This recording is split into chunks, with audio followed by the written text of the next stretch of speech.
vodka. From the Crop Medcap 5-Star Sports Desk, Savannah McCann on the Fan.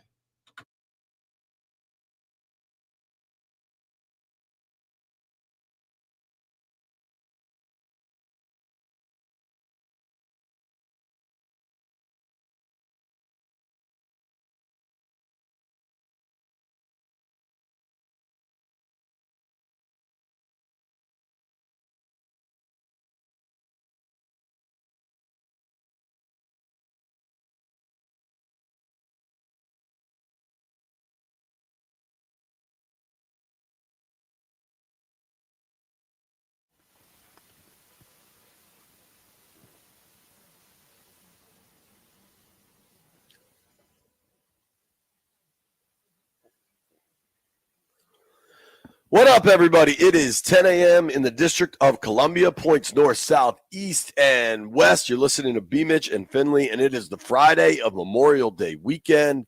I hope everybody's gearing up for a 3-day weekend. Pay some respects to the reason we get this weekend, and enjoy yourself. Good morning, Brian. How do you do? I'm good, brother. What's happening with you? Pair of dud games last night, B. The Thunder, it's getting harder and harder to envision anybody touching them. But I don't think it was a dud game, though. I just think when a team goes out there and can just stifle you, I think that's great. I mean, a lot of people want to just see high scoring. I want to see you dominate somebody sometimes. And offensively, they dominated them. Defensively, they got Anthony Edwards scared to go low. And he's a dude that claims to be scared of nothing. He loves to go to the hole. You're right. Like, the Thunder's level of dominance is certainly impressive. It's just hard coming off the Knicks-Pacers game 1 Wednesday night and all the excitement. I don't care if it's 75-74 or 150-149. I just like a close game is what I'm saying. But like that game the other night, they kept saying that the Pacers have the number one, like a top defense. They scored 135 on you, dog. They scored 120-something in regulation. The Knicks have a very good defense as well. And they were great offensively. They turned the ball over all night. That game, although it was like it ended up being a spectacular end and all that, that game made me like that game was worse to me than the one last night. When you start breaking it down. But like I'm not here to grade. Like, I'm not here to judge their performance. I just want to be entertained by the product. I was entertained by all of them. That game was entertaining as hell. I was entertained by both of them. You know, I was entertained last night because after watching Shai Gilgeous-Alexander get his trophy, normally those teams play down. They're so involved and so excited about the award that they don't play basketball. Hell, he came out last night and was like, this is why I got this damn trophy. I'm the best in the business. You know what I mean? So I was impressed by that. That entertained 38 me. points, 12 of 21 from the floor. I mean, he's phenomenal. OKC, I looked up. Remember the other night after Knicks Pacers, we were talking about the win probability, how the Knicks had that in the bag right until they didn't. The closest the Warriors ever got to win. The best the Timberwolves ever had it was that OKC only had a 61% chance of winning the game. Like they never even got it into their half of the court, and the Thunder are just incredibly dominant. I almost wonder what White Brian. See if you can see look ahead odds for. It'll probably just be Western Conference versus Eastern Conference in the NBA Finals. But I bet, B, what would you say the Thunder are hypothetically favored over the Knicks or the Pacers? I think they will be. Minus 225 or something? I think it'll be closer than that if it's the Pacers. I think if it's the Knicks, they may have a little bit more. But if it's the Pacers, I think it'll be closer because both of those teams, to me, are very disciplined. And they're deep. You know what I mean? Yeah. They're both very deep. And they are both long. So I think it'll be closer with the Pacers, but I think they'll be favored over the Knicks by far. Yeah. I mean, we get Knicks Pacers tonight, right? Yeah. That's an 8:00 start. Make sense of this for me, Brian. Huh? The Knicks are 6.5 point favorites. Listen, Jay, I'm gonna just say this. No. A lot of those numbers like that are not because that's what they truly believe. It's to get the public to vote a bet a certain way, and then they move it and they change it up. So we gotta start realizing that number is not a true feeling. That number is to sway some. They're trying to split the action. There you go. Yeah. And so, but like the thing I like though about Oklahoma City, they have guys that plays consistently all the time. The guy I keep saying our games, Nesmith, Nate Smith, whatever his name was. For the Pacers? He don't shoot like that all the time. But that dude that played Jalen Williams, he's a baller.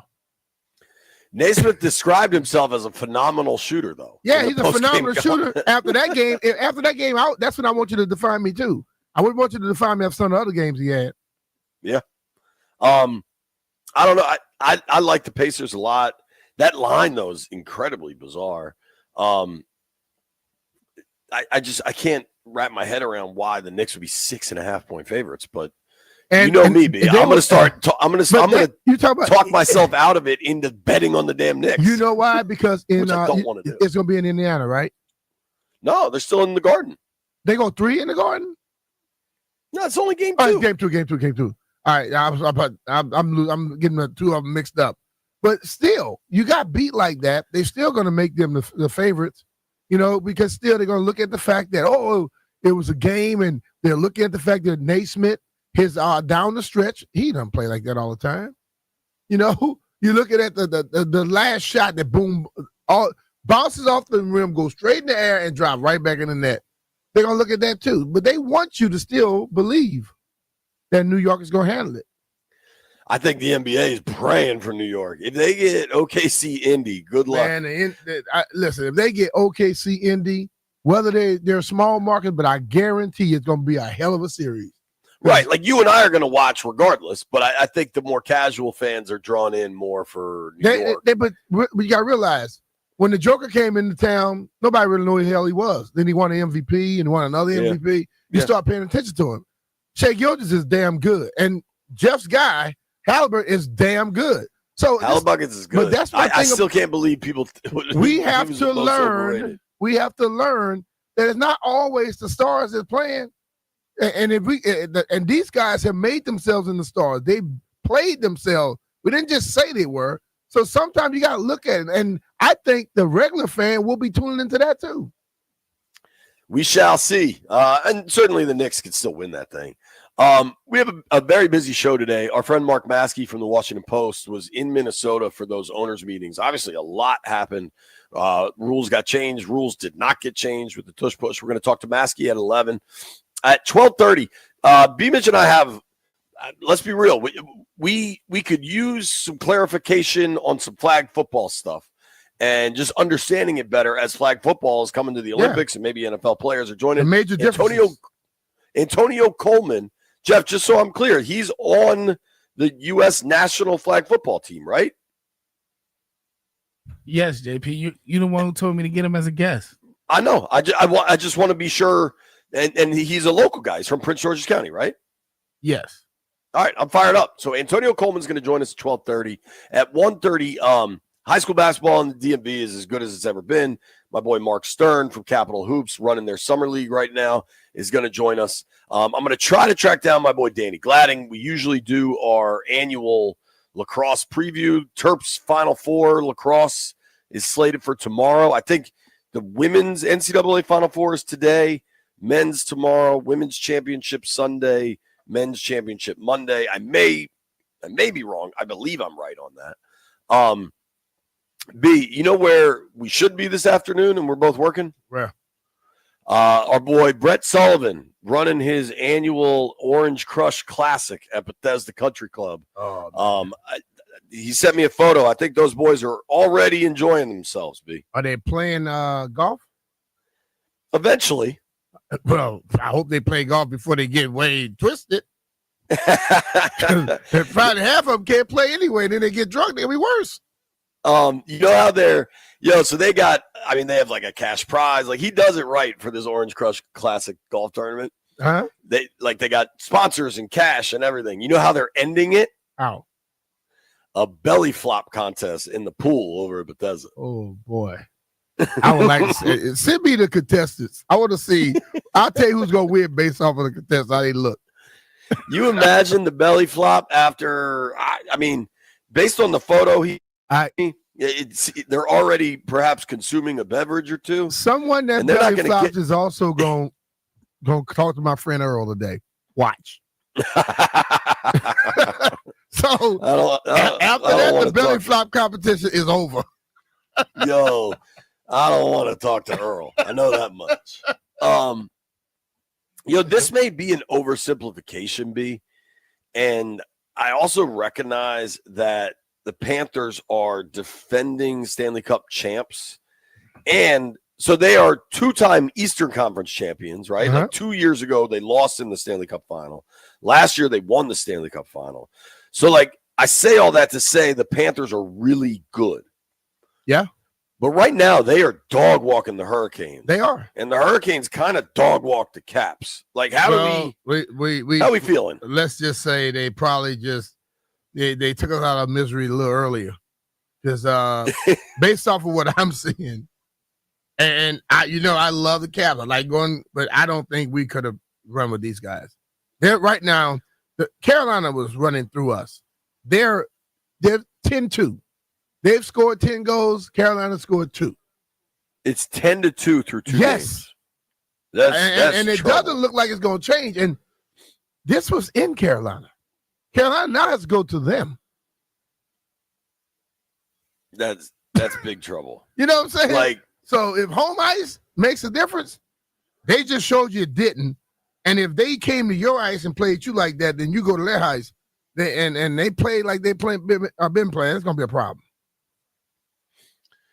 We got to get faster, seems brother. like trouble. We got to get faster. Yeah, I mean, and there is something legitimate about kind of champion DNA, and Florida clearly has it. See, the goalie. I mean, the fact that they were able to trade for Marchand, it's just. But they're still, you know what they're doing, Jay? They're still throwing. I mean, Carolina's still throwing the puck to the ice. I mean, to the net, and they're trying to keep it in your zone. But guess what? When they just throw it to the Panther zone, the Panthers come out with it the other side. Boom, score, goal. That's not gonna work with us, bro. We are as fast as you. We're as tough as you. Totally. And one of the problems was Washington's inability. Okay, they're throwing pucks to the net, but Washington could not break back out. Mm-hmm. Anytime, they never got an odd man rush off the advance from Carolina. You know what I'm saying? Yep. Florida's doing it constantly. Yeah, but that is their game. See, like I said, when I sit there in those games, and I know the hockey people, we don't know. I know what the hell I see, and I know that when we're back there, we're being we're trying to be perfect. We don't seem to be very aggressive trying to get it out of our own zone. But that's not the Florida Panthers. They get it and they go. They say we're not going to just sit back and allow you to beat up on us. We're going to put that stress on you too. And the Caps got to get that way. And they got to realize you can't have perfect goals and you can't have perfect damn passes all the time. Sometimes you just got to shoot the damn puck and pass the puck. I'm with you. B, I mean, the best win, the most compelling game last night might have been the Nats win. Nats win 8-7, goes to extra innings. The Braves are able to tie this thing up in the ninth. So then you have this feeling of, oh, not again, bullpen problems. But then the Nats come back and win it in 10. I mean, really impressive. James Wood had 3 RBIs last night, drew 2 walks. Those are the kind of win. Dude, all of a sudden, the Braves are now 1 game under 500 after they got hot for a while. Mm-hmm. The Nats are only a game behind the Braves in the win-loss column. Braves are 24-25. Nats are 23-27. They've now won 5 in a row or 6 in a row. Mm-hmm. 5 in a row because they took all 3 against the O's. They've taken the first 2 in this series against the Braves. No, 6, I think, because they won the last one. They won a lot of games lately. Yeah, I think they've won 6 of 7 and 5 in a row. They're playing good baseball, dude, and it's incredibly encouraging. And to beat the Braves, and then today you've got the Giants coming into town. I think that will be a really fun series. The Giants are very good. They'll have a lot of fans. That's like a big national brand, for lack of a better word. And I just think, I don't know, man. If you're looking for something to do this weekend and you don't have plans, go to the Nats game. It's going to be fun. Huh. What kind of Nats giveaways do you think they're doing this weekend? All kinds of stuff. All right, I'm pulling it up. They're giving up everything. Promotion schedule. What day is it? The 24th? So tomorrow, this is kind of cool. Tomorrow, the Nats are giving away Mystery Moment bobbleheads. All right. So you walk in, and I guess you don't know what bobblehead you get.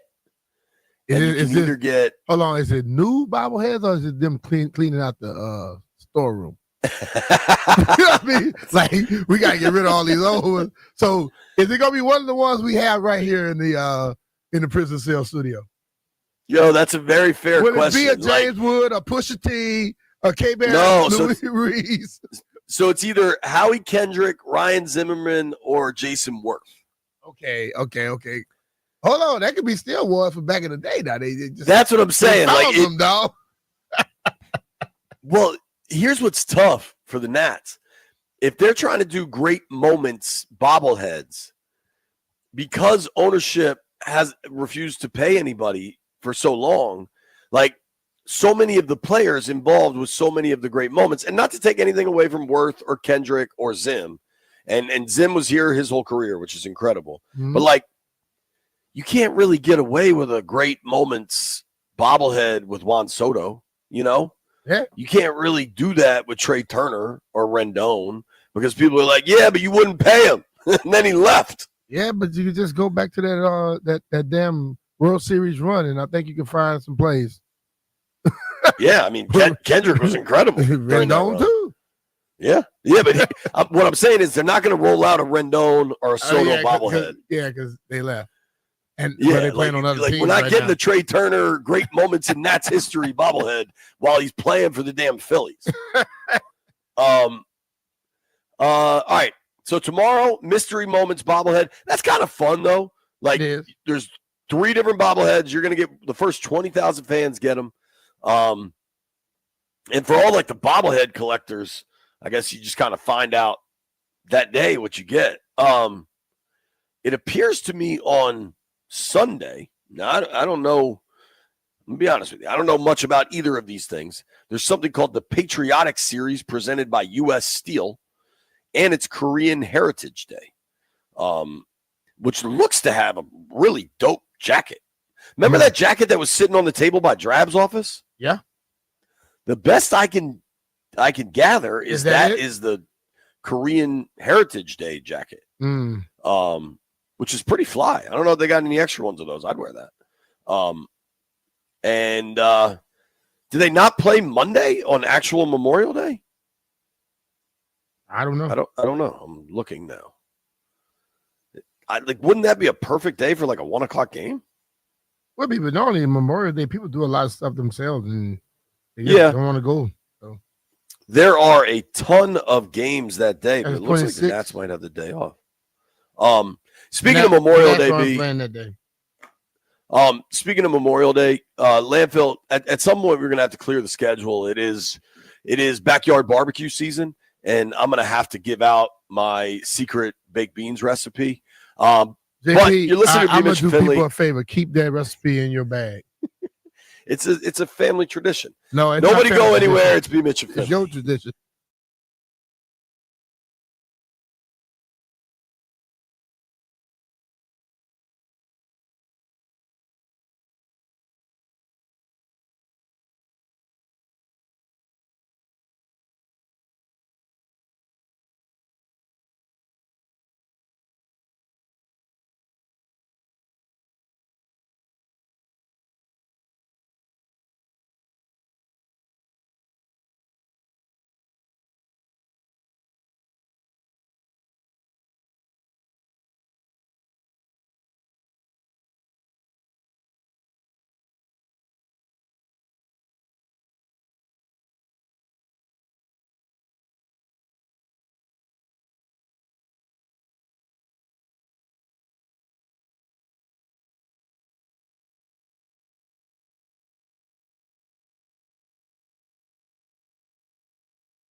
This sports update is brought to you by Better Appliances. The Nats are on a 5-game win streak, though there is a team not having the same kind of success that they are right now, and that's the Rockies. Colorado fell to 8-42, the worst 50-game start in MLB's modern era. Before that, you'd have to go all the way back to the 1895 Louisville Colonials to find a worse start. The Rockies are on pace to lose 136 games this season.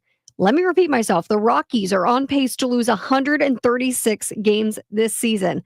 That would make a record for the most losses by an MLB team.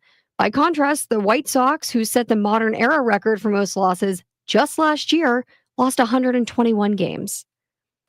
Appliances on the fritz or need a handyman to fix the odds and ends in your home? Well, contact Better Appliance for all of your appliance and handyman needs. Serving Maryland and D.C., family-owned and operated, betterappliance.com. That's BETTAR appliance.com. From the Crop Metcalf 5-Star Sports Desk, Savannah McCann on the Fan.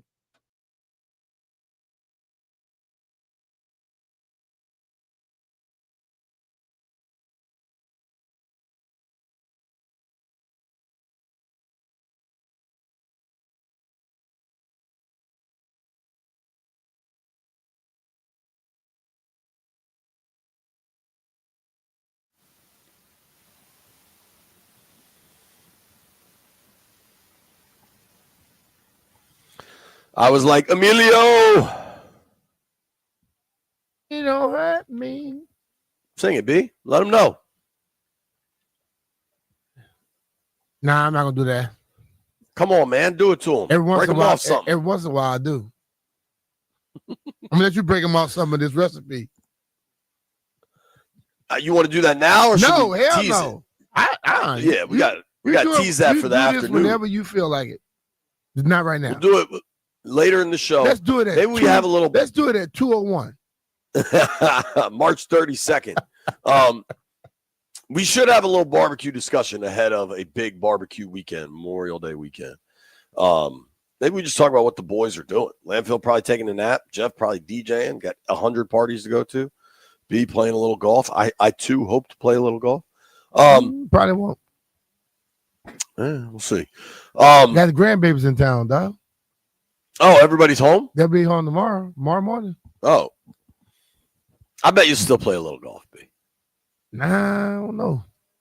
It's a little different when they're around, dog. Yeah. G-Mitch is a lot sweeter. I can get an early Monday morning tea time, so when they get up, I'll be coming back. All right, there you go. There you go. How early? I mean, kids get up pretty damn early. B. You playing at 4 a.m.? Hey, bro, I can tee off around 7-ish. I'll be home by 11 something. And then the rest of the family be getting up around that 11, 12, 1. Okay. And they're not going to cook a damn thing. They're going to wait for me to cook anyway. Do you want me to give you my recipe? No, I don't need your recipe. I got enough of them. I'll text Deshaun. Deshaun might need my big beef. No, I don't think Deshaun has eaten in my house. If he do your recipe, it will not get touched. I'm telling you, my recipe is banging. Yeah, it's banging. Tastes like can. All right. All right. We do need to have a discussion. On what? We've talked about this plenty. NFL.com put out a list that's relevant about just like the players that have left their teams that's going to make the biggest impact. Okay.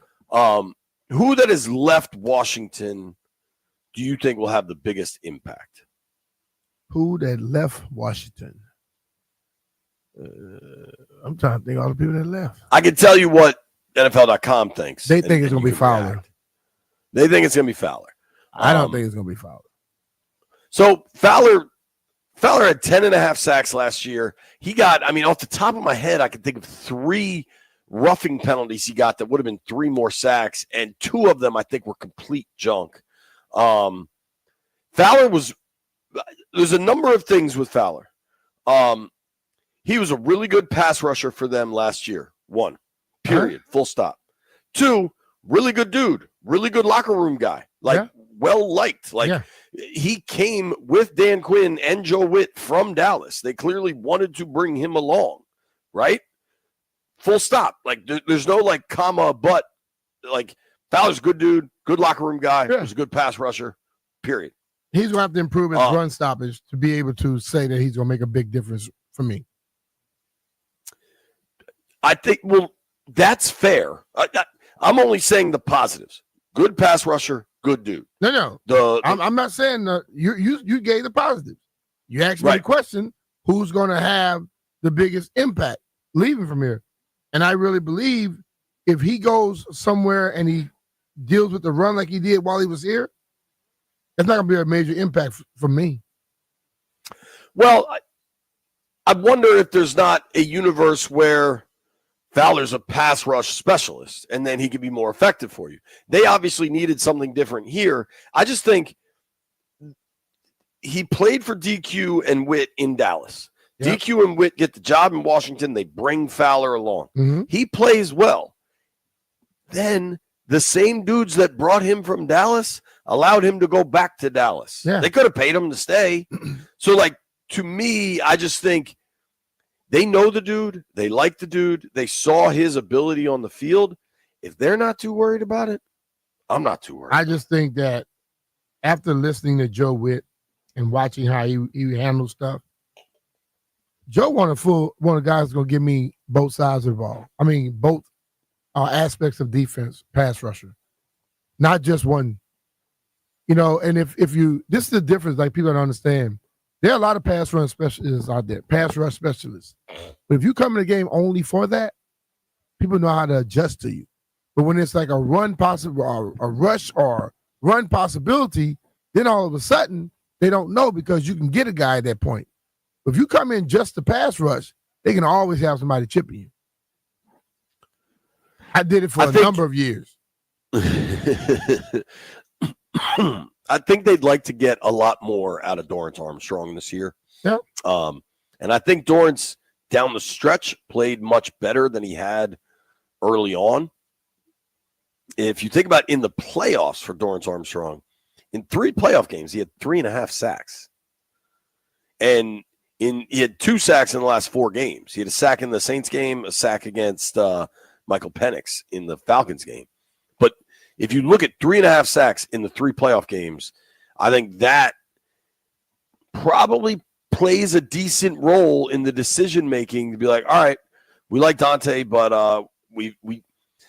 Fowler, how many guys? I think it was Luvu, Biotish, and Fowler were the only dudes in the first Peters Quinn free agency class that got guaranteed money on a second deal, on a second year. Almost all those were just 1-year deals. But they did give those 3 guys guaranteed money into the second year. I think they wanted more out of Armstrong. I think they would argue they saw it in the playoffs. I also am curious Dan Quinn is becoming a master of saying very little while talking. Mm-hmm. I'd love to get his opinion on Javonte Jean-Baptiste, who I think played fairly well late in the year. And, dude, I liked Jalen Holmes. 7th-round pick, right? 6, 7? Yeah. And he's still here. Yep. I tell you what they think of him right there. What'd you think of Jalen Holmes late in the year? I thought he was pretty good. He was good. And I think that's what they're looking at. These guys, a 7th-round pick and another guy comes in, and you watch them down the stretch. They feel they can get more out of those guys. And when they were looking at Fowler, they're like, okay, and also these guys play the run better than him. So we can get pass rush and they're better run stoppers, then we have more here for less. You get what I'm saying? So listen, I know a lot of people look at stuff and it's all about the stats. And as our dude Hondo said yesterday, look at PFF grade and one act like they know every damn thing. But these coaches see them every damn day. Times when we don't see them. They know what they possibly can get or have in their hands or what they can get out of somebody. And I think they've already squeezed that juice. They squeezed that lemon so much they get no more juice from the Fowler thing when it comes to run stop. But those other guys, they feel like we got a lot more squeezing to do. So they're going to go out there and try it out. And every star, it was once a no-name guy, and they build themselves up. So I'm not just caught on names. I like the guys that work, and I see who the coaches put the faith in. And you look at this staff here, this staff is real. They're not putting you out there if you can't play. Yeah, I mean, I would hardly. I hope there aren't a gang of Commanders fans out there saying like Dante Fowler was a star. I can't believe we let him go. Because I would argue against that. You don't have to argue against it. Just let him say it and let him move on. And you know what you do. I don't think people are saying that, though. There are some people that say it. Some people will say, well, how do we let him go? You know, I'm telling you, Jay, I see this stuff all the time. I don't have to be a social media guru. I see it and I hear people talk to me all the time about football. And sometimes I just shake my head, yes, smile, keep walking, say, oh, cool, you really think that? And I walk. Because when people say something, I don't have to try to dispel everything they think. Let them think what the hell they want to think. Fair. Fowler was a good pass rusher and a good dude.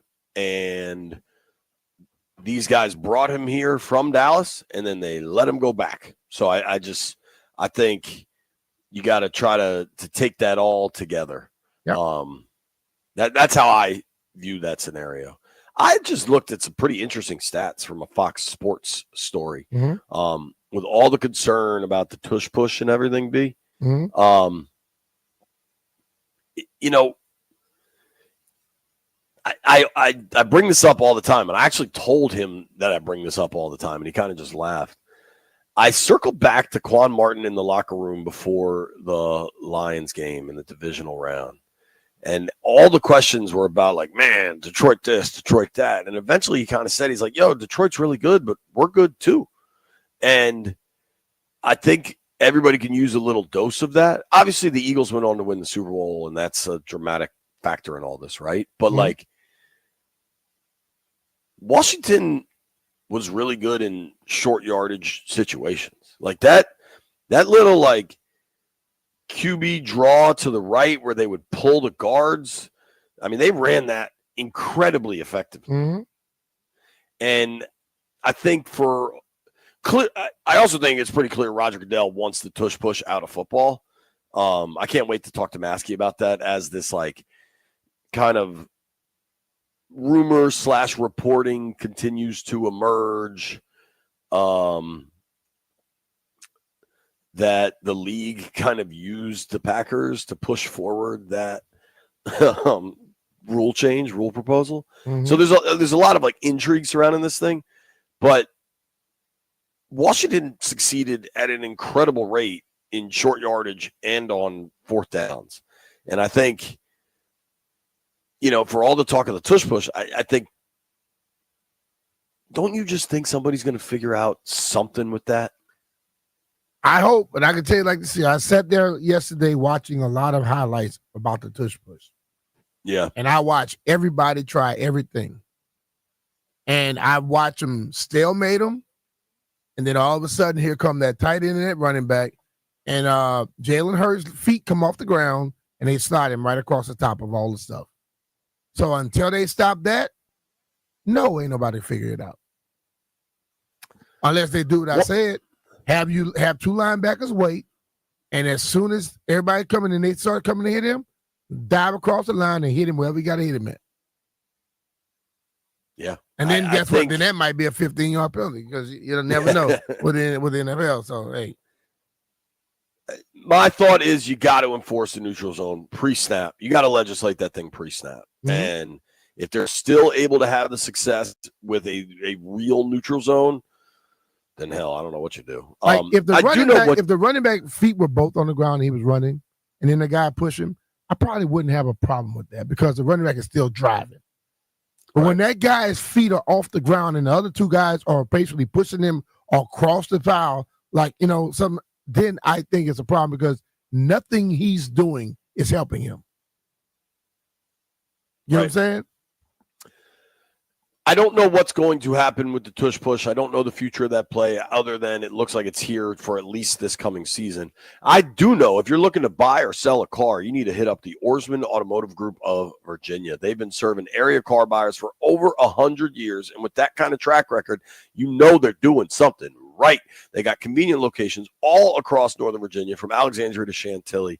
And they've got the brands you're looking for: Toyota, Kia, Ford, Lincoln, Chrysler, Dodge, Jeep, Ram trucks, Chevy, Buicks, GMCs. When that GMC Jimmy comes out, I'm getting one of those. All right. My dad used to have one of those when I was a kid. They're dope.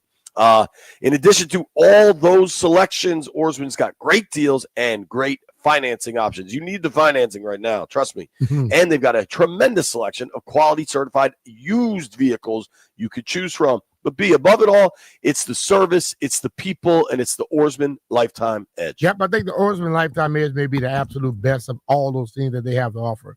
You know, they give you up to $1,500 in extras, including the complimentary car wash with every scheduled maintenance. They give you a loaner car with every major maintenance. And they have the lifetime engine guarantee. And if you're trying to sell a car, you need to take it to Oarsman because they will pay you up to 125% of the Kelley Blue Book value. Other people like to put it at 89%, 100%. They go above and beyond, regardless of its make, model, or year. It's simple at Oarsman. They like to keep their customers happy, just like JP and I. To beyond satisfied Oarsman customers. Let's ride together.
There's no stopping us right now.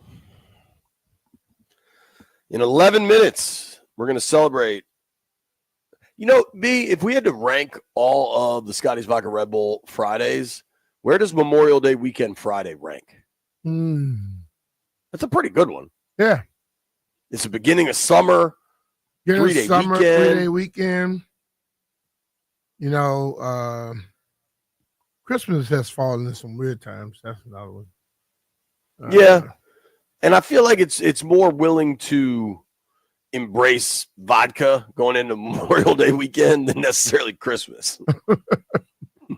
like I could get Lauren would be down with a Scotty's Vodka Red Bull Friday on Memorial Day weekend. I don't know if I'm like, yo, sweetheart, it's Scotty's Vodka Red Bull Christmas Eve. I don't know if she's down with that. I think this might be the one seed. You two, y'all, you know, y'all different. Yeah, I think if you were going along with it and you made it fun, she'll deal with it. Yeah, we'll see. I know Sully and those boys are getting down with it at the Orange Crush Classic right now. So speaking of one seeds, I really enjoyed the college football playoff last year. I thought it was cool that they expanded it. I wish the first two rounds were home games rather than the first round is home games and then they go to like the Chick-fil-A Peach Bowl or whatever. It's clear that's, you know, the money's going to talk and the money is talking on that. Money always talks. Yeah, that's how money works. But I thought they had a real problem with how they seeded it last year.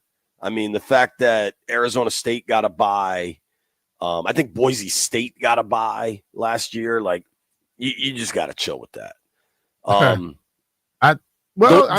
you agree? Based off of how they have the rules, I mean, those guys get the bye. Depending on where you rank that and all that, yes, you get a bye.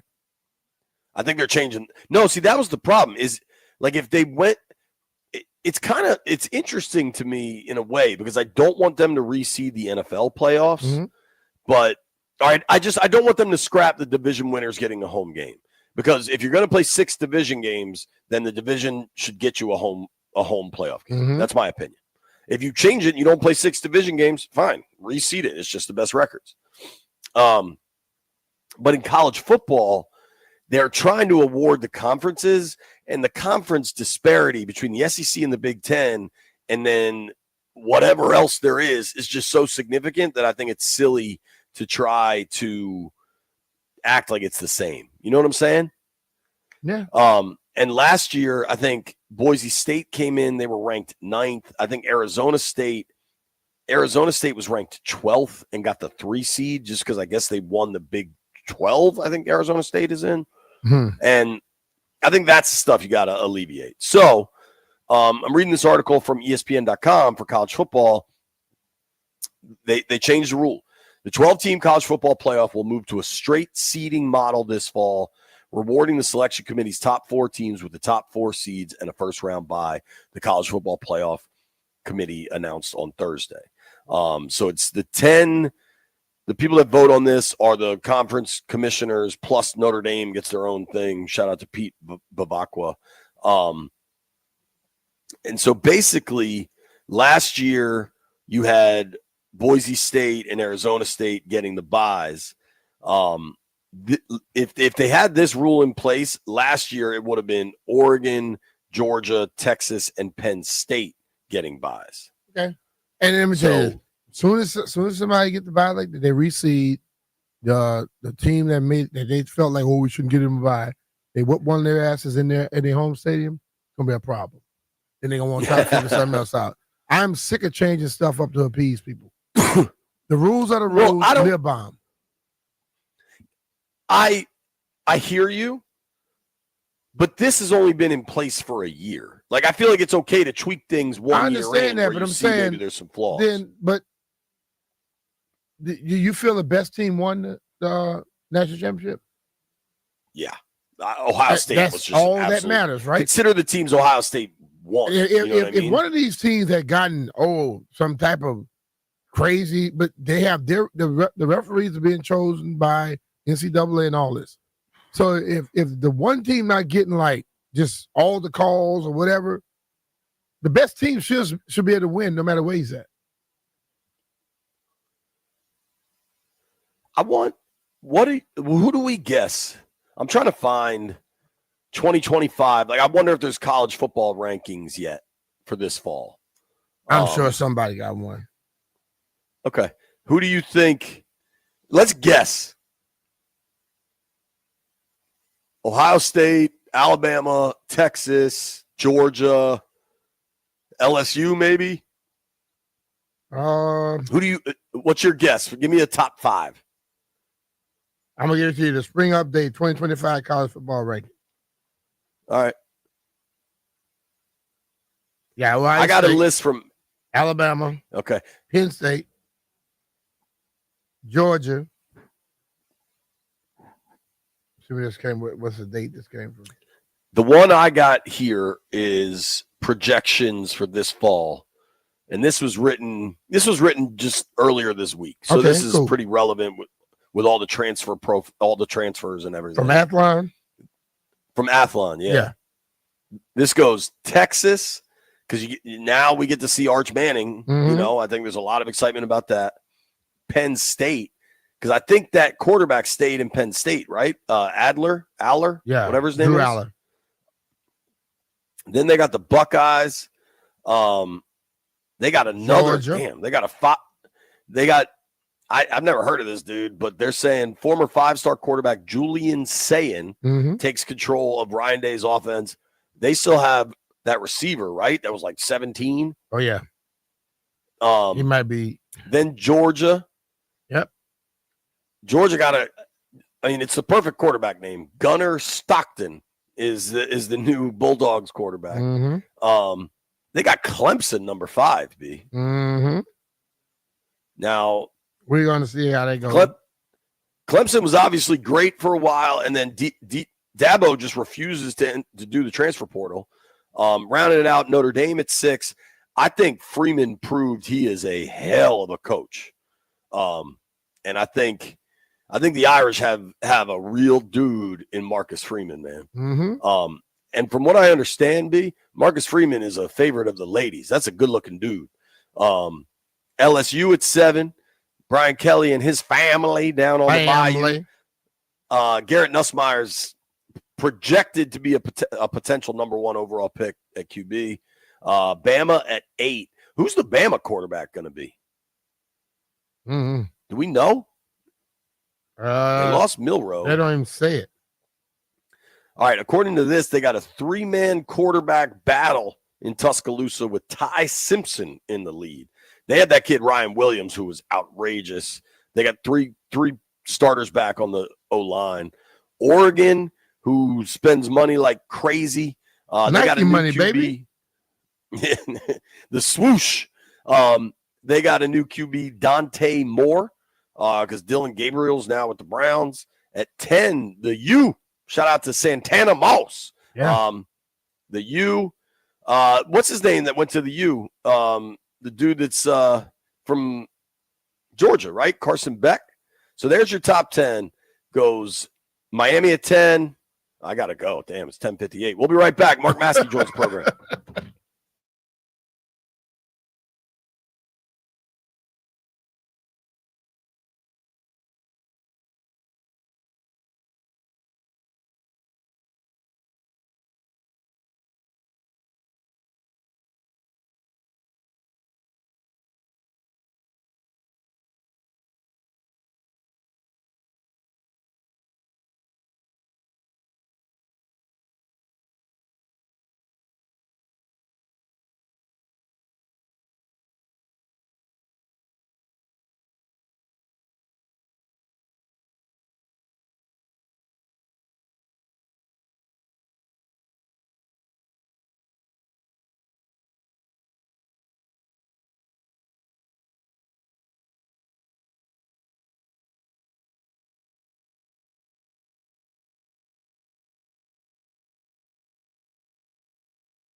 This sports update is brought to you by the Reynolds and Power Home Team, Keller Williams Realty. Last night, OKC takes a 2-0 series lead over the Timberwolves, taking last night's matchup 118-103. Over in the NHL, the Panthers crushed the Hurricanes, this time 5-0. They're up 2-0 in the series and looking like this could be a sweep. The Nationals walked it off, beating the Braves 8-7 in 10 innings. Robert Hassel III made his MLB debut, had 2 hits and a stolen base, became the first National in history to have that kind of numbers in his debut. And some college football news. The 12-team college football playoff will move to a straight seeding model this fall, rewarding the selection committee's top 4 teams with the top 4 seeds and a first-round bye. Last season, the 4 highest-ranked conference champions earned the top 4 seeds, regardless of where they were ranked. But if you remember, all 4 teams that earned that first-round bye in the inaugural 12-team college football playoff lost their first game. Want to hear the fastest way to know what your home would sell for? Reach out to the Empower Home Team. Simply text your address to 800-763-3000. No phone call, just text your address to 800-763-3000. That's 800-763-3000. From the Crop Medcalf 5-Star Sports Desk, Savannah McCann on the Fan.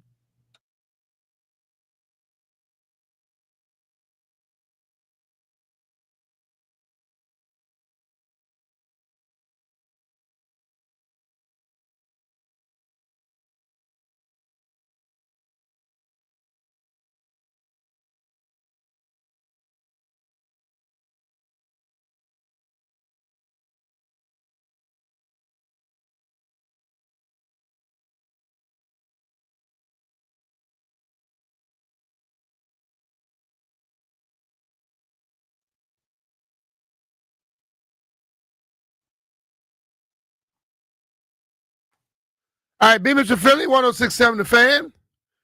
Let's go straight to the Rude Guest Hotline. Rude, the most reliable heating and air conditioning products in the DMV. Talk to our friend, Mark Maskey. Mark, what's up, man? How you doing? What's happening, guys? How are you? We are fantastic. Well, JP, we're waiting for him to come back on the way he step out. Get him back in the room. Come on. Hey, you know how he is, man. That's right. When you big star like him, you set your own rules. Yeah, you can't keep him on a straight line, man. So a lot of different things were happening up there in for the owners meeting, but one thing that came out of it seems as if Roger Goodell pushed the Green Bay Packers to go with this thing. Does he want the tush push out, and why not just state it?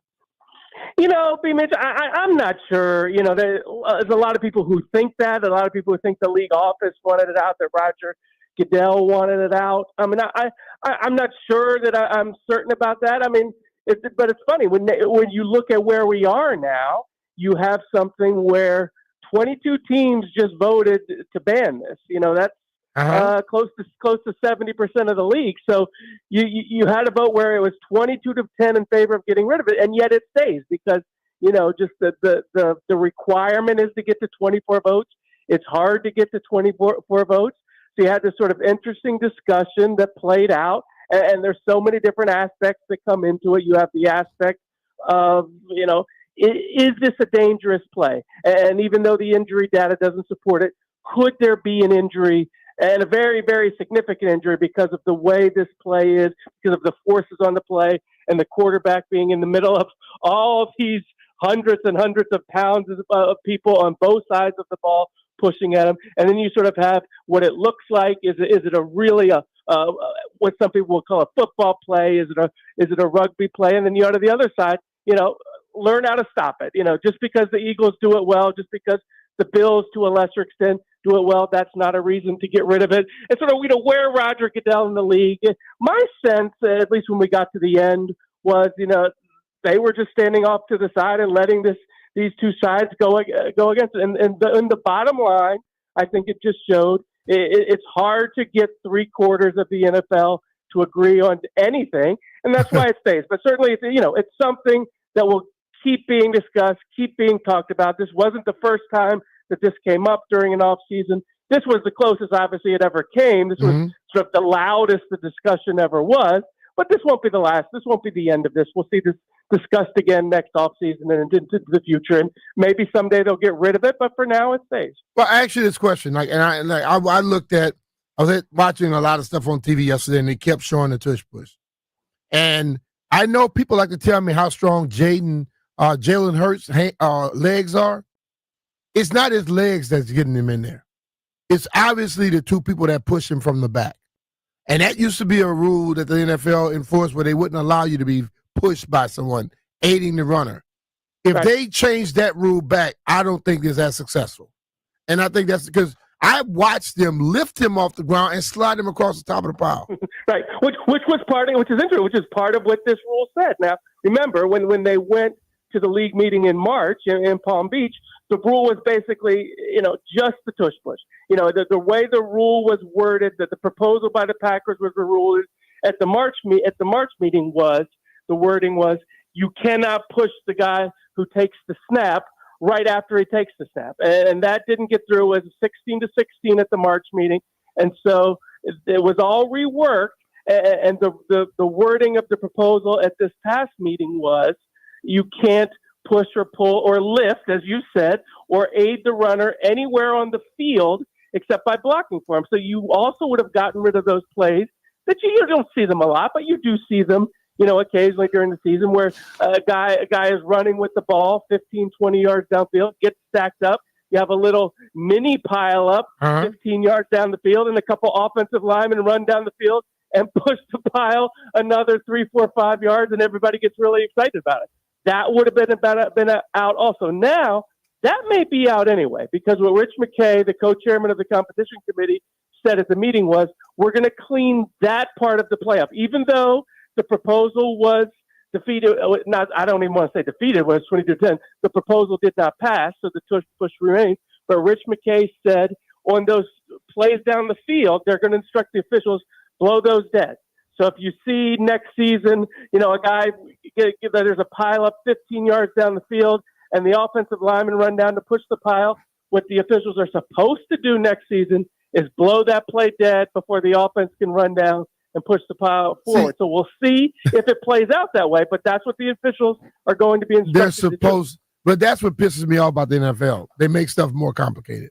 Because Exactly. if you're going to allow every time that players run, they go, it's a stalemate, and then the two guys come behind him and push him. So if you're going to blow that play dead, call it dead when it's a stalemate. At the line of scrimmage, right. It is sort of the same concept. So and this is the one part of the debate that nobody ever talked about, that I thought about. We had all these other arguments about the tush push. Is it dangerous? Is it not dangerous? There's no injury data. But it could be dangerous. Is it a football play? Is it not a football play? Should we get rid of something just because one or two teams do it well? That was what we all heard about. The one thing that always sort of popped into my mind that we never talked about is sort of the fairness issue and the equity between offense and defense. Now, say I'm on offense, you're on defense. Mm-hmm. There's a pile up at the line of scrimmage, and I'm on offense, and I run up and push the guy forward 3 yards. I get credit for those 3 yards.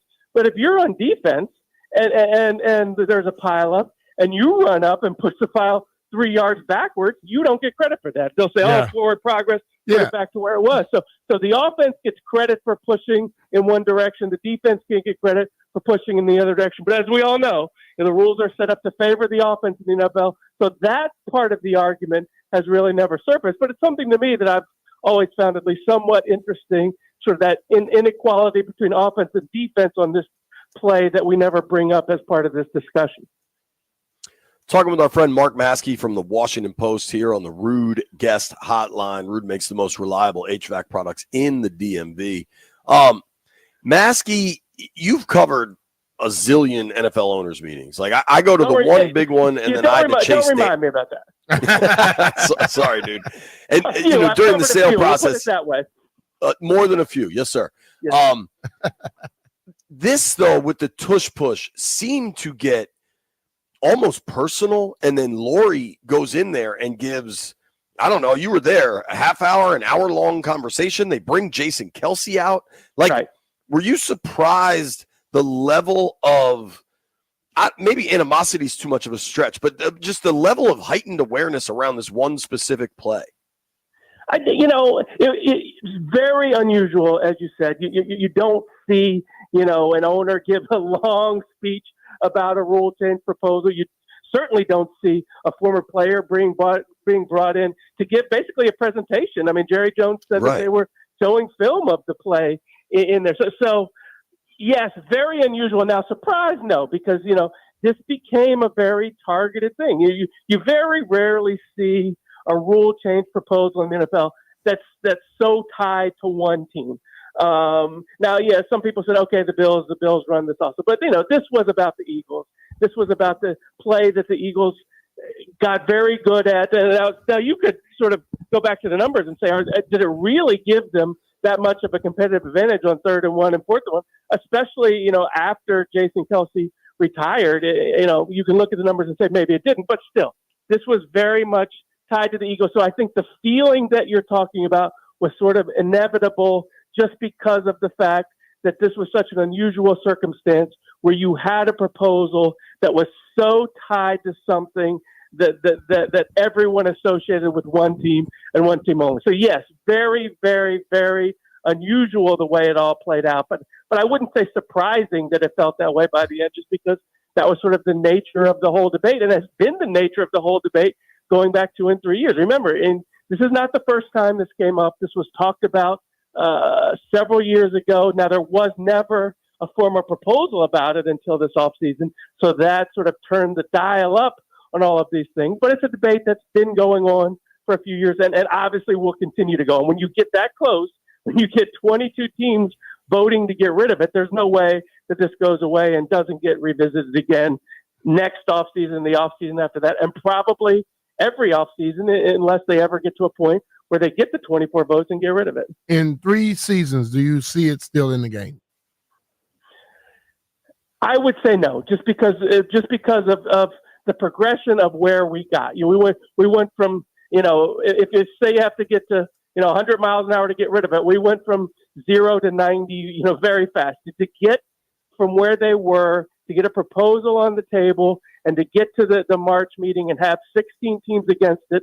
And then, as they went from the March meeting to this meeting, what I always thought in my mind was, it's really hard to get 24 votes, which we said before. Mm-hmm. But to get from 16 votes to 24, to pick up 8 votes in just a couple months, I thought was going to be really hard. And they got really close. So, the fact that they got up to 22 votes on this, they got so close to what they needed, the 24 votes they needed, that sort of leads me to believe that if this discussion continues another year or two, and assuming the Eagles are going to keep using this, and the Eagles will continue to be a good team, they may not be the Super Bowl champion every year, but that they will continue to be a good team, so that this is something that's prominent, that everyone sees, that everyone talks about. You would just think that they would be able to pick up the extra 2 votes, the people who want to get rid of this, over the next few years. I'm not saying next offseason, but it just sort of stands to reason that if this continues to go the direction that went this offseason, that within the next few years, they'll probably get up to 24 votes. Talking with Mark Maskey here on the Rude Guest Hotline. You can read Mark's work in the Washington Post. You can follow him on X at Mark Maskey, Maske. Mark, we had a reporter on from the Green Bay Press Gazette, I want to say, covers the Packers, that he strongly hinted that maybe the Packers were the vehicle for the NFL to push this legislation because they don't have an owner, like a true owner in the sense of other teams, and that this was actually like Goodell's idea more than, necessarily the Packers. And I think I saw like Florio kind of echo that. Did you hear any of that? Does that sound reasonable to you? I'm not sure about it. I'm not sure I sort of attach. I read quite as much into it as some others do on that. Yes, that's believed by some people. That's thought by some people. You've had sort of this speculation and rumor and innuendo going back, even a couple of years, that Roger Goodell wanted this out of the game. I'm not sure he took that active a role in this. Remember, Mark Murphy, the former safety here, who has been the president of the Packers, getting ready to retire. He was against the play. He's a member, has been a member of the competition committee in the past, is on the health and safety committee. He had to, he does this column on the Packers website where he takes questions, and he, came out a few months ago and said, this is not a football play. This should be out. So I think, to think that just because the Packers don't have an owner, well, Mark Murphy sort of functioned as an owner, was treated as an owner. When you go to these owners meetings, and he was a person, with a very, extensive background as a player, as a front office person, has exposure to the competition committee, exposure to the health and safety committee, knows it all very well, and it came out very strongly against it. So, to me, I look at what's out there. I tie it more to Mark Murphy than to the league office than to Roger Goodell. The fact that the Packers made that proposal, obviously, it's not something that just the Packers believe. When you got to 16 votes against it at the March meeting, when you got to 22 votes to get rid of it at this meeting, it's not just something that the league office was pushing for, was trying to get out there and use the Packers. No, when there was a very sort of substantive feeling within the league of many teams along these same lines. So it wasn't just a league office thing that they were pushing. No, that there were a lot of people within the league and a lot of teams, rightly or wrongly, who felt this way. Yeah, I tend to agree with you, and I think there were a lot of teams, perhaps even Washington is an example of this, that wanted it gone but didn't want their name on it. You know what I mean? I think right. Dan Quinn and Adam Peters were very, very intentional that they never said one way or another. They're just like, yeah, we got to figure out how to stop it. Last thing, Maskey, I wanted to give you a chance. I'm guessing you knew Jim Irsay on some level. Obviously, his passing, he was relatively young, but had a lot of health battles. He was a huge factor in the eventual sale of the Commanders, I would say. Kind of a complicated legacy there. How do you feel in the days after Jim Irsay's passing? I feel sad about it. I mean, obviously you said, here's a guy who had demons that he battled in his life, a guy who had a lot of issues, a guy who had a lot of health issues. Obviously, we didn't see him around the owners' meetings as a physical presence in the last few months. But the things you could not question about Jim Irsay were he loved the NFL. I mean, he really had strong feelings about what was right and what was wrong and the way the NFL should conduct itself. And that shone through in the whole Daniel Snyder thing, being the one owner to sort of come out and stand in front of the cameras and say, we should consider voting Daniel Snyder out of ownership because he felt very strongly about what the allegations were at the time. And as he said, he felt that was not what the NFL was about and should be about. So here was a guy who cared very deeply about the NFL, who went back, to being a ball boy as a young kid, through being a general manager, through taking over ownership of the Colts from his father, through those great Colts teams where he hired Bill Polian and Tony Dungy, and they drafted Peyton Manning and had one of the great runs that you'll see. And then on top of that, he was really just sort of a decent guy, a guy who was well-intentioned, good-hearted, and who had a lot of eclectic interests away from football, but was really a football guy and a good person, a good human being, despite the battles that he fought in his personal life. So that's what I'll think about him and remember. Basically, what he did what most people do. He fought against the drug. Right. And everybody else get that excuse. Anybody involved with sports don't get that excuse. Right, but as he said, he was open about the battles that he had. He did the Real Sports interview where he talked about them. But when you got back to what he was as an owner, and then his love for football and the way he treated people, as a good-hearted and decent human being, and treated people well on a personal level. As I said, those are the things when I look back at his legacy, at who he was, those are the things that I'll remember about him. Cool. Yeah, Mark, you know far more than me, but I've interacted with enough NFL owners, and they're all billionaires at this point, and some of them carry themselves in a manner that they find themselves kind of better than you, and some of them do not. And I would firmly put Irsay in the category of like he just treated people like people, and everybody was on the same footing. Oh, absolutely. It was not, if you sort of put some into the regal category, he was not that. He was a genuine guy, for better or worse, no matter what you thought about him, no matter what you thought about what he did, who he was, the issues that he had, he was genuinely who he was, and he would say that, and whatever you thought about him, you could not dispute that about him. Maskey, thank you for making time, man. Enjoy a little time off with the Memorial Day holiday. Thank you, guys. Appreciate it. Thanks for having me. Mark Maskey from the Washington Post. You can give him a follow on X at Mark Maskey, Maske. Does a great job covering the NFL, has done it for some time, and really informative stuff from all of these league meetings. We're talking about Memorial Day, though. Summer is here. It's not almost here. It's here. Is your backyard ready? Offenbachers can help you turn it into the ultimate staycation spot during their Memorial Day sale going on right now. Right now, you can get up to 40% off beautiful, high-quality outdoor furniture, perfect for lounging and entertaining all season long. If you're looking to unwind, save big with instant rebates on hot tubs. You can save up to $1,000, or you can go all in on the swim spots. Good exercise for you, and the kids will love it. Plus, if you want a real pool, it's like $200,000. Swim spa, significantly less than that. You're talking 30% of that. And if you get a swim spa right now, it's $1,500 off instantly. Do not wait. The savings will not last long, and neither will the start of summer. Now's the time to get your backyard ready for a full season of fun, relaxation, and memories. There's 4 Offenbacher stores you can check out in person: Herndon, Annapolis, Gainesville, or Rockville, or you can check them out at Offenbachers.com. Offenbachers is here to make your backyard better.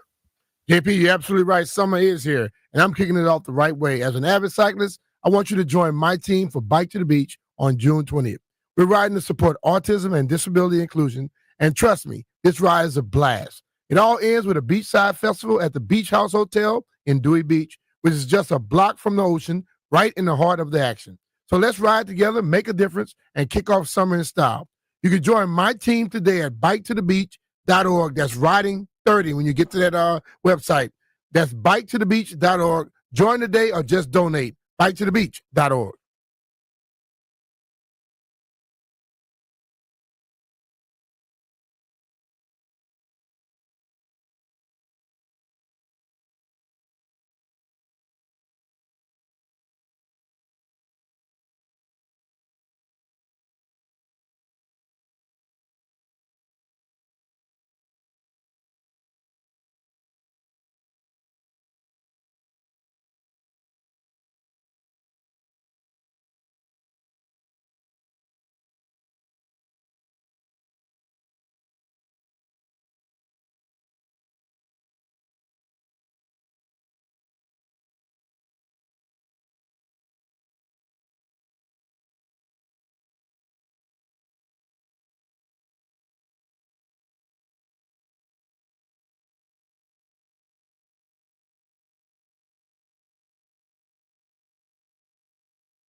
This sports update is brought to you by Meadows Farms. Fresh plants arriving daily. Plant a little happiness.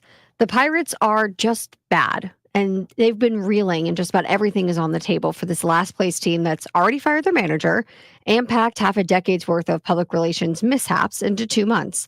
Everything's on the table except for one thing: trading ace Paul Skeens.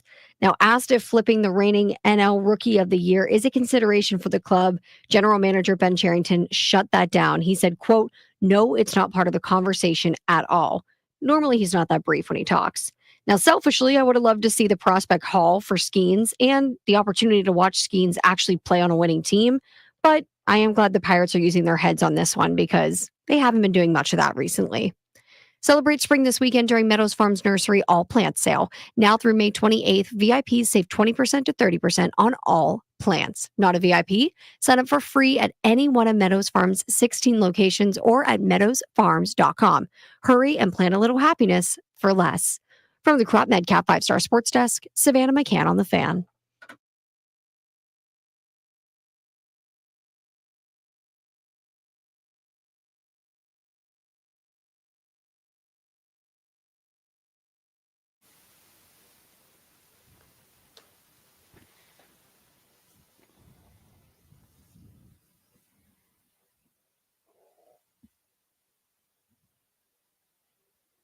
Damn, she fly.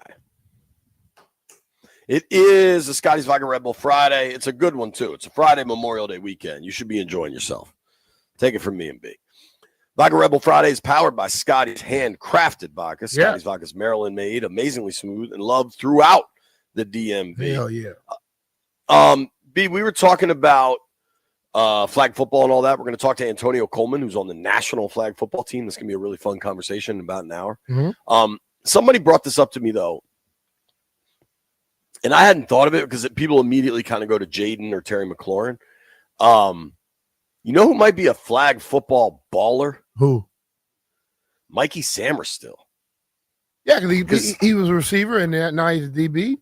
Right. Yeah. And most of those guys go both ways in flag because Yeah. the rosters, I think, are only like 10 people. Mm-hmm. Yeah. I don't know. Kind of interesting. Landville put a question on the show sheet, which I think is pretty interesting. Who do you think is the Commander's most underappreciated player? I think it's different people at different times. I don't think it's one person altogether. So NFL.com put together a list, and I actually think this is pretty fair. They said the most underappreciated player is Quan Martin. Specifically, I mean, dude, he had that pick 6 in the divisional round. I'm reading from NFL.com. Martin took over as a full-time starter in Washington last season, acquitting himself quite well at free safety. He stuffed the stat sheet with 87 tackles, 3 forced fumbles, 3 passes defense, 1 pick, and 2 separated shoulders. Yep, apparently played most of the year with janky joints in each arm before undergoing off-season surgery. Mm-hmm. I think Quan is a really good example, honestly.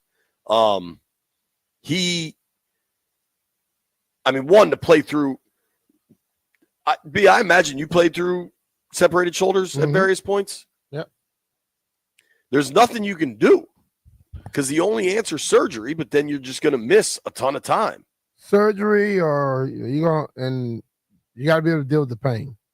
That's the main thing about the separation and things like that. And like Al Bellamy, who's there now as their trainer, Al was able to like tape the tape directly to my skin and kind of like hold it down to make it, to where it doesn't just fly. Let's say just fly loosely. And I would play like that, because one thing I didn't do is take a lot of medicine. I hate it. I was like, I'm not doing that. You take the medicine, you don't feel nothing and you hurt yourself even more. I wouldn't take the medicine, but I'll just deal with the pain. I think, a lot of guys played through separated shoulders. It's nothing new. I remember, one of the toughest scenes I've seen, I physically saw. When people hear separation, they think dislocation. No, it's a difference. Separation is that ligament right over the top part that kind of gets lifted, inflamed some. that's the separation. Dislocation when that bone in that joint just comes out of the socket. I mean, that's crazy. I remember watching Jordan Reed in Dallas after he caught, I think, 2 touchdowns in a big game against the Cowboys in kind of that Gruden Kirk era. Mm-hmm. And I also don't know that fans understand how tight jerseys are, and that like sometimes they got to be cut off and stuff. Jordan Reed couldn't get his shoulder pads off. Yeah. Like he physically couldn't get it off, and trainers had to come over and help him, and he was screaming in physical pain. It was after the game he had just had, to see the pain he was in was really pretty eye-opening about what these guys go through. Mm-hmm. And for Quan, what stands out to me is he played every week until week 18 when they were in the playoffs. Uh-huh. Like, they gave him week 18 off probably just to manage the pain, because the week before in the clinching game against Atlanta that they won in overtime, he had 8 tackles and an interception and knocked 2 passes away. Yep. Yo, and I think you'll appreciate this, B. He played 100% of the defensive snaps in that win over the Falcons. He also played 10 snaps on specials. Hey, it's a baller, brother. That's baller stuff, dude. Yeah. That's the name of the game. The week before in the game against the Eagles, 100% of defensive snaps, 12 special team snaps. Yeah. I don't think people understand sometimes what you go through just to get there on Sunday. I mean, that's why, like, a lot of time, some of it is kind of the fantasy footballization of fans, where you only look at the injury report for skill position players to see their availability for your fantasy football lineup on Sunday. Mm-hmm. Like when you see Quan Martin probable shoulder on a Thursday week 11 injury report, the pain that dude is probably going through is significant. Probably so. I mean, I think that's a really good one for underappreciated player. I'm trying to think of other guys that kind of would stand out. Offensively, I think John Bates might be a dude that kind of would register. A blocking tight end's not really going to like knock your socks off statistically. But Bates is tough, man. Very. Like, I mean, seeing him week after week and just like those guys do like the cupping and just seeing how beat up his body was. It's, I don't know. It's a tough guy sport, dude. Oh, yeah. That it is. When we return, now this is proprietary information. I'm not even sure I should share it on the radio, but I love our audience. I love our listeners. When we return, the top secret Finley family baked bean recipe revealed for your Memorial Day barbecue. Nobody go anywhere. The top secret JP Finley recipe, not the family.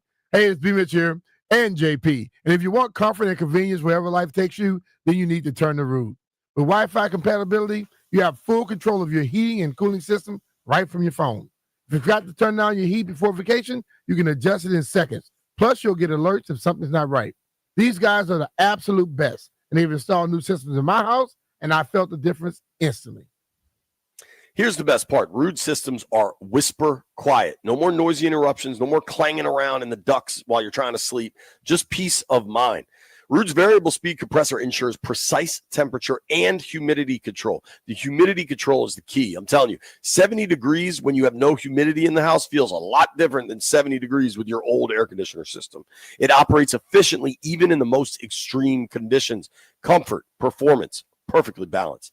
B, you got to tell them about the cash, too. You can qualify for federal tax credits up to 2 G's on heat pumps through 2032. $2,000. That's serious, man. Thing basically pays for itself. Visit rude.com/federal incentives to learn more. We're talking about Rude, R-U-U-D, the most reliable heating and air conditioning products in the DMV. And remember, if it ain't Rude, it ain't right.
Beers and Philly, 106.7 The Fan. We have Memorial Day coming up, a 3-day weekend here. And a lot of people are going to be doing different things around their houses. I think I'm going to have a crawfish crab boil. Also going to throw some stuff on the grill. JP is supposed to be giving us his magnificent recipe. What's this magnificent recipe you have, Jay? Something I know I'm not going to try. It's a secret. I'm not even sure I should tell you. It's not a secret. You already told the world before last year. All right. Here's what you do. Whatever your preferred flavor. Lord. You go to, it can be any grocery store. It doesn't have to be a fancy joint. You don't have to go to Whole Foods, or you go to Giant, you go to Shoppers, you go wherever you want. Uh-huh. Now, I prefer Bush's. Brian, baked beans. But right. I'm not a hater. Whatever your preferred brand of baked bean is, I like the ones with the bacon, a little bit sweet. Okay. You buy them at the store, and then you go home. And this is the tricky part. Not everybody has this. You need a can opener. And you open the can of beans. Okay. And you pour them in a pot, and you heat them up. That's all you do. Well, the big key, though, B, is after you heat them up, you put them in like a bowl with a spoon, and you put them on the table, and you tell the world, I made these baked beans. They're banging. That's it. But obviously all you're doing is heating up some canned beans. You're not doing a damn thing else. You're making them. No, you're not. You're not making them. You're just heating them up. Making them mean you get plain beans. You mix other stuff into it, and you actually throw them in the oven and bake them. No. That's insane. Nobody does that. In other buy words, the baked beans, you put them in a pot, and you serve them. So you think boiling water is cooking? No. But if you put something in the water, then you cook it. So beans already in a can, and you just throw them and you heat them up, that's not cooking? That's just heating up. Landfill, do you like my baked beans recipe? Not really. Well, how do you cook baked beans, Landfill? I typically don't. Well, I'm a step ahead of Landfill. I honestly think most people do what I do and claim that they're like some secret baked bean recipe. What kind of beans do you buy to actually make them homemade? It's different types of beans you can do that with, Jay. But a lot of people do get the can, but they don't just open it up and just throw them in a pot without doing anything. You don't do anything but heat them up. What do you do to add some spices or something? Oh, man. Riley McKenzie brings them over. Got a lot more meat in them. Got spices, all types of stuff. I'm not anti-Raleigh McKenzie's baked bean recipe. I'm just saying mine is certainly the easiest way to make baked beans. Let's just stop calling them making baked beans. Just go heat them up. And then people will go along with it. When you say recipe, you don't have a recipe. A recipe, you go by ingredients. You have to do something to cut them up, do something, mix stuff into it, then you cook it. You just buy them, open the can, and heat them up. All right. So your definition is ingredients, cook it, serve it, right? No. I say you got to cut some stuff up. What are you cutting up? The can. You got to open the can. The stuff you cut up goes into your dish that you're cooking. So you're going to cut the can up, put in the dish? Especially if you got all the kids coming this weekend, are you cooking on Sunday or Monday? Yeah, but one thing about me, I don't do baked beans. I don't cook them. I don't really eat them. So you're just a baked bean hater. I eat other stuff. No. I like other things. I don't like baked beans, to be honest with you. I like baked beans. What are you making this weekend? I might do some seafood and then some barbecue one day. What does Bria request? And barbecue is not me going. She requested crabs. She say, and the Louisiana way. And Jeff, what's the thing you sent me yesterday about the Chesapeake Bay crabs? Yeah, they're getting hammered. You know that is that's population's Maryland. Way that's down. Maryland getting ahead of y'all so they can charge y'all more money. That's what that is. That's all that is. I mean, I crab with my buddy a lot, and we always catch a lot of them. But they always say it every year, right before the summer starts. right before Memorial Day. Oh, but the crowds are taking a beating, and the prices go up on you. That's what they're doing to you. Telling you. So Anna Spiegel from Axios is a friend, and she's been on the program before. Anna and JP put that out there. That's what it was. Yeah, so Anna tweeted out yesterday that Chesapeake Bay blue crab population plunges near record low. But I did just read oysters in the Chesapeake Bay are at like their healthiest level in decades. Oh, the oysters so I beating up the crabs? I wonder if there's like some correlation between the two. I don't know. I am not a native sea, brackish water expert of crab populations. Uh-huh. I do know now from the files of It's Good to Be Brian Mitchell, I'm guessing you have a crab plug and don't have to pay full freight and blah, blah, blah. No, I have a crab plug from Louisiana that I can get them shipped here and pay less and have more getting them from all the way from Louisiana. I think you're better off. One of the things for folks that want to pick crabs on Memorial Day weekend, you're getting jacked. Like if you want crabs this weekend, you are the vast majority of people just know and approach it going in. You are getting straight up jacked on prices. Yeah, and they started off by having certain articles pop up in the newspaper right before the weekend.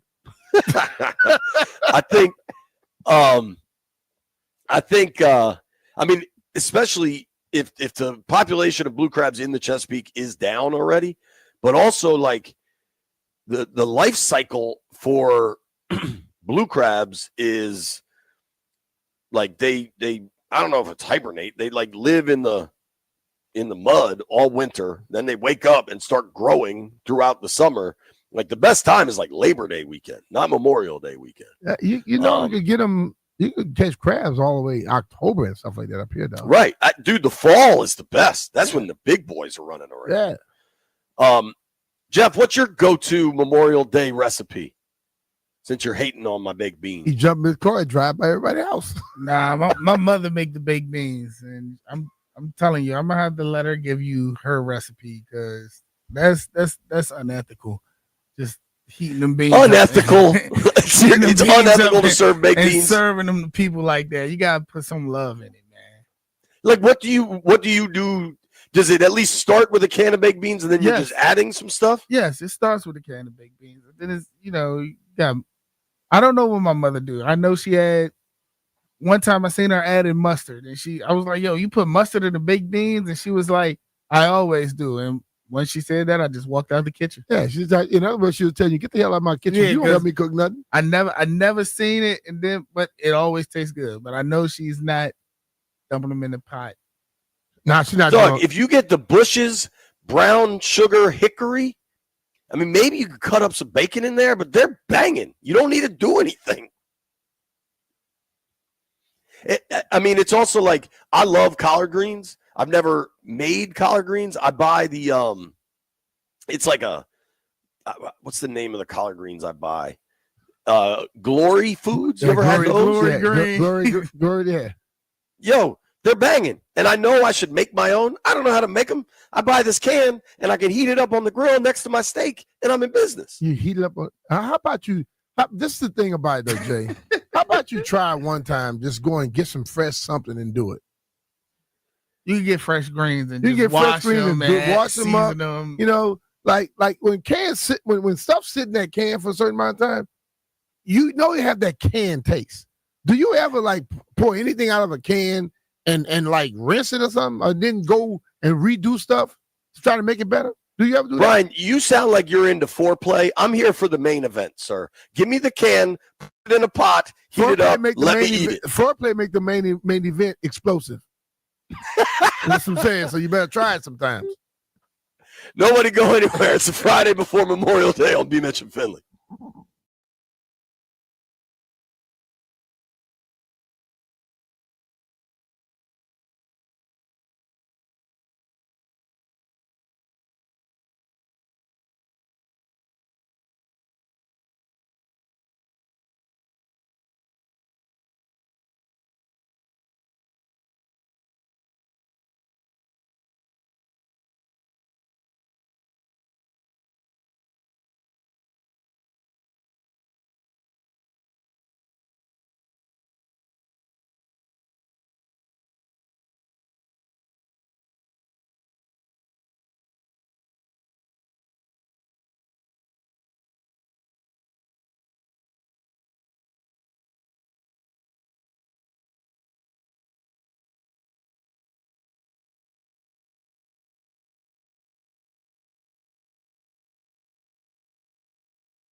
This sports update is brought to you by Coach Wooten's basketball camp. Coach Wooten, that's 2 O's and 2 T's. The NBA world is anxiously awaiting LeBron James' decision on his player option with the Lakers for next season. Now, the 40-year-old superstar has the chance to return for his 23rd season, which would break the record he currently shares with Vince Carter. But uncertainty remains. James is still rehabilitating his MCL injury, which he suffered during the Lakers' season-ending playoff loss to the Timberwolves. His agent, Rich Paul, said that LeBron's decision isn't physical. Physically, he could play several more years, but this is all about where he stands mentally. Rich Paul went on to say, though, that he does not have an answer, but he goes into every year assuming LeBron will tell him otherwise rather than waiting for him to say yes or no. So Rich Paul's assumption is that LeBron will be playing. Speaking of the NBA, the Pacers and Knicks showdown in Game 2 tonight at 8 p.m. Jalen Brunson and the Knicks are going to have to show that they can come back from the type of devastating defeat that Milwaukee and Cleveland couldn't in the previous 2 rounds. Coach Wooten's basketball camp, they instill a love of the game by teaching kids how to play, the values of the game, and having fun. Join the rite of passage for beginners all the way up to the rising high school star and experience the legacy of the Wooten basketball camps. From the Crop MedCap 5-Star Sports Desk, Savannah McCann on the Fan.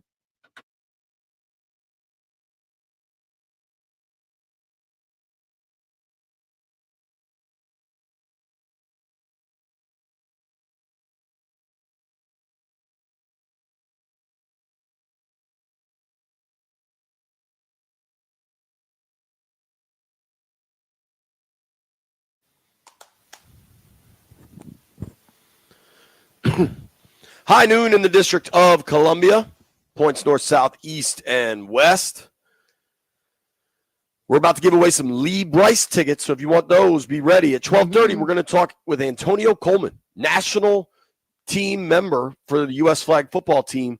Yeah. Flag football's been a big conversation topic lately. Oh, it is. And I think B and I are, at least I'm owning the fact I don't know enough about it, and Antonio's going to shed some light on it. Yeah, I've been involved with a few things over the last few months, so I know you've been going to the I know one of the tournaments you went to, I think it was the RFK one, where you were blown away by how good some of these people are. Bro, yeah. Mm-hmm. And also young ladies the other day at a little camp. I was overwhelmed by that. Yeah, I mean, it's pretty damn cool. Yes.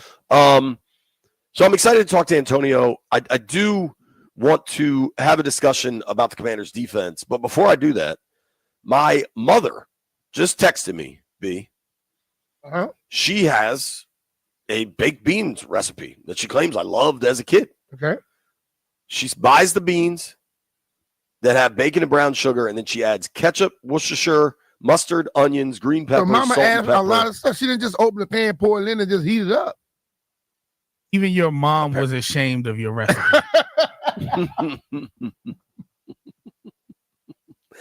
Thank you, Mama. Yeah. All right. Well, there you go. You bake it for an hour. I'm telling you what I do is I buy a can of them and I put it in them. You know what's great? So JB, don't call yours baked beans, call them heat up beans. Dude, if you have a gas oven, you can just put the can on the oven. You don't even have to put them in a pot. I'm out here saving steps. Nah, bro. You got to take that stuff out of the can, bro. Every time you say that, I think of someone like just riding on a train and while the train a hobo? Yeah. Like a legit hobo? They eating out the can. Eating out the can. With all of their belongings on a stick. Jeffrey, you want to press the button? You want me to do these tickets right now? Sure, let's do it. Let's do it. Caller number 10, 800-636-1067. You win 2 tickets to see Lee Bryce. What you know about that tour 2025. Tickets are on sale now. For tickets and more event information, visit thefandc.com/events. Lee Bryce right now. What do I say better? What you know about that or the baby? Which one of those do you think I nailed the read on? What you know about that? Okay, good. All right. It's a Yahoo Sports article that is questioning if Washington did enough to build up their defense this offseason. I'm reading now, and the article opens by pointing out how much they did offensively.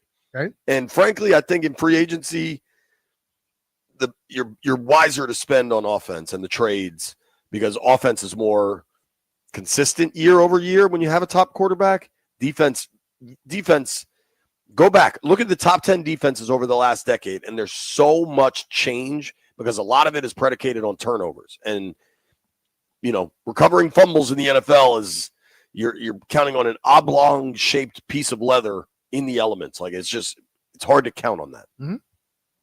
Anyhow, I read now. The Commanders' defense was criticized by Sportsnaut after an underwhelming free agent posing the question of whether Washington can contain the competitive offenses it hopes to play in January.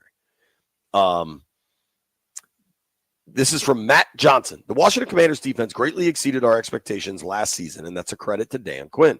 While we don't expect this to be one of the worst NFL defenses in 2025, we're skeptical of it recapturing the success from last season. The Commanders grossly overpaid for defensive tackle Javon Kinlaw in free agency, and were suspect of a 35-year-old Bobby Wagner maintaining his level of play. Throw in a below-average pass rush with question marks at cornerback, Jonathan Jones and Marshawn Lattimore, you can find reasons to be concerned. With that said, Quinn already proved us wrong once, and he could certainly maximize this roster for a top 20 defense this fall.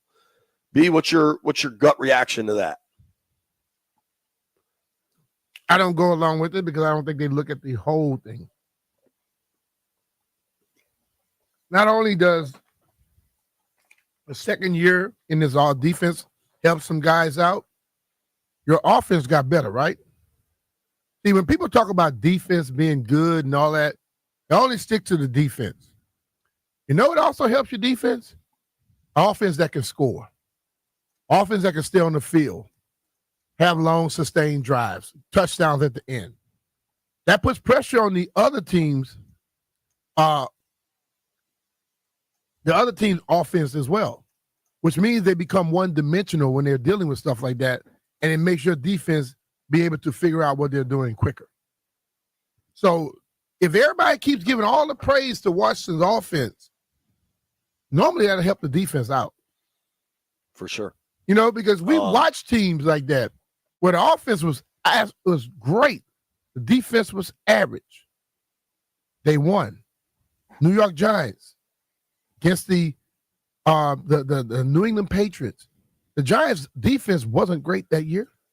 That D-line was stout, though. The D-line was great, but when you have a great, I was trying to flip it the other way. The Patriots' offense was potent most years. Yeah. The Kansas City Chiefs offense was potent most years. Their defense weren't there.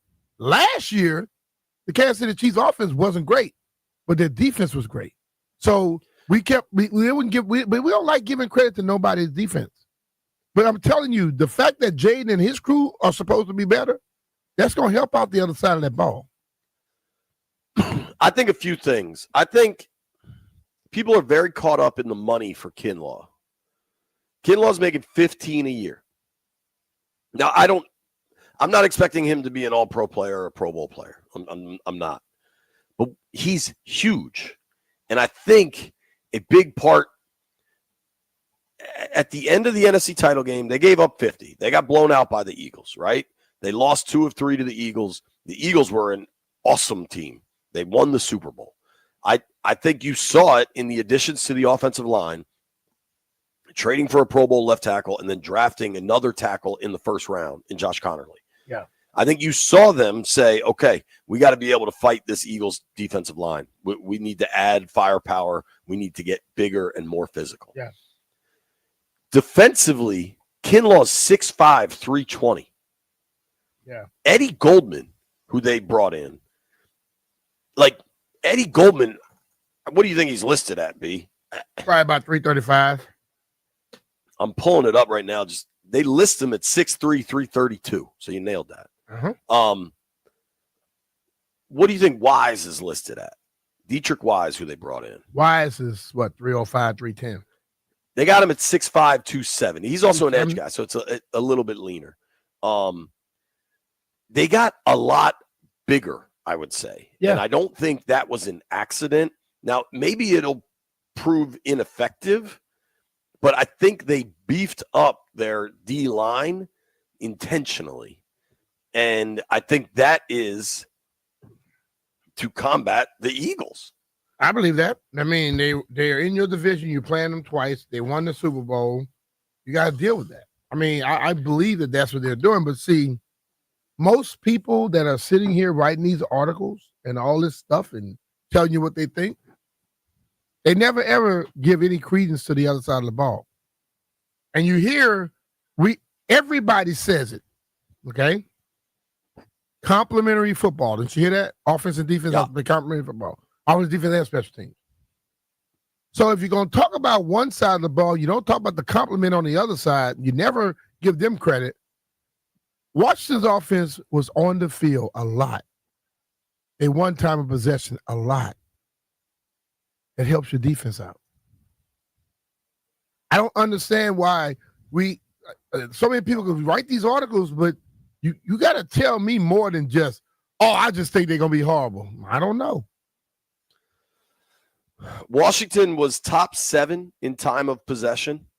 They ranked 7th. You know who ranked first? Eagles. Yeah. Then the Lions. Yeah. And the Lions were an explosive offense, but the Lions ran the hell out of What football. happened to the Lions offense for the most part when they got against Washington offense? The Lions had an advantage over our defense. But Ben Johnson inexplicably stopped running. Yeah, but he stopped doing that. But you got to realize this too. Washington scored touchdowns. And when Washington got up, they became one-dimensional. And what did they start doing? Hitting their damn quarterback, making them have to throw the ball, picking the ball off. So the offense played so well that the defense looked better. We said it all last year, how good our defense was looking based off of the mere fact that, the offense made the defense look better. Because they put points up and they made the other teams become one-dimensional. That's something that coaches talk about in locker rooms. I don't care about these analytical people sitting in these offices and guys who want to just go out there and throw something. I'm talking about what I heard for 14 years of pro ball and what I heard for the previous years from our coaches. If our offense can score, our defense will always look better. B, I just pulled up the box score of the divisional round win in Detroit. Mm-hmm. Jahmyr Gibbs went for 14 carries, 105 yards, and 2 touchdowns. Yeah. That's why I'm telling you. He was averaging 7.5 a pop. I'm not overwhelmed with Ben Johnson. Well, dude, I understand Montgomery was great for them all year. And he came back from the knee injury, and they wanted to get him their job was to win that game that day, not make Montgomery happy. Well, and dude, Montgomery wasn't bad. He went 7 for 28, so he's averaging 4 a pop, right? Think about that could have been 7 for 49. Dude, I'm just saying. I also get in the regular season, a player like Gibbs, you want a committee there because you don't want all the wear and tear on one guy. Montgomery was kind of their short yardage goal line guy, the tougher runner. But in the playoffs, like in the divisional round of the playoffs, you don't have to be so worried about the committee aspect. If you got a guy that's gashing, dude, Montgomery went 14 for 105 with 2 touchdowns. He also caught 6 passes for 70 yards. Mm-hmm. I'm no math guy, but that's 12 yards a catch. Yeah. So on 20 touches, he had 175 yards. Mm-hmm. Don't you want to get that guy the ball more? Yeah, but you want to get him the ball more, but you probably couldn't have given him the ball that much more because how many points did Washington score? Yeah. And when Washington scored, then they had to start throwing. You can't throw it to one person all the time because then you're gonna really be that's one-dimensional to the utmost right there. So they still got to spread it around. And what you allow your quarterback to get banged up a little bit. If you want to say Washington, like I'm fully aware that they did not spend big on an edge rusher, right? Like I get that. But I also think in free agency, largely, there weren't a lot of great options available. Mm-hmm. And if you're upset about the money for Kinlaw, I can wrap my head around the argument, right? But you got to think of this in tiers. Milton Williams, who looks to be a very promising player. I'm not taking a shot at Milton Williams. He got 26 mil. Now he's younger. Kinlaw's 27. Williams is 26. Williams was a piece of an Eagles defense that rotated a ton of great players. Mhm. And he looked really good in the playoffs. I think he had a sack in the Super Bowl. But like, you're rolling the dice on Williams on what you think the potential is, on what you think he can be. Mhm. Milton Williams is now the third highest paid D tackle in the NFL. He Mhm. started 7 games last year. Yeah. He started 17 over the last 2 years. Yeah. But see, Like, but that's what everybody wants you to do. And if Washington goes and do that, and those guys don't work, then they're gonna be talking, oh man, they wasted money. Which eventually you have to have one in the game today. Like back in the day, you can try to build a strong offense, strong defense together. In this day and age, one of them gonna be stronger than the other, hands down. You know what I mean? If you got an exceptional D line or some pass rushers, you're gonna spend a little bit more money on that side of the ball than you might on the other side, other than the quarterback.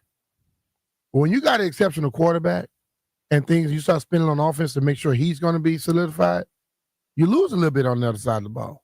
Yeah, it was happening like that for Kansas City, but they were winning. Why? Because the offense was scoring so many points.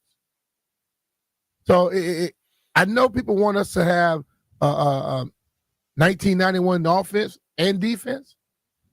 In this game, it doesn't work like that anymore. You may have a strong one, but you're not going to have the best of the best on both sides.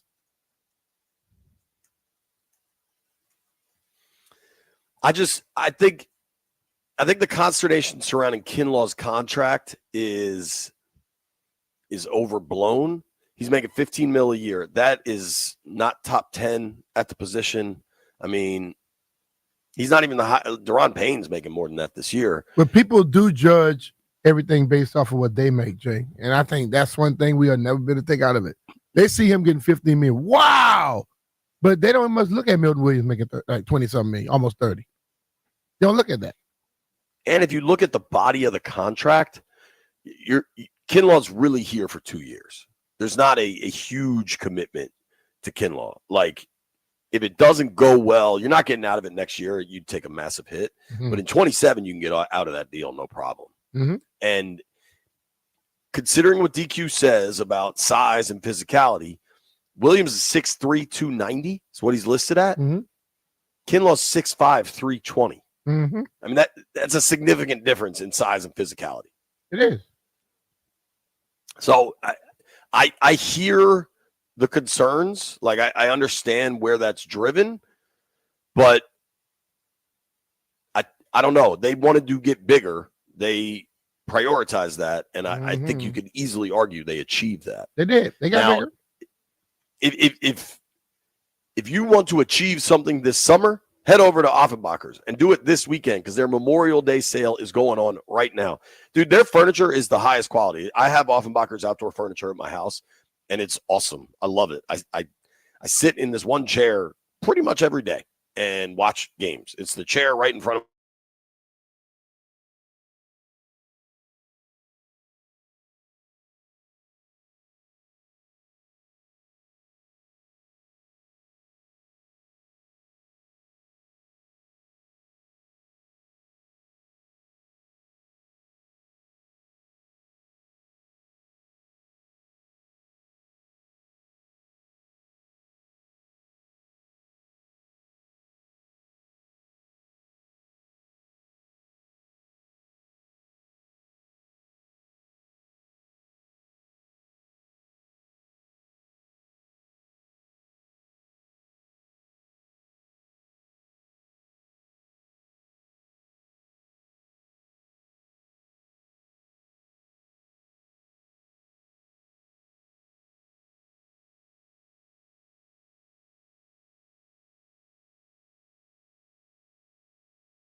a Super Bowl commercial from the NFL for flag football. I was like, man, the NFL is all in on this.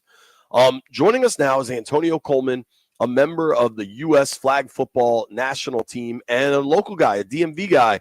Antonio, what's up, dude? Thanks for making time for us. What's going on? Appreciate y'all for having me. We good, brother. What's happening with you? Yeah, dude, let's start with where you from. Where'd you go to high school? I went to Bowie High School. Bowie. Right here in Prince George's County. Yeah. All right. Awesome. So in growing up, did you play football or did you play flag? Did you play both? So initially, growing up, I started off playing tackle football, and then that quickly migrated into track from me being one of the fastest kids on my team. So like 4th grade, I probably started running track, and then actually like middle school, when I moved to Bowie, I found like a little church league flag. So I started playing flag there. That was my first introduction to flag, but I always pretty much played tackle football. And then I really started running track, and then flag football was just kind of something that I did. In between time, I never thought it would, get to this point and, reach the heights that it is now. How does all the attention on it now make you feel? Could you repeat that one more time? All the attention that's been given on it. They say it's going to be in the Olympics, and you got different high schools and all putting it in. Hell, I think if you start having it in the high schools, college is going to have it. Yeah, actually, the women, they definitely have it already in college. Like NAIA is real big there. Uh-huh. They just recently had their championships. But honestly, like, it's great where the flag game has gone, because when I first started playing, like, even like, when I about church league and playing in middle school, I never thought, flag would be in the Olympics or it would grow to be what it is now, especially being an Olympic sport in 2028. So it's just crazy and just amazing the heights that it's reaching in this little bit amount of time, because flag been having a national team, but people are just starting to notice because of the Olympics and, NFL players starting to, want to get involved in everything. But this honestly has been going on kind of like an underground thing. Talking with Antonio Coleman, a member of the U.S. national flag football team. Antonio, to your point, I mean, it seems like flag football is having this huge moment right now, being in the LA Olympics in 2028, and now the NFL is saying NFL players can play. For folks that maybe aren't as familiar with the league and the kind of the setup, can you just tell everybody like about the game and kind of the differences? Like, there is an offensive line, right? But there's like a weight count. Like, take us through like a typical play. It's actually no offensive line. It's basically like 7. Okay. Isn't it like the 7-on-7? Essentially, yeah, but it's only 5 people, okay, and cool. Everybody is eligible. It's literally no contact, so no jamming at the line, no type of contact at all. What else? You allow no pitchbacks. In some 7-on-7, they allow pitchbacks, but it's only you get unlimited pitchbacks behind the line of scrimmage. So if I snap the ball to the quarterback and someone drops for a double quarterback, I could throw the ball as many times backwards behind the line of scrimmage. But once the ball is thrown forward, there's no more laterals. You just basically have to run with the ball until your flag is pulled. You can't guard the flag, can you? No, you can't guard the flag. So there's no stiff arm, no swipe down, none of that. Any little movement like an elbow, anything you drop an elbow near the flag, that would be what we call a flag guard. How do you rush the passer then? Like, what are the rules surrounding rushing the passer? You have, so in the IFAF, which is going to be played in the Olympics, you have to start at 7 yards back. So there's a referee that lines up at 7 yards from the line of scrimmage, and you have to declare yourself as a rusher. So you have to hold your hand up in the air until the ball is snapped to declare yourself as a rusher. Only 2 people can declare themselves as rushers, but sometimes you do have multiple people that drop back for a double or triple quarterback, whereas though once those things happen, then a third person may be able to go, but only 2 people can declare as rushers. Wow. So, I mean, the plays, there's motion like in football, right? Pre-snap or no? Yes. Yeah, you can motion. Yes, sir. And can you, like, in Canadian football, they can run behind the line of scrimmage and then take off at the snap. In the NFL, you can't do that. Can you do that in flag? So like arena motion, no. There's a style. For this style, no. There's numerous different styles that people play like locally and travel and, different rules. But these IFAF rules, no, there's no arena motion where you can motion forward towards the line of scrimmage. And does everybody play both ways pretty much? No. I mean, so with a roster of 12, you will want to have as many two-way people as you can, but not everyone does play both ways. There are some people that only play offense, some people play only defense. But now they're starting to look for more two-way and more versatile players because I don't want to misspeak, but I believe in 2028 in the Olympics, it will only be a 10-man roster opposed to it being 12. So if you only got 10 people, you want, a good amount of two-way players just in case, someone was to go down or, get hurt and those things. Are the quarterbacks normally just the quarterback, or there are quarterbacks that can do other stuff?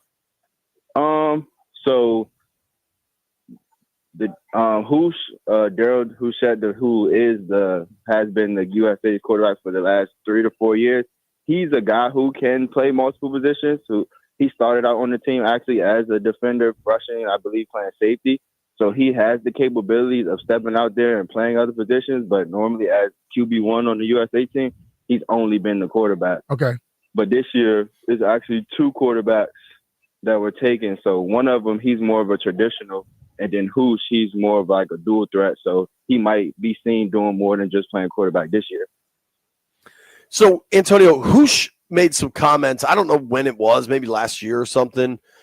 And I think it got really misconstrued. I think he was trying to kind of explain the differences in the game. And he said, like NFL players aren't just going to step out and play flag right away. Mm-hmm. How significantly different are the games? It's sort of nuances to the game where it's like you wouldn't just be able to step out there because you're an NFL guy and just easily adapt. It can be done. Like most of us that do play flag and play at the highest level, we once played tackle, and it was something new to us. So like just the certain movements, like certain moves that we have to do to, avoid someone pulling your flag, and those things will be hard for an NFL guy to kind of take away from his game. They're used to, being physical and being strong, where though for us, it's really about speed and agility and finesse. So I feel like the little moves and the little ticky-tacky penalties and things like that would be hard for an NFL guy to adjust to. But you watch football, NFL football, I'm sure. Name a guy who you think could probably make that move, that move to flag football and be effective.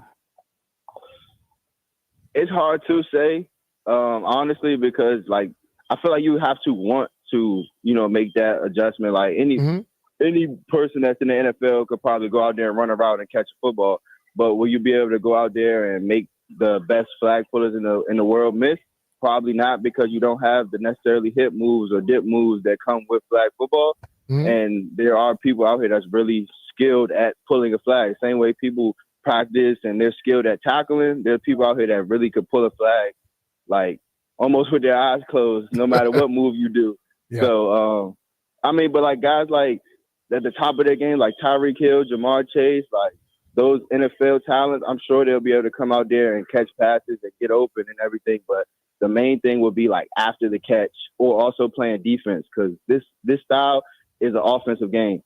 So therefore, like it's hard to get stops. As a DB, you can't put your hands on nobody at no point in time. Like, so that's crazy. I feel like that would be with a major adjustment. Offensively, I feel like it would be easier to make that adjustment from tackle to flag, because now you don't have to worry about nobody running you off your route, pressing you. You literally have free reign to run where you want. But I feel like the main problem would be on defense, where people can't use their hands to, cover someone. I was at a girls' clinic the other day at Oxford Hill High School, and you can tell the difference in people that have played flag and those that hadn't. Because the young ladies that had played, they were pulling, I don't care what the other person did, they were pulling the flag. But the ones that hadn't played, they were getting lost all over the field. But, as it went on, they started to catch up. But there were some little young ladies there that right off the bat, you knew they were special. Yep. So, Antonio, I've wondered, with all the talk of NFL players maybe being eligible for the 28 Olympics, like what these dudes are training for the NFL all year round. Do they really want to Mhm. invest the time needed to get ready for a flag football season? Do you have a similar? Do you wonder how much that'll actually happen? Also, yeah, it definitely makes you wonder. Being as though just the last couple of years, I've seen actually being on a national team, and now actually being on a national team is like, dang. So all our hard work may go for nothing if some NFL guys would try to come and take over. But at the same time, we embrace the competition. And we feel like, we play the game at a high level and we're professionals in our own right. And we feel like they're not going to just walk in and, take our spots. They still have to go through the same process that we've gone through as far as trials and training camp and, trying out for the team. So, yeah, that's cool, man. What is like a typical score? I mean, this has got to be high scoring. Yeah, absolutely. I want to say last year, the national team averaged, I want to say like 50 points a game, maybe a little less, but they averaged, but their win margin was crazy too. That's another thing why, us flag guys, we feel like we don't necessarily need the NFL guys. We know why they want to be involved in the situation because it's an experience they never, could have thought of and they want to be a part of it. But honestly, like we've been winning gold for years and we haven't lost on the men's side in a very long time. Who's your biggest competition? Probably Mexico. Okay. Yeah, probably Mexico. It's really fascinating. It feels like, especially the fact that there's men's and women's, this is a significant growth area in sports. Mm-hmm. For you, growing up in the DMV, are you a big Commanders fan, burgundy and gold? No. Don't say it, dude. I heard that laugh. Don't say I it. grew up a Redskin fan, but I ain't gonna lie. Okay. They kind of lost me when they lost the name and everything. They lost me. Okay. They're winning now. I thought you were going to say the Cowboys. That's what I was. Absolutely. That's what I was pre-offended about. Absolutely no Cowboys. I'm just a football fan. I like Ohio State, so I kind of migrate with those players at this point. But we got Terry McLaurin. Yeah, Terry cool. Terry ain't enough to bring me back to Commanders, though. What do you think about Jaden? Hang out with me. Yeah, you'll enjoy yourself with B. What do you think about Jaden? What do you think about Jaden as a possible? Yeah. I like Jaden Daniels. Jaden Daniels definitely one of those guys that probably would be like a front runner to be somebody that's more like a Hoosh and myself and being a dual threat quarterback and things like that. But I ain't gonna lie, I don't know. Jaden Daniels might have a hard time out there too. You only have about a second and a half to throw the ball. It's not, it's different. It's definitely a different challenge. And I know I've never played quarterback in the NFL at all and never will, but it's definitely a different challenge. And I'm sure if he really put his mind to it, he probably could adjust and probably be a really great flag quarterback. Yeah. Antonio, man, this has been great catching up with you and just learning more about the game. Congrats on your success, dude. National team is a really big damn deal. Yeah. And hopefully we'll see you before 2028, but we'll definitely be watching in the Olympics, man. Yes, sir. I appreciate it. Continued success, bro. Yo, what's the best? Like, if I just want to watch a game, like, what's the best way to watch it? What's the website? Like, how do I find more flag football content? So as far as like the national team, I would say just follow USA Football on Instagram. They usually stream like the games live, like so on Facebook, like people will post links. But it's kind of like the flag football community is like its own little world and it's underground community. So it's like almost where it's like you got to know someone in that area to see the live streams and the links that everybody be posting because everybody from the community is going to post it. But if you're like an outsider, then it's like you might miss it. All right. Because it's not really like. What's your Instagram? What's your Instagram? I want to follow you. At Vibe Uptone, VIBEUPTONE.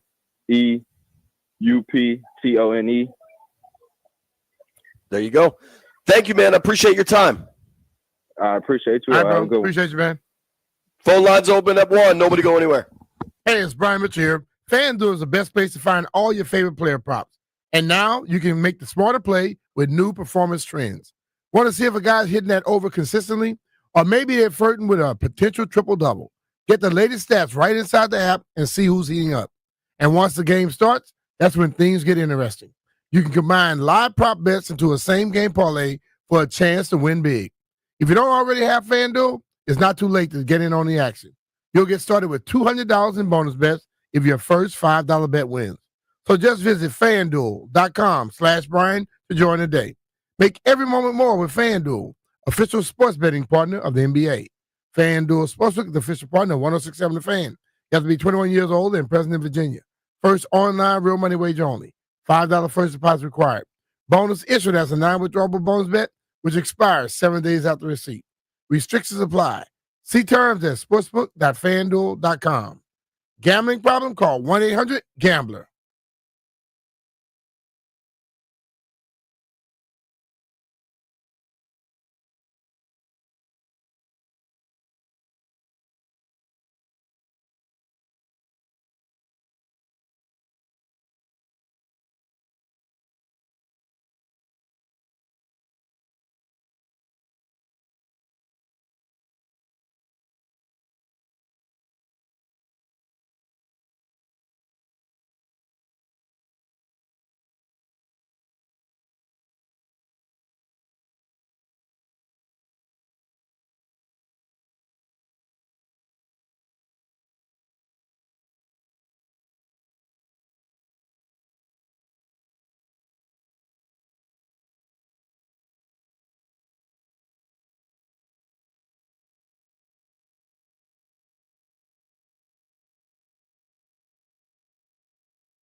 In there.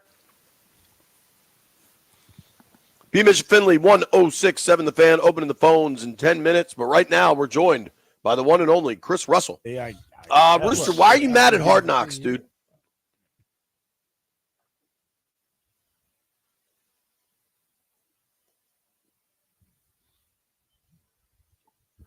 We're working on getting Chris Russell to understand how radio works. I'm going to ask this question one more time. Rooster, why are you mad at Hard Knocks? Hi, JP. I didn't know I was on the air because B and I were talking, having a nice little chat. Landfill didn't tell me we were on. I didn't know my microphone was on, so sorry about that. It's okay. Why am I so mad at Hard Knocks? I'm not mad at Hard Knocks. I'm mad at the NFL for doing everything that they do solely and strictly for money and screwing the fans over. But why did they build the NFL, Chris? Well, for the honest competition of gladiators like yourself, B. To make money. Yeah. Where did they screw the fans in this process? I need to know this. Good question, B. The costs of parking tickets, beer, hot dogs, souvenirs, what have you, never goes down, right? No matter how much money we can make. Because Hard Knocks makes money for the league. They sell it to HBO and Max. Let me ask you a question. Have you ever taken any type of business class? Yes. Thing called supply and demand, right? Yeah. I'm guessing no. Correct. So if things are in demand and you have the supply, the people that can get it are going to pay top dollar to get it, right? Yeah, correct. So they're basically doing business 101. Fine.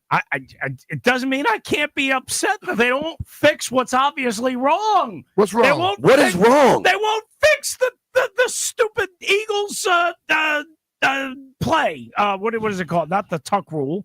The tush push? Yeah, the tush push. It's 10 people. The brotherly shove. 10 teams that didn't want to change it.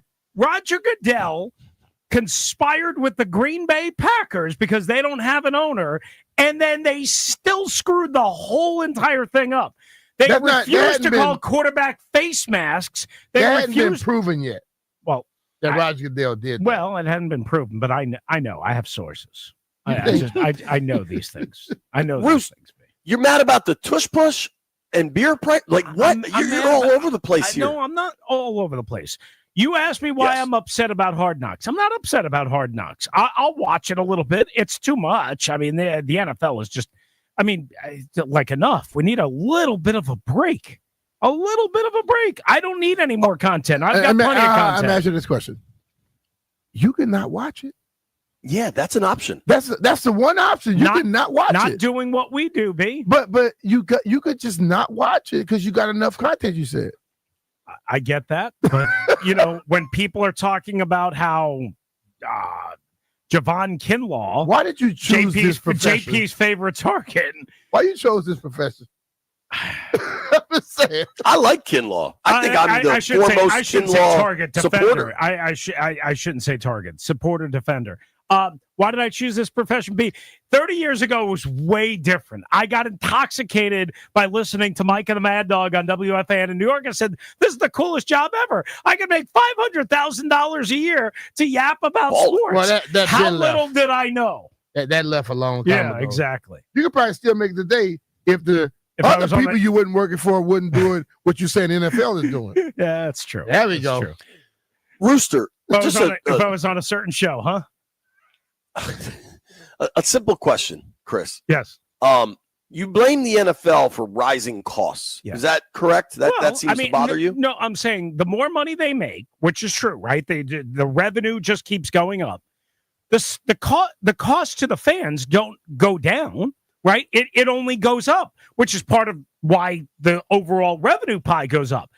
At some point, do something for the fans. Do something for the fans. I'm going to ask you one question. Name me one business where anything is going down. Yeah. Like people tell you, I'm going to give you a sale this week. You know what they do? They raise the price before they give you the damn sale. Yeah, but if you're a smart shopper like me, B, you know how to. So you're looking for a bargain. Well, you're looking for a bargain shopping football league. You need to just go watch one of the other leagues then. In the US, watch the UFL. Watch the CFL. That's bad product. Bruce. Over the course of your life, has the cost of anything gone down? No. Right. I mean, even in your most bargain shopping. Even the dollar store that I go to went from $1 for everything to $1.25 for everything. Right. And yet you're mad at the NFL about that? Listen, I understand the cost of doing business goes up. This isn't the cost of doing business. This is the cost of screwing everybody and being greedy, obnoxiously greedy. Go away. Take a day off. Take Christmas off. Oh, so Give us our Tuesday nights back so we don't have to watch Hard Knocks. you Just have to don't watch it. That's all I'm saying, Bruce. I got to watch it because then people are going to ask me about it. No, you can just tell them I don't watch that crap because all they're trying. You should tell them too. You shouldn't watch because they're just taking your money. That's how you feel, right? B, you bring up a good point. I mean, listen, I'm not telling you all of my opinions have logic and theory behind them. I'm just telling you how I feel. But you need to have logic if you're gonna have an opinion about it. I'm just saying. I consider Everybody Yes, thought Chris. I was anti-Hard Knocks. I'm not anti-Hard Knocks. I Well, think you're anti-fun. Well, You're the fun police. that could be. That could be. Look at me. I don't have much fun. By the way, JP, I got dressed up for you today. I'm wearing real jeans and real shoes, like with not bell-bottom athletic pants. Like they have a cuff at the bottom of them. A what? Real shoes. A cup. You're wearing a Oh, cup. cuff. Okay, like cuff. like I'm about to say a cup. yeah. What the hell you wearing a No, cup? not- Why are you wearing a cup, Rooster? He's not wearing a cup. Yeah, It's a cuff. I ain't got nothing to protect. Chris, what's your baked bean recipe? Not really a big baked bean guy, but if I did it, I heard your mom's wackadoo recipe. I on the Take it way easy, in, talk You about call my my mama like that? I said his mom's wackadoo recipe, not his mom. His mom's wackadoo. You're calling a recipe. recipe wackadoo? What's whack by Well, his yeah, mom's recipe? there's just all sorts of things that you don't need in there. What you need is baked beans, a little bit of bacon, a little bit of brown sugar, and that's it. No ketchup, no Worcestershire. Well, here we go. Now, here we go. You are No a person onions. that don't like baked beans, but you're going to tell somebody what's supposed to be in it? I'm not a huge call it baked beans wackadoo. fan. I will eat baked beans if they're made right. I think if you eat his mom's baked beans, then you're going to realize what you've been eating wasn't enough. I want to be clear. You're not welcome to my mom's baked beans, Chris. Sorry, Mama. I apologize. All right, Rooster's show starts at 2:00. Yes. He's wearing a cup. Yes. Happy Memorial Day weekend, Chris. Have fun. There you go. Thank you. I hope you JP guys says have a coming good over and Memorial watch Day. the wrestling with you. Yeah, I'll be there for wrestling. Wait, B, there's a big wrestling night on Sunday night. There's like three different got promotions. family in town. Got family in No, town. come on. Got family in town. Can't do it. Phone lines are open. 800-636-1067. Bruce. Ask B. Mitch anything. Rooster's nuts.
This sports update is brought to you by Oarsman Chantilly Kia. Let's ride together.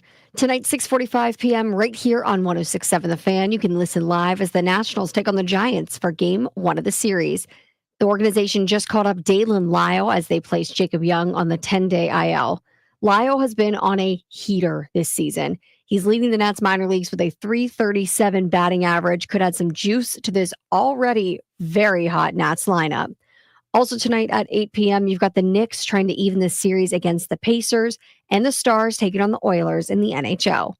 Plus, a little college football news. The 12-team college football playoff will move to a straight seeding model this fall, rewarding the selection committee's top 4 teams with the top 4 seeds and a first-round bye. If you remember last season, the 4 highest-ranked conference champions earned the top 4 seeds, regardless of where they were ranked. Oarsman Chantilly Kia keeps our customers happy by offering great deals on the area's best selection of new Kias, each backed by the Oarsman Lifetime Edge, featuring up to $1,500 in extras. As they say at Oarsman Chantilly Kia, let's ride together. From the Crop MedCap 5-Star Sports Desk, Savannah McCann on The Fan.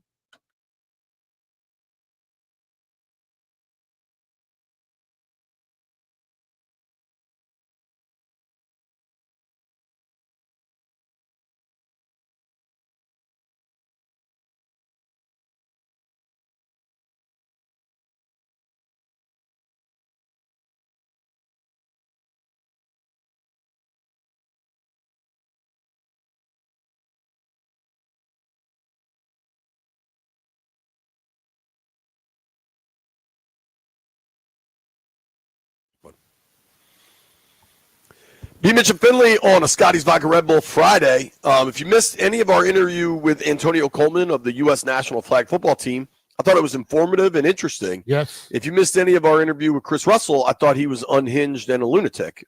Check them both out. Does that sound fair, B? Yeah. Antonio right now, though, was educational. Yeah. Brewster was a dark hallway into the mind of a madman. Let's do this. It's time for Ask B. Mitch Anything. Phone lines are open. Let's start with Smitty in Burtonsville. Smitty, ask B something. What's going on, B. Mitch? How we doing this fine Friday? Good, man. How you doing? Good. I'm doing great. What's your favorite Memorial Day food? Be it a hot dog, burger, steak, ribs, jambalaya, whatever. Ribs. Oh, I think man, it's going to probably be some boiled crabs this time. Oh, wow. Yeah, wow, that sounds great. Can I ask you one more? Yeah, go ahead. I recently purchased season tickets to the Commanders this year. Would that be a good investment for me? I think it will be. I certainly hope so. I'm looking for a great season. Thank you very much, Brother Mitch, and we'll talk to you again soon. All right, brother. Take care of yourself. Congrats on the tickets, Smitty. That's awesome. Our guy Jupe is on the line. Jupe, fire away, What buddy. up, Jupe? JPB, Miss, how y'all fellas doing? Pretty good, brother. What's happening? Chilling, dude. That's good. Hey, so some context to my question, B. Mitch. My daughter, my oldest, just graduated high school yesterday. All right, Congratulations. Thank you. You know, this one, of course, once all my kids graduate, it's all special. But this one is more special because I've been raising her on my own since she was a baby until I got with my now wife. So my question to you, B. Mitch, as a father, how did it feel for you to see your firstborn walk across that stage? Oh man, it was absolutely outstanding. You know, my son went across, then my daughter came right behind him, and then now all 4 of them are out. So I mean, listen, and I think I got sometimes you don't think you have enough to be able to be excited at the end. Yeah, I was as excited when Aaliyah walked across as I was when Willie walked across. Mm-hmm. I mean, and the girls, bro, when you see your girls, you know, when the girls walk across stage, don't mean that they finna come in your pocket a little bit more. That, and even when they get a job, they still come in your pocket, dog. Right. You know that. Yeah. For sure. Oh yeah. All right, I appreciate y'all. All right, bro. You too, man. B, is it different, better when you watch them walk in college versus high school? Yeah, because college is high school normally if you kids go to a public school, you didn't put a lot in, but you still saw them growing a little bit. And it's like something they feel they got to do. When they go to college, they're there. They have to get up on their own and do all that stuff. And I think that's a big accomplishment. So I was more ecstatic when they went there, yeah. And it means you're done paying for it. Yeah. I think the excitement is more about I'm done than it is about they graduate, to be honest with you. Let's get weird. Let's go to Commander Tequila. Commander, fire away, buddy. Hey, buddy, how you doing? Good, man. How you doing? Good, man. All right, hey, B-Mitch, I got a football scenario for you, all right? All right. You're going to be the quarterback, all right? I got Jeff Walker as a defense coach. So he got his squad, and he knows his players, all right? All right. He got Lattimore on the left side. Then he got his other CB, whoever he wants to choose. All right. All right. You got the last year's offense players, and you got Debo to the left, all right, the wide receiver. Then you have, let's say, Ben for tight end, and you have B-Rob. All right. It's 4th and 9. All right. All right. 4th and 9, 20 seconds left, and you're at the 19-yard line. You're down by 3. You got to win the game.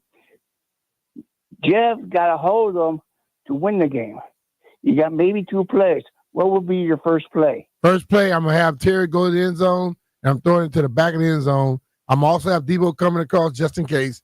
I'm throwing it to the back of the end zone. Terry catch the ball. Point blank. All right. Jeff can't stop it. Jeff can't stop it. Is Jeff the coach or Jeff on the team? Because whoever Jeff checking, I'm throwing it to. Defense coach. He the defensive coach? Hell, I'm having everybody open. It's easy. I run the ball in. Jeff, I don't know what the hell he doing. Yeah, all right. Jeff catching strays.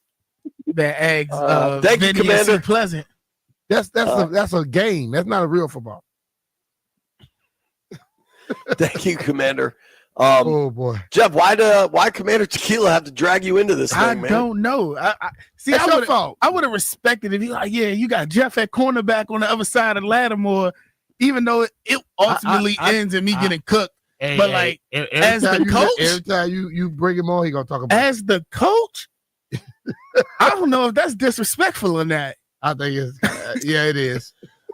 I don't know if it is. I don't know what it is. Like many things, talking. It's like talking to Chris Russell. Commander Tequila is a wild ride. You never know where this thing's going to go. Let's go to Eric in Falls Church. What up, Eric? How you doing, man? I'm good. Hey, love the show, guys. I have one compliment and then one question. All right. That Coleman Power Sports commercial I just heard, that weekend sale is legit. It's fun to go hang out there. So I live like a mile from there in Falls Church. It's fun as so. That's my compliment. Good ad. All right. My question is, so B-Mitch. Yo. When I was a teenager at church, I was really good at getting out of the chapel. Like I could go through people who were standing in the aisles, and you would go through people as you returned the ball on kicks and punts. So I always thought, man, did I miss my calling? I've gone to the NFL. Do my skills translate at all, or am I just an idiot? I'm not gonna call you an idiot, but in church they probably respectful. They let you by. And on the football field, they're not gonna be respectful and let you by. They're gonna try to take your head off. Be nicer than my church. But you know what? I think you should go out there and give it a try. Yeah, man. And call us back and let us know what happened. Thank you, Eric. It is Ask B-Mitch Anything on the Fan Memorial Day weekend. Yeah, it was anything.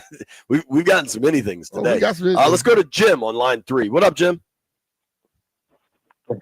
What a day. B-Mitch, Finley, Aquarium Boys. What's up, bro? How y'all doing today? We good, man. All right. Well, this is a question of B-Mitch, but JP can chime in too. So I feel like earlier this offseason, we were hearing a lot of uniform talk. I guess after the draft, that sort of died down. But somewhere along the line, I heard John Keim say that there's supposed to be throwbacks coming this year. Do you have any insight into like an announcement that may be coming? Because as soon as those drop, I'm copying them. You know. Oh, I don't know about it. You got to ask JP about that. You know, I could care less about uniforms. I just want whatever they put in it, whatever they put on, win in it. Mm-hmm. Yeah. So the NFL. So one thing that has definitely happened, and it's kind of like this unfortunate sideshow with the Commanders because of the name change and the logo change and all this stuff. Anytime there's like a hint of possibility of going back, people get really fired up. The only policy that was changed, and this is an NFL policy. All right, this is the whole league. NFL teams are now allowed to wear their throwback or alternate uniforms 4 times a year. Okay. It used to be they were only allowed to wear them 3 times a year. Now, I think people have kind of run with that. And they going to put it on the old uniform with the old logo? Well, it is worth pointing out, like, they already have an alternate uniform in the blacks. Yeah. And they have an alternate helmet in the black helmet. Yeah. So, like, that is already approved. Like, that's already happened. So they can wear that one more game, basically. Yes. Now they changed it so you could wear the alternate helmet with the regular uniforms. So technically they could wear the black helmet with the burgundies or whatever. What is really the only real thing to wonder where it could go is the NFL is now allowing a third helmet. So they obviously have the helmet we all know with the W on it. Then the black helmet. If they introduce a third helmet, what could that be? I don't know. And I don't know that they're going to. And I think too many people get caught up in that, oh, they're allowing throwbacks. They've already allowed those. Like, and teams pick if they want to do a throwback or they want to do an alternate. And different teams do different stuff, right? Yeah. Now they've already picked the black uniforms are their alternate uniform. Okay. So I think people take a little bit of news and run with it. And we've heard, I mean, ownership has talked about how they love the old uniforms, right? Like, that's not a secret. And the old uniforms, the traditional burgundy and gold that we grew up with the burgundies and then the white jerseys and just like the color stripes on the sleeves. It's entirely possible those come back. But as far as like, when is it happening? Where is the news? I don't know that news was ever promised or even teased. Yeah. I think people just ran with it based on the little bit of information the NFL provided. I don't even know that they're going to introduce a third helmet. Like, we'll see. But honestly, just as the calendar goes, I mean, it's late May. They've got a couple weeks of OTAs, then mini camp is mid-June. Then they're off until late July for training camp. If they were to introduce that, maybe it could happen during that break. But that break is really when NFL teams kind of the only real downtime front offices everybody gets. So in short, I don't know. The actual news is the NFL is allowing people to wear the Yo, he just called that explanation short. Is he tripping? I think it's worth telling the actual news rather than what people are running with on Instagram. Man, look, I don't know when that's coming out. Boom.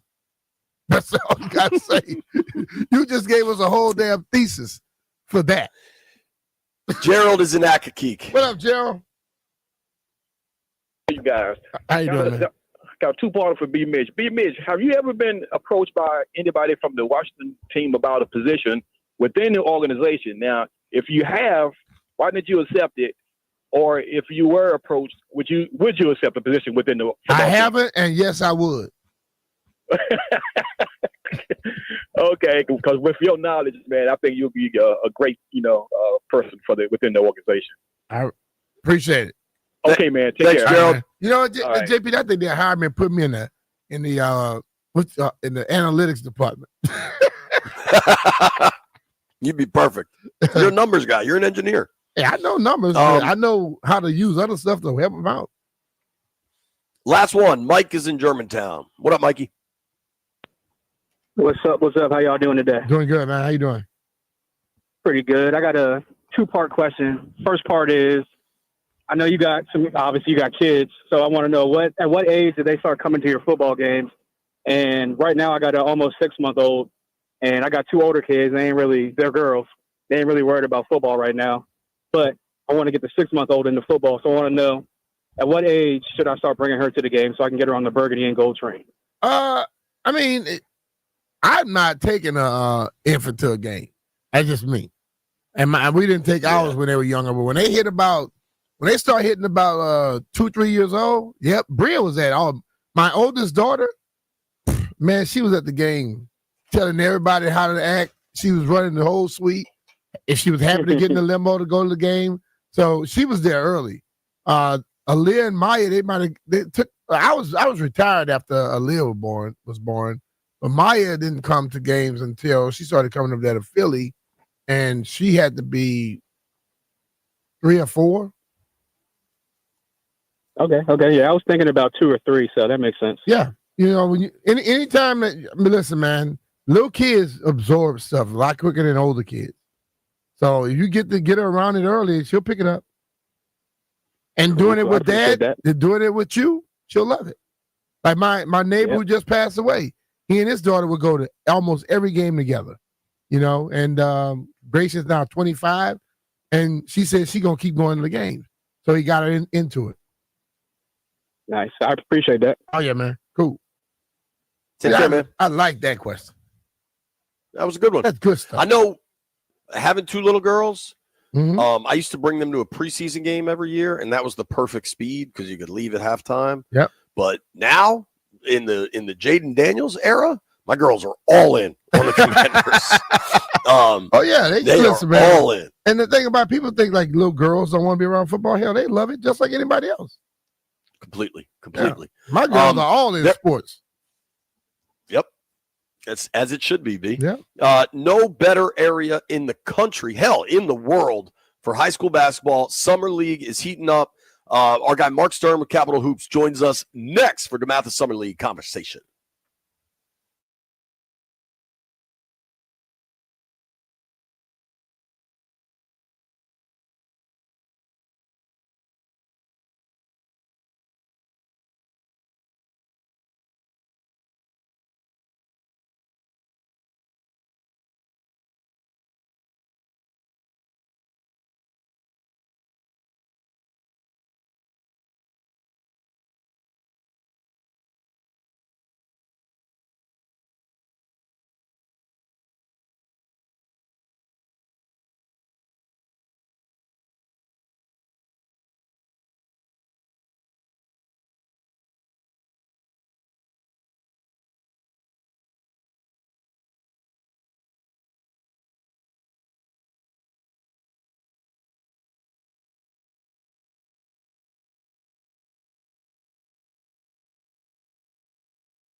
This sports update is brought to you by Main Street Bank. Cheer local, bank local.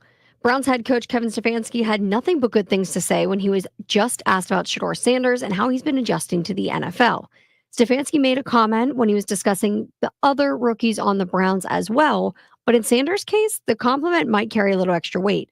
The Browns do not have the most talented quarterback depth chart, so that does leave some room for Sanders to work his way into a starting role if he performs well.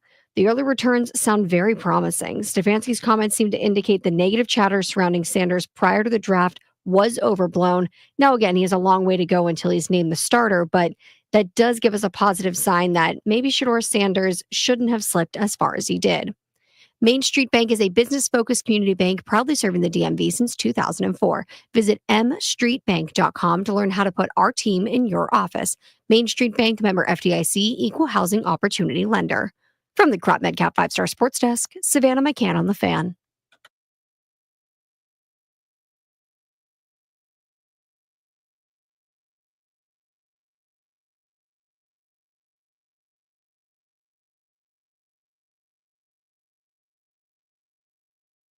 Cool. B. Mitch and Finley, 1067 The Fan. There is no better basketball in the country and in the world than the DMV. And in the summer, I've gone probably like every year since I don't know. I go every summer. I love it. Summer League hoops. I know it used to be at DeMatha. Our guy Mark Stern runs Capital Hoops and it runs the Summer League. Basically, Mark, what's up, dude? How you doing? What's up, fellas? Doing well.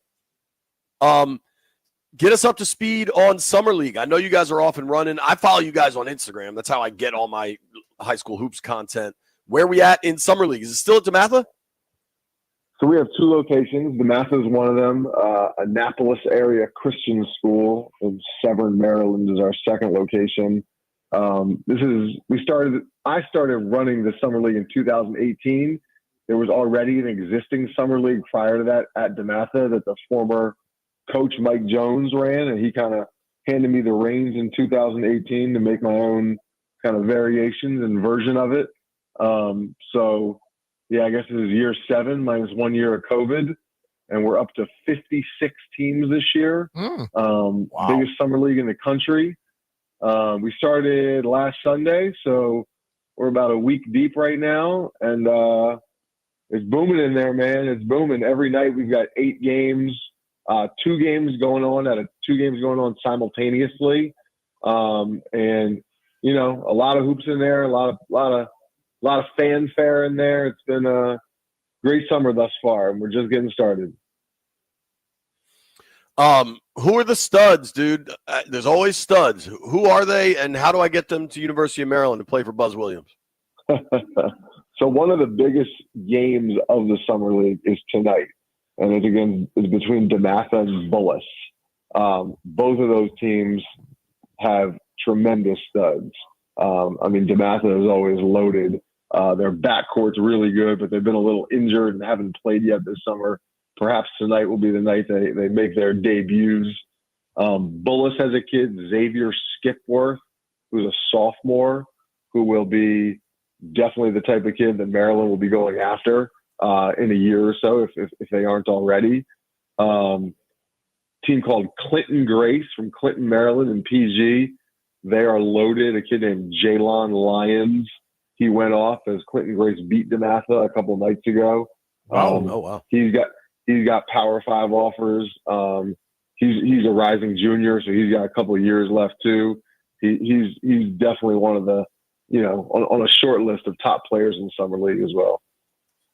What's his name? I love looking at highlights of basketball players. Jalon Lyons, Lyons. Yeah, Lions, like a Leo. Yeah, I like sure. You want to guess what my sign is?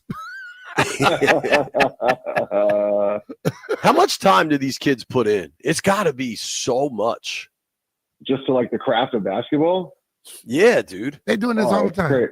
Bro, it's insane. I mean, it's ridiculous. We used to play, 2-3 sports growing up. Now, most of these kids are only playing one, and it's like... And they play more than we did in the 2 or 3 sports. Absolutely. Yeah. It's like 345 days a year. I mean, it's a little nauseating, to be honest, but you got to respect the grind, man. You want to get ahead. This is what you got to do, because the next guy, you know, there's plenty of guys putting in the work necessary to get to the next level. Do you guys stream it, or is the way to watch to come to DeMatha or to Annapolis to watch the game? So for the first year ever, we are streaming all games this year, all games at DeMatha this year. So that's been a very difficult process to figure out how these damn cameras work, and making sure they're online, and the Wi-Fi at DeMatha is on point, so the stream doesn't go out. But it's a little learning curve. But I think we're honed in, and the streaming part's going well. Where do we find it? So every day we tweet out the links to each court. So we have 2 courts going on simultaneously. And on our Twitter, it should be the pinned tweet each day are the live links. All right. Because they change day to day. So we can't just put one link up there for the whole summer. Oh, that's kind of similar. I mean, even the stream we do for the show, it's a different link every day. You know how like White Brian has to send us the different link. Yeah. Dude, so this is not directly summer league related, I don't think, but I'm sure Gonzaga's in one of your leagues, right? Or a team from Gonzaga. The major moves at the Gonzaga program, and obviously DeMatha and Paul VI has kind of become this powerhouse now, and that WCAC league is so good, and all those kids should be going to Maryland, just if they're listening. But the Gonzaga coach, B, did you know this? The Gonzaga coach left to take is it Monteverde? How do you say that school down in Florida? Monteverde. Tell it, what's the story there? Because isn't Mount Verde where like Cooper Flagg and Derek Queen were teammates? I mean, that's got to be wild down there. I mean, Montverde is unquestionably the best high school program in the country going back the last, 7 to 10 years. They've won, half the national championships over the past decade, something like that. And like you said, they're just littered with professionals and high-level Power 5 kids. So Montverde's coach, Kevin Boyle, left 3 months ago maybe and took a job at a school in Ohio called Spire Academy, most known for where LaMelo Ball went for a year. And his departure opened up a spot at Montverde, which is, depending on who you ask, maybe the most coveted high school job in the country. So Montverde had a pretty big search. I believe there were, a handful of names of DMV coaches who were in the conversation for that job. And they ended up hiring an amazing candidate in Steve Turner, who's been the coach at Gonzaga for the past, 2 decades. And obviously there's a domino effect. Every time you hire someone from another school, a new opening opens up. So now the Gonzaga job is opened up, which is, one of the top, maybe the top 3 for sure, DMV jobs around. And they hired their guy 3 days ago. Yeah, JP, you should have went for that. Keith Ergo. I don't know if you remember the Ergos, JP, from when we were growing up, but they were sure, kind of around our age. And Keith has been the head coach at Fordham for the last couple of years. So last year he was the head coach at Fordham, and this year he's the head coach at Gonzaga. Wow! And I think I heard somebody say that was probably a step up. I'm serious. That's crazy. Who's the best high school player in the DMV right now? Wasn't there a kid from not West Virginia, but like out west in Virginia that was like came out of nowhere and was a huge star last season, right? Nate Ament, maybe you're talking about? Yeah. Yeah, he's going to Tennessee. The best player right now in the DMV, hands down, is a kid from Paul VI, Jordan Smith. Yep. He'll be, yes, he's hands down. He's a Team USA kid. I don't know what his ranking is nationally right now, but I'm sure he's top 10 or 15 in the country. The most athletic high school basketball player I have ever seen, going back 30 years. He hangs with Sammy's son, JP. Oh, really? That's cool. Yeah. Athletic freak, and his skill is as a freshman and sophomore, he was kind of only an athlete. tons of dunks, an amazing defender, really big hands. But last year he took the next step, and he is like can do everything. Played a lot of point guard last year, mid-range jump shot, incredible. I mean, he is like poised to be, to have a long NBA career at this point. Wow. Will he go to University of Maryland? No. Why you got to do it like that, Stern? Dumb questions, dumb answers, baby. That's messed up. But dude, so what do you think for Maryland? Because so people understand the way the world works. Like Mark is so deep in DMV high school basketball that he knows all the college coaches too. You have the one event where every college coach comes, right? So that's coming up in about 3 weeks at DeMatha. The event's called DMV Live, and it's part of the June Scholastic events where college coaches are allowed to come actively recruit players in their high school uniforms, which is only about 5 years old. In the past, in the summertime, live period recruiting was specifically AAU. Yep. But they took away a couple of AAU events in 2019 and gave them to June Scholastic operators. So at DeMatha, the last 2 weekends of June this year, we will have anywhere from, I would guess, 210 to 280 Division I coaches in the gym each of those 2 weekends, and it'll be nuts in there. We got teams from Florida coming up, North Carolina, Philly, Ohio. It'll be bananas in there. If you come, you should take an Uber because the parking situation won't be good for you. Wow. All right, I'll take an Uber, but what do you think of Buzz in College Park? Like, it seems like he's done quite well in the portal, and they got that 5-star kid. What's the buzz on Buzz? Yeah, what's the buzz on Buzz? I think the buzz on Buzz is great. I think the only minor knock is that they don't really have any DMV guys as a part of their staff who know the ecosystem in the DMV, know the right AAU coaches, know, the kind of people in power. But they've done a really good job at kind of reaching out and trying to make, relationships early. I mean, I've gotten calls from all of Maryland's assistant coaches over the past 3 weeks, introducing themselves, asking if we can go to lunch at some point. So, and the last couple staffs at Maryland, I mean, I've known some of those guys, but that hasn't really happened. So, I think they're hitting the ground running and trying to do the whole relationships thing. And, now it's just, are they going to get in the gym and are they going to have the money? Obviously that's a huge component these days. And are they going to be able to, get across the finish line? Yep. Got to compete. Am I crazy? Shouldn't they just put Patsos on the staff? Man, he would be a major asset from a relationship coaching don't work standpoint. like that sometimes. They don't want people that they don't necessarily know. Yeah. I mean, that's and true. Jimmy might be making too much damn money at Under Armour. Jimmy might just want to chill. From a relationship standpoint, I mean, there's no one better than Jimmy Patsos. There is nobody on earth like Jimmy Patsos, man. Yeah, we know. All right, Mark, we got to run, man. Capital Hoops. Check on Twitter for all the links to watch the Summer League. I'll be watching, man. I appreciate you. Appreciate you guys. Hi, Mark.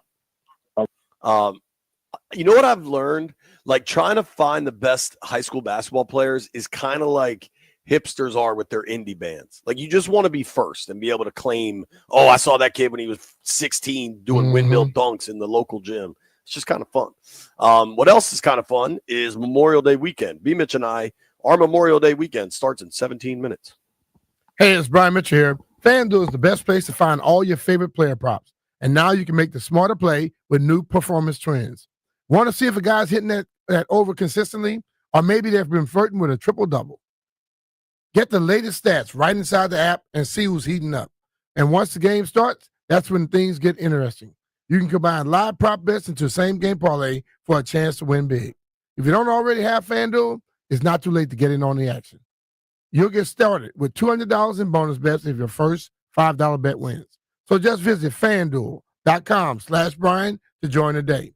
Make every moment more with FanDuel, official sports betting partner of the NBA. FanDuel Sportsbook is the official partner of 106.7 The Fan. You have to be 21 years old and present in Virginia. First online real money wage only. $5 first deposit required. Bonus issued as a non-withdrawable bonus bet which expires 7 days after receipt. Restrictions apply. See terms at sportsbook.fanduel.com. Gambling problem? Call 1-800-GAMBLER.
B. Mitch and Finley 1067 The Fan. Unfortunately, pretty much my fault. We weren't able to do our annual college lacrosse preview.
safe. Happy Memorial Day weekend. And if you made it this far, I owe you some baked beans.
This sports update is brought to you by Oarsman Alexandria Kia. Let's ride together. The Nationals open up a 3-game series with the Giants tonight at 6:45 p.m. And the Nats are on a roll. They've won 5 straight. And the Giants, well, they're on a 3-game road losing streak. The Nationals did make a roster move today, moving Jacob Young to the 10-day IL, and they've called up Dalen Lyle. As a prospect nerd, this is a huge deal. Dalen Lyle leads the organization in batting average, currently hitting .337. He leads the organization also in OPS, hits, and runs scored. So we got Robert Hassel III called up yesterday, made his MLB debut, and now Dalen Lyle. So we're going to see the Nationals outfield prospect depth on display all weekend. It's going to be a really exciting way to fill in for Dylan Cruz and Jacob Young, who are both on the IL. You can tune in tonight right here on 106.7 The Fan, 6:45 first pitch. You've got Mackenzie Gore on the bump for Washington. Oarsman Alexandria Kia keeps their customers happy by offering great deals on the area's best selection of new Kias, each backed by the Oarsman Lifetime Edge, featuring up to $1,500 in extras. As they say at Oarsman Alexandria Kia, let's ride together. From the Crop Medcap 5-Star Sports Desk, Savannah McCann on The Fan.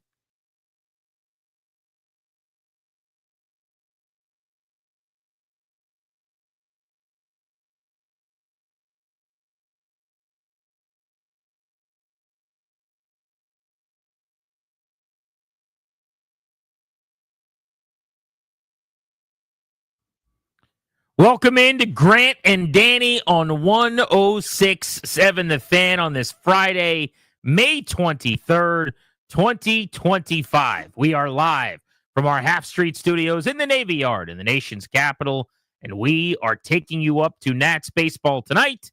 Pregame at 6:15, first pitch at 6:45. Remember, your last chance to win tickets to see the Offspring comes your way today at 4 o'clock. Ahead of the Beltway Blitz. Danny, how are you? I'm very well, my friend. Last night was a blast. Speaking of the Nats, I was there. You were there. Tobes was there. Our buddy Chris Russell was there. I did Anybody post-game else? show.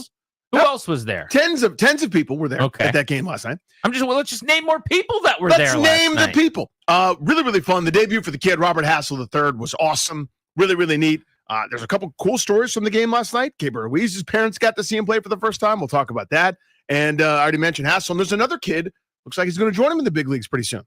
Yeah, so let's start with the Nats. We don't often, but right now they're rolling. They've won 5 straight games. They pulled, for the moment, to within 5 games of the wild card in the National League. And they're just 4 away from 500 with wins in 6 of their last 7. They've basically erased what was that wretched stretch that they had a little over a week ago where they had dropped 7 straight games. But they're doing it really twofold, I think. Starting pitching's been fairly consistent throughout the year. There are plenty of games like last night when Trevor Williams throws, or you get a back of the rotation start and your starter's knocked out in the 3rd or the 4th inning and it's not pretty. But for the most part, they're an average-ish rotation in the National League. The question becomes the consistency of the lineup, which with their young players on heaters right now has been great of late. They're hitting, they're scoring. And the bullpen's been the disaster. My joke all year long, as you know, has been it's an 80-ish win team with a 59-win bullpen. And when you add those things together, they're going to be in the low 70s in wins maybe. Well, the bullpen has actually been pretty solid lately. Last night, they were fantastic after Trevor Williams got knocked out of the game, pitching 6+ innings. And I think what you're seeing, Danny, is when this bullpen pitches at a major league caliber level, this is a very competitive baseball team. For all the people that buried them early in the season and talked about how bad they were, yeah, when your bullpen is historically horrific, and look, they built a bad bullpen. They have made changes. They've cut some of the guys. Colin Poche, the lefty, Lucas Sims, the righty. They've brought players up from the minors who have helped, like Cole Henry and Jackson Rutledge, who are getting higher leverage opportunities now. But it's amazing how much different things look when the bullpen isn't a complete fiasco. Now, you could point to some stats. Overall for the season, it's still pretty bad. This is still the worst in the National League bullpen overall numbers. ERA 6.22. You look at the whip, look at average against just under 300. That's for the season, by the way. So in other words, if you only got to face the Nationals bullpen as the major leagues, you'd be a 300 hitter with a 900 OPS and a bunch of numbers that are alarming. Of late, you already mentioned some of the transitions, some of the changes. Brad Lord moving from 5th spot starter into a bullpen role. Had a wild moment initially last night, settles in, get you an inning and a third to get you through that, to kind of bridge the game, get to the rest of the guys. other players moving into different roles, some ascending, some descending. Now all of a sudden you start to get the feel. Nobody's sitting here telling you you've got the nasty boys from the Reds in the late 80s, early 90s. But this is a viable group that's fine. And you're going to have a weak link when you don't spend $1 trillion.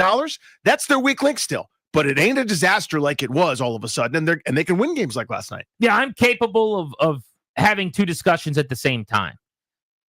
I'm not moving on from the fact that the offseason from ownership wasn't good enough. That there was not enough money allocated to the front office, clearly, that they weren't willing to spend on the big bat that I would have liked in right field or at first base, to go hit home runs and drive in runs, that they weren't able to add a starting pitcher, the likes of which I wanted to. Everybody laughs at the idea that Washington could have gone and gotten like a Max Fried, who's been sensational for the Yankees. Why couldn't they have? It's the 2025 version of going and getting a Max Scherzer type player. They used to do it. They don't anymore.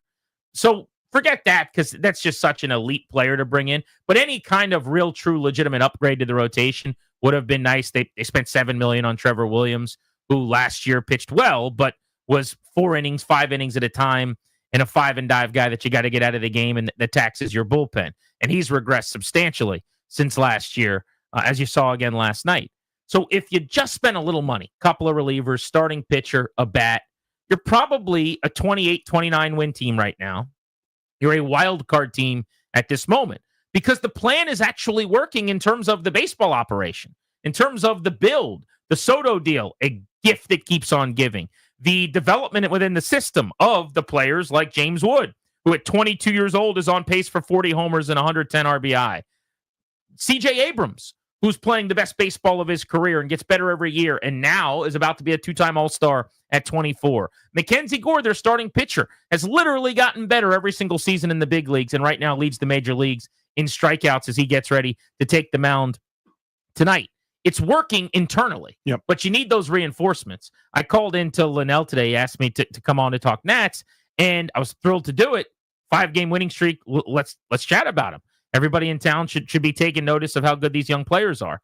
But the analogy I used for him that I like and may use again is, it feels to me like the battle of the big league season for the Nationals, this war that they're fighting. The battle plan was we sit around the table and we get our marching orders. And you go to James Wood and CJ Abrams and Mackenzie Gore and this core that Rizzo and Schlaba and DeBartolo and the front office built. And you say, we need you guys to scratch and claw and fight and give them hell. You're the first line. You're the first group in. And right when it's not in, you guys don't have enough yet. We get that. But we're going to come over the hill with the next wave and we're going to take them out. And the next wave is my 30-homer right fielder. The next wave is my 27-homer first baseman. The next wave is my number 3 starter in free agency. And they're doing their thing. They're down there giving them hell. This is the Newsies with Spot Conlon. We're putting people in headlocks and giving them noogies, and Abrams and Wood and Cruz and the young guys. They're doing their job. And then they turn around right as they're starting to get overtaken going, it's okay, here comes the cavalry, but there's nothing coming. And so that is my annoyance. And I will keep my eye on that target. The lack of spending, the inability to push this over the top with veterans should not be forgotten, in my opinion. We got to keep our eye on that. But in season now, it's a different thing watching and evaluating day in and day out, Danny, with this Nationals team at 23-27, 5 in a row, 6 of 7, the kids playing the way they are, star power starting to take hold with Wood and with Abrams. This is a fun watch, and getting out to the ballpark is as good as it's been in a few years. And even kind of game within the game type stuff, even games they don't win, and they've won 5 in a row, and they deserve credit for that. There's always a punchback. Even if it doesn't end up in a W, when Trevor Williams gives up back-to-back homers in the first, there's no thought of, all right, fine, let's pack it in. San Francisco's coming to town. This is going to get away from us real quick. The Braves have our number today. Matt Olson owns us. He homers every other game against us. This is going to be a deluge. They punch right back, scored 1, had a chance to score more, scored 4 in the second. Here come the Braves, take the lead. Doesn't matter. They punch back. In the 9th inning, a blown save after an error. Instead of, again, hanging your head, they execute a perfect relay to cut what would have been the winning run down at home plate, give themselves a chance, get out of a jam. They just keep coming. They keep fighting. They keep punching back. And it's a grind out do what you can. I mean, there are even game within the game type stuff. There are at-bats that don't go your way. I think it was Jose Tena last night. Had like a 13-pitch at-bat resulted in a flyout. But that's the kind of thing where you go, that's competing right there at the highest level. Jose Tena is not part of the future. He's not. He's here for now. He's a nice utility piece. He hadn't played a ton of games at third base, but he's getting better over there. Unfortunate for him that it results in that ninth inning where he kicks what should have been the game-ending double play ball. But that dude is part of this culture now, and their culture is, I think you said the word, it's scrappy. It is you might beat us. In fact, the numbers say you're going to. Not without a fight, though. We are going to bother you. We're going to be the pain in the butt. I think that's the first step, learning how to compete at the highest level before you start winning at the highest level. And they're doing some of that right now. And they've been doing that part for years. You get more talent and more of those losses turn into wins. And you're seeing that as we go forward with this build. But to me, that is a staple of the Davey Martinez operation. You're not ever dead. You're going to battle for 27 outs. The cliche eye roll stuff that people that are cynical that don't care or don't watch the team are going to go, oh, I'm sure. But that is the Davey Martinez managerial staple. Now, there are other staples with the Martinez regime that aren't as fun.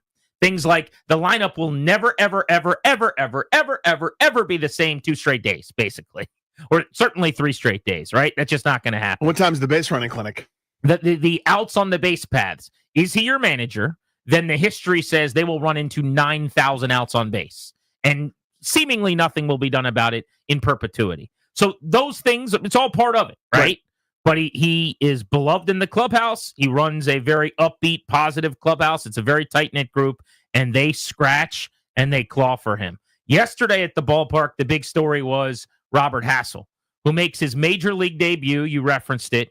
He became the first Nationals prospect called up to ever have 2 hits and a stolen base in his major league debut.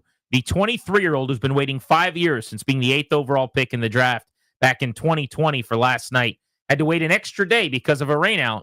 And then the first pitch he ever saw in the major leagues, the kid they call Bobby Barrels got the barrel on it. Hassel, the third. A nice hand for a rookie making his big league debut. Many Nationals fans on their feet standing for him. The 23-year-old digs in from the left side of the plate, facing A.J. Smith-Shawver. The first pitch to Hassel is a line drive, base hit right field. He's batting 1,000. Robert Hassel III turns around a 98-mile-per-hour fastball on the first pitch he sees in the major leagues. He gets Attaboy Robert Hassel, attaboy Dave Jagler. That's a good call there on the Nationals Radio Network. Is heard right here on 106.7 The Fan last night. He immediately stole second, had 9 steals in the minors, is a speedy guy. I've talked to him over the years many, many, many times, and he's always talked about wanting to run more and be more aggressive, and that's been added to his game as he's gotten closer and closer to the major leagues, and it's going to be a factor. You know, if he wants to stay up here and really help the team, being an athlete, showing speed is going to be part of that. Right now, this moment, he's the best center fielder on the big league roster, probably, because Dylan Cruz is hurt, and Jacob Young is on the injured list as of today. So he started in center. He hit 7th last night.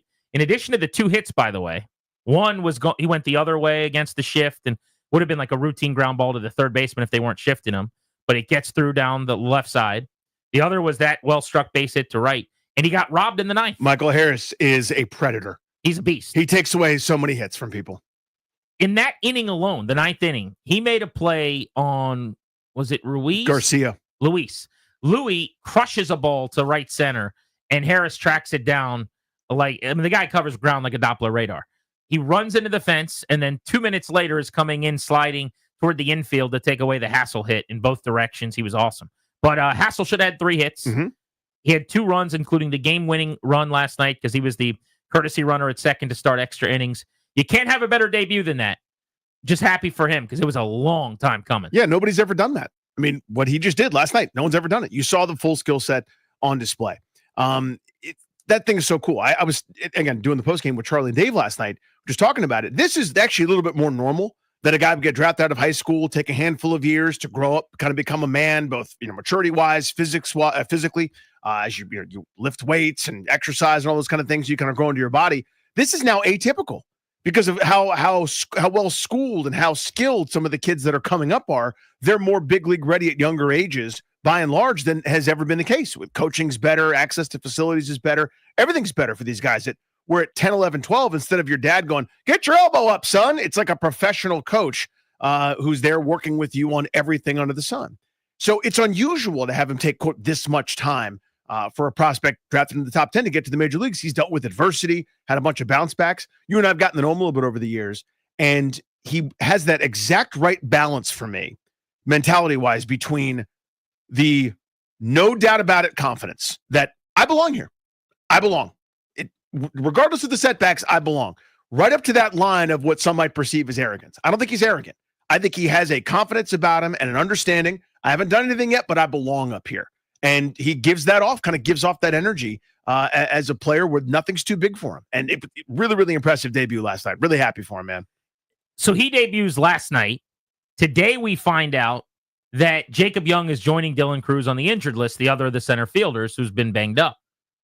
That means that Dalen Lyle, another outfield prospect at the AAA level, got promoted to the big leagues today. Lyle, who's actually, according to MLB Pipeline, ranked higher in the Nationals prospect rankings at this point, a 22-year-old, is a really exciting kid. This is one of my sleeper prospects in the system for a couple of years.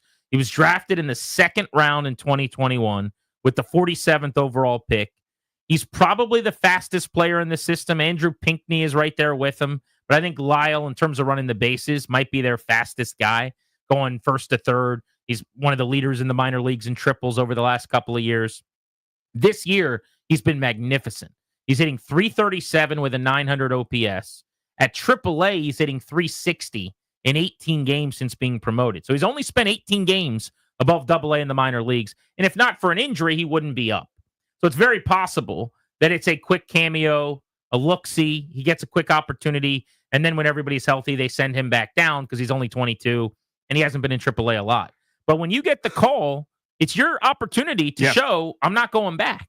And so with Robert Hassel, who got off to the fast start, if he plays really well, you're going to stay in the lineup. You know, if Dalen Lyle, I imagine he'll debut tonight. Why call him up if he's not going to? If he starts and produces, they're not sending him back. They're in the business of winning games. But he's a really, really fun player. A hit tool over power. Mm-hmm. But he has, I think, been their most accomplished average hitter in the minor leagues over the last couple of seasons. He's got a good approach. He's very fast, as I mentioned. I think he can beat things out on the ground. He could turn singles into doubles. Defensively, he plays all three outfield spots, but he's best off in left long-term. He'll play right now because James Wood's entrenched in left field. He could play center for sure. He does in the minor leagues. Enough, certainly, yeah. From time to time. But arm strength and stuff, I like him best in left. But now you got questions as to long-term how this all looks because these guys are all getting ready at the same time. And it's a huge test, not only for the front office, but for Davey Martinez when everybody's healthy. It's easy when Cruz and Young aren't available. Mm-hmm. But when those two guys are now healthy, you send Jacob Young down to the minor leagues to AAA. Elite defender who hasn't really shown he can hit to the level that you want at the major league level. I work back from what is. And what is, James Wood's going to play every single day in left. What is that Dylan Cruz needs to play every single day he's healthy in either of the other two positions. And if it's not Jacob Young in the big league, he should play center every single day. So now you're looking for your right fielder.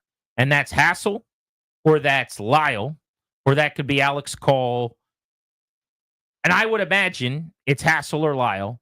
And then the other one probably should go back to AAA where they can play rather than having Alex Call sent down and that guy sit on the bench. That would be my guess. Right.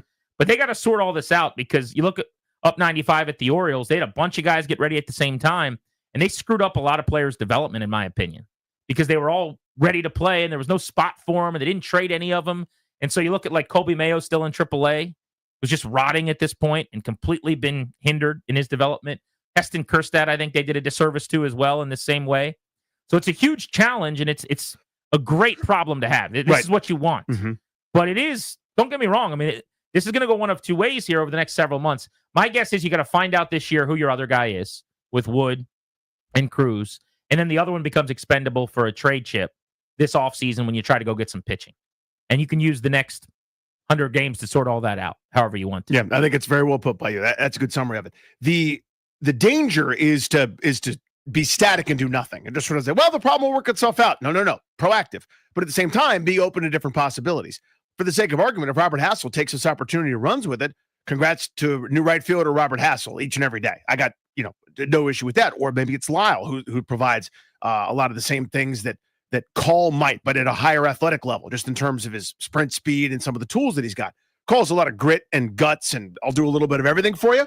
Dalen Lyle is that plus a higher profile to me, right? Or just at least a higher ceiling ultimately. So there's nothing written in stone at this point. This is not a 100-win team where you have to go with the guy that's going to help you tomorrow. There's still a long horizon, even while you're competing and winning some of these games. And to that point, it's not like these guys are at a level other than Wood and Cruz where you can't send them back to AAA using an option and continue to further their development playing every day that way. It would certainly make more sense for Lyle, who's a year younger and way less experienced in terms of games than Hassel. But I don't think that would be the end of the world if that happened for either of these two guys. Just their performance is going to dictate it. But I do have to say, and this will be the most predictable thing ever, while all respect to Alex Call, who's a really good dude, long term, he's irrelevant in this big picture for me. So I set him to the side and go, if there's a spot for you, we'll call you. But I've got to figure the rest out around these guys. Absolutely. And you mean the least. So this is about, in this order, Wood becoming the best player that he can, Cruz becoming the best player that he can. I actually think Lyle's the next guy, more so than Hassel, but they'll be able to battle for that distinction. Then Hassel and then Young in that order. And you got to figure out, like, who between Wood and Lyle and Hassel, rather, is one of them going to get you more on the open market? Because there are 3 outfield spots. You just named 5 players. Exactly. There's the rub, right? Now, everyone wants to move James Wood to first, not a thing. They want to DH him, not a thing. That's an outfielder who should play in the outfield. You don't make a 22-year-old a designated hitter who's immensely athletic and has brilliant speed. So he should be playing in the outfield. If you want to DH him once a week or something just to get him off his feet and keep him healthy, I'm fine with that. I would say the same about Dylan Cruz when he comes back. And, you could rotate through your outfielders and get all these young guys off their feet to DH for a day or something. But in terms of full-time, Wood every day, Cruz every day. Those are the suns in the solar system we're rotating around, and let's figure the rest out around them. I would mix in James Wood just getting some reps at first for another lineup construction thing, but I'm not majoring in it. Just as an option is all I'm saying. Because I think that someone who's that athletic and that gifted can hide over there for a day as part of a series. Maybe. But it's along the same front as having him DH once every 10 days, just to make sure his bat's in the lineup, but he's kind of off his feet, quote unquote. I think it's a gigantic waste to have that good of an athlete at first base. In general, I'd agree with you. A guy that came up playing center field. And I'm not doing anything with James Wood again, like averse to where he's at his best or what's best for his offensive. Like working that much defensively behind the scenes takes away from some of your offensive approach and stuff. Why am I doing that? So that I can get at bats for Dalen Lyle? Like, I'm not, respectfully, no. I mean, if he wants to do that in the offseason, if you want to at the end of the year say, hey, we got a lot of outfielders. We have no first baseman of the future. We don't spend any money. We're going to put you at first. So learn it. I guess we could have that conversation. I still don't like it. But in season, I would not do that. Yeah, I think it's one of those easy as pie things. You can take a couple of ground balls here and there. It's not taking away from anything. But I see your point in general. I mean, to me, so you just take a few ground balls and then you play him there, or is he just doing it for sport? Yeah, I mean, because that's the only. There are 2 spots I think they're the easiest in the sport to learn: left field and first base. So to me, that's one of those. He's so athletic and so good. I'm not going to major in it. It's probably a end of a road trip type game or something where if I've got to do it, I would do it. But again, I'm not sitting there and having him learn the intricacies and drill for hours and 100 different sessions and working with position coaches and all sorts of stuff. I mean, they're having Jose Tena, who played 5 games since high school at third base, started third base every day. So, like, he's such a world-class athlete, he can do it. But my point is with Wood, I'm trying to figure out long-term, maybe a solution. And it is overkill to have a guy that's that athletic at first base, but there are 3 athletes that might be better and rangier as outfielders that I might end up playing instead long-term. So Jose Tena means nothing to them long-term. So I can move him. He's a utility guy. He's going to stay in the big leagues. You're going to move him all over. Everything I do with James Wood would be about, A, getting the most out of him. Where is he at his best? Where is he most comfortable? And B, also my relationship with him. I'm trying to make this a 15-year relationship. That makes sense too. Hey, 22-year-old, do you want to DH? No. Okay. Do you want to play a position you've never played before? Like, moving him for the other guys it would be like telling the junkies, hey, we need your parking spot because the dude that's coming in on the weekend to do overnight. There's a board out that likes to park up front. Yeah, it all starts with what is James Woods' best situation. That's a good And I consideration. don't think it's at first base. But this is a really good problem to have. And damn if it's not very different than what it was a couple years ago. I mean, the proof is in the pudding that the process is working. If only they could spend a little money and add to these young players. That means money leaves. Leaves where? Where it is. Oh. See, it's currently somewhere. Maybe there's no money. I don't even know. But like the money would leave. Grant and Danny on the Fan. The ESPN writers got together to try to determine who the most underrated players in the NFL were. We'll tell you what they came up with and also want to localize that to the Commanders next on 106.7 The Fan.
I'm Toby Altizer with your sports update on the Fan. In baseball last night, the Nationals beat the Braves 8-7 for their fifth straight win. Robert Hassel III made his major league debut, went 2 for 5, stole a base, and scored 2 runs, including the game-winning run in the 10th inning. Ahmed Rosario with the walk-off hit, the 7th of his career. Tonight, the Nationals begin a 3-game series against the San Francisco Giants.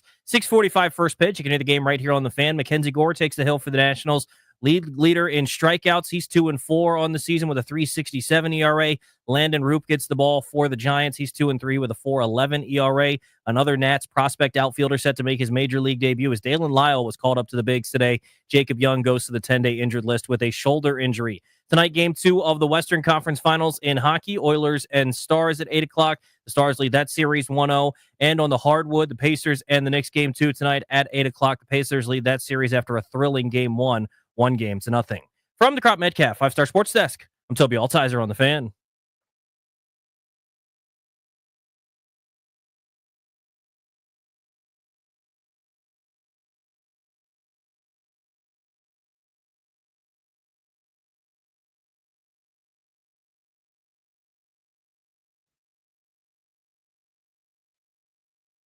Grant and Danny on the Fan. Welcome back. We are in our DC studios, taking you up to 6:15 this evening. ESPN.com picked the most underrated NFL players at every position. Our buddy Aaron Schatz, formerly of Football Outsiders, went through this exercise. Just rapid reactions. Let's go through these and see what we think. He's got Brock Purdy as his most underrated quarterback. I think that's fair because not everybody, but there's a huge pulse that throws a tantrum and they just, it's the system. It's a good system. It's very, very good. He's put up much better results in that system than a lot of his predecessors. There's a lot of other guys who are still around and kicking in the league who didn't perform as well. He fits that system. That's okay. That's maybe means that you wouldn't be able to walk in any franchise and turn them into a 14-win team, but you still have to have some virtues, have to have some ability, have to have some aptitude to succeed in any given system. And he fits that one very, very well. And I think that's appropriate. Yeah, I like that answer from him because to your point, I think there's just so much consternation about Purdy and he's become this lightning rod. Mm-hmm. You hear his name and you've got to point out the flaws because he's not worth it, whatever it is, the MVP consideration or now the contract that he just got. I'll say that if Bo Nix has a season like he did last year, it's too early, but Bo Nix had a really good year. Nobody talks about it, understandably, because Jaden Daniels was just unbelievable and blew him out of the water. But then there were a lot of quality rookie performances last year. But Bo Nix was sneaky exceptional. He threw for 3,800 yards, had 29 touchdowns and 12 picks. I would put him on that list in terms of being underrated right now. What about Matt Stafford? Is he properly rated? Does he get his roses? I've always kind of thought Stafford, certainly when he was just putting up massive numbers for mediocre Detroit teams in perpetuity, was undervalued. Like last year, he only turned the ball over. He only threw 8 picks. It was only 20 touchdowns. But I've always thought Stafford is closer to a top-line quarterback than people give him credit for. I like that one a lot. So his is interesting because he was 1-1. Right, he was one of the last guys to get more money than superstar veteran with his rookie contract payday before they basically changed the rules almost right after him. So for a while he was overrated, right? Like the lack of production, lack of wins, whatever you want to call it. For whatever reason, people just beat up on him because they didn't lift them out of mediocrity at best. And then all of a sudden, because of all that pulse, people sort of forget that's a really good quarterback that went through a lot of bleep. And the instant he walked in LA, they won a Super Bowl. Yeah. The moment he got there. He arrived, Super Bowl. Running back, most underrated, all the positions offensively that he went through here. Chuba Hubbard, Carolina Panthers. This is a great answer. Not a household name by any means. Do you know he averaged about 5 yards per carry last year as a 1,200-yard back? Really good player in college.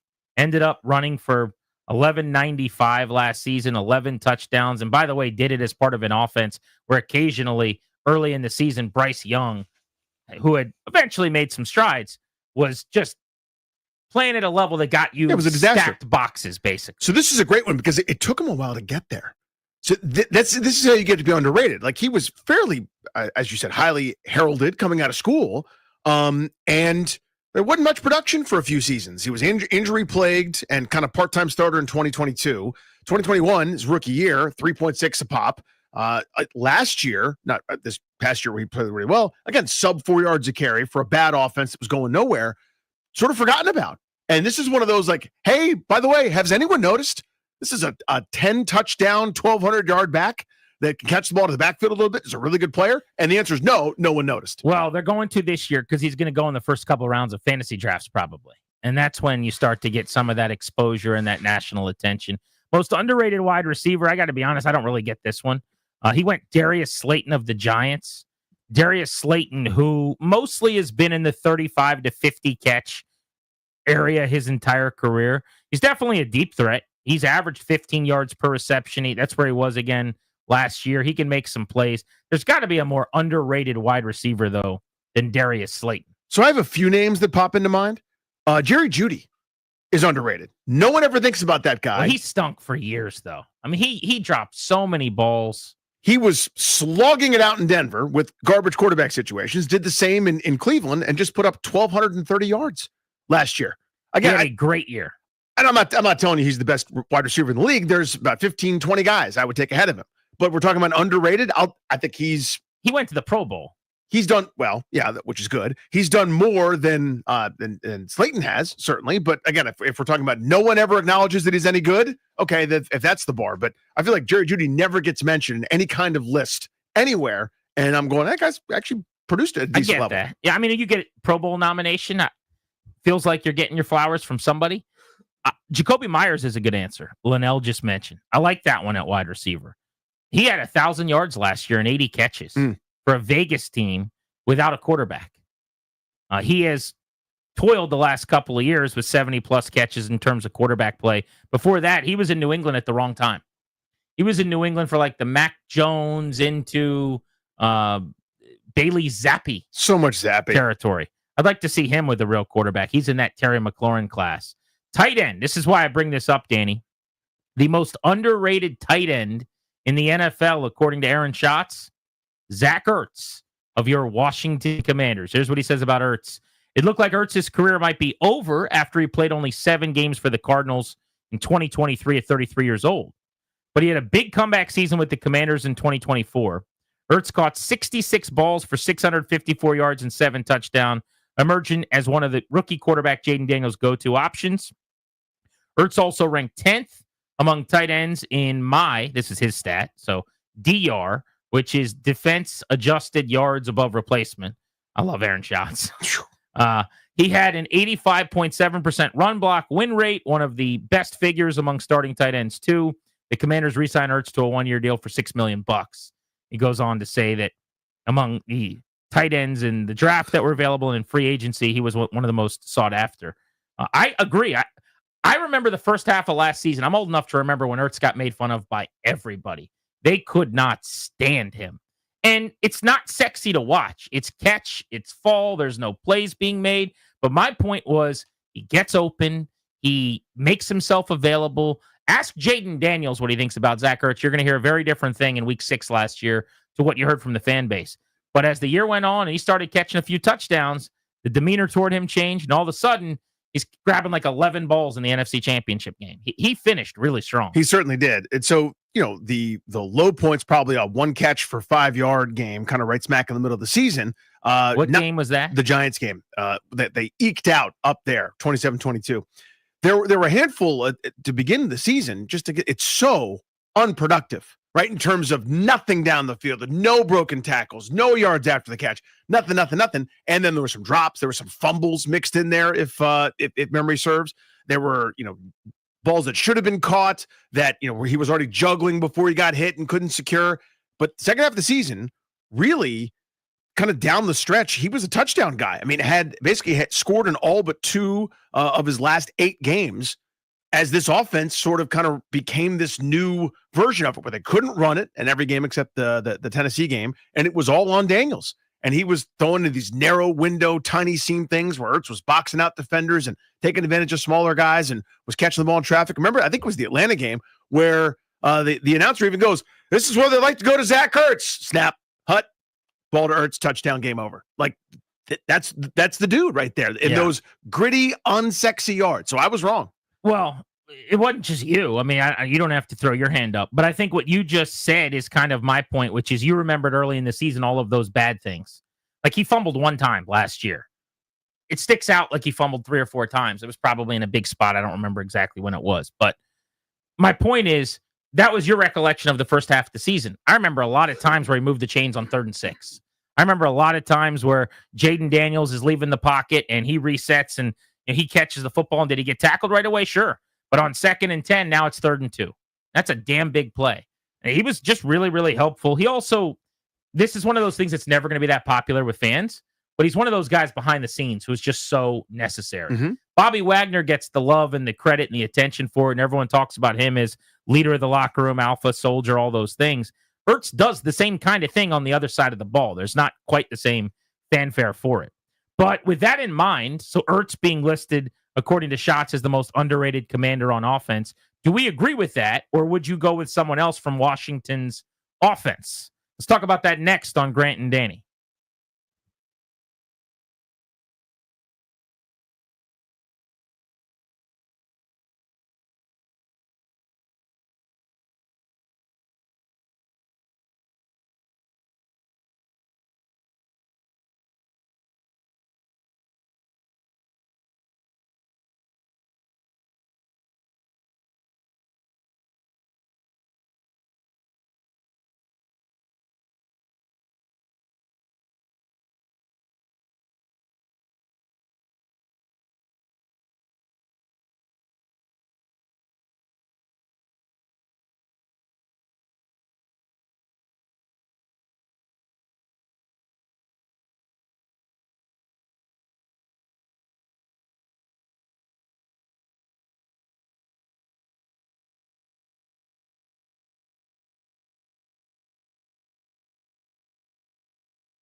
It is Jaden Daniels, end zone. It is caught for the touchdown.